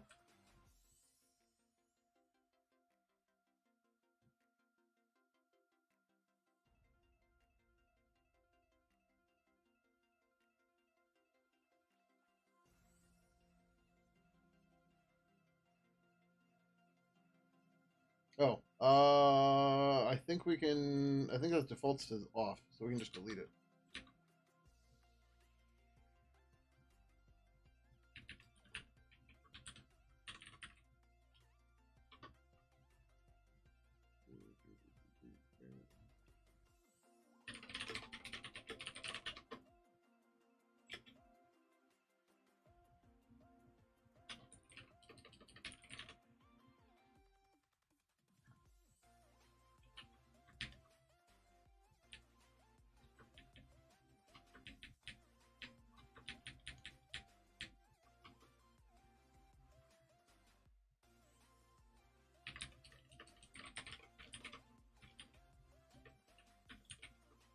Cool. That is awesome. Ooh.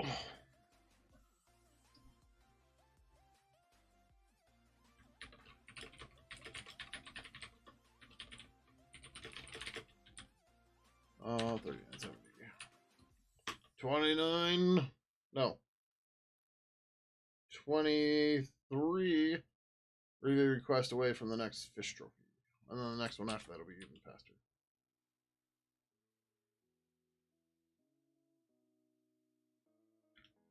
Okay. We gotta put tickets in for all this other crap. I'm not doing that tonight.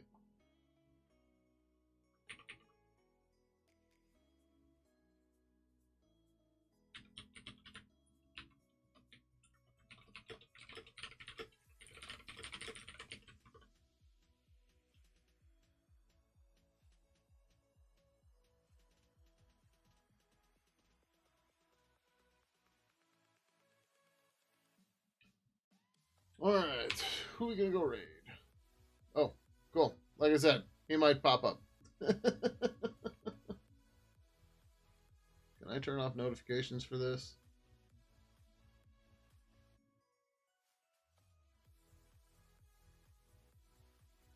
Sure. I'm going to mute this for 8 hours so I don't get blasted out of notifications as I'm trying to sleep.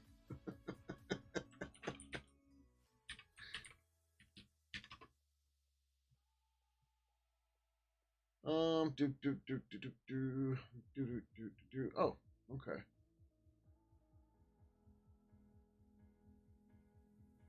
We're gonna go raid Dennis, aka Last Miles. He's doing stuff. You know, that's stuff that he does. So if you don't want to join the raid, go ahead and hit cancel up above chat. Otherwise, there's nothing else you need to do. YouTube, nobody's there, but we're going over here to Dennis. I don't know that he's on YouTube or not. I should probably find out, but whatever. I'm trying to think of something we can associate with the number 62 and coming up blank. Yeah, I got nothing. 5'2" something. What's 5'2"? I don't know. Anyways, thank you for the 62 months for the board. Greatly, greatly appreciate it. We're on our way out of here though. We're gonna go raid Dennis. He's, I don't know, his stream's title's Wine and Whiskey, and I see some code on his stream. I don't know, whatever. Anyways, if you don't want to join the raid, go ahead and cancel above chat. In the meantime, be sure to follow on Twitch and subscribe on YouTube and hit the notification bell for whatever your level of notification is. In the meantime, you can find links to all my social media right over here. Or not. The bot's being a jerk again. All right, whatever. You guys know the links. Anyways, we're going to get out of here because the bot's being dumb and everything else sucks, but it's fine. But yeah, so we'll pick up on this probably Thursday, maybe. In the meantime, I don't know. We'll figure it out. Either way, have a good night, everyone. Thanks for coming by. And until next time, adios.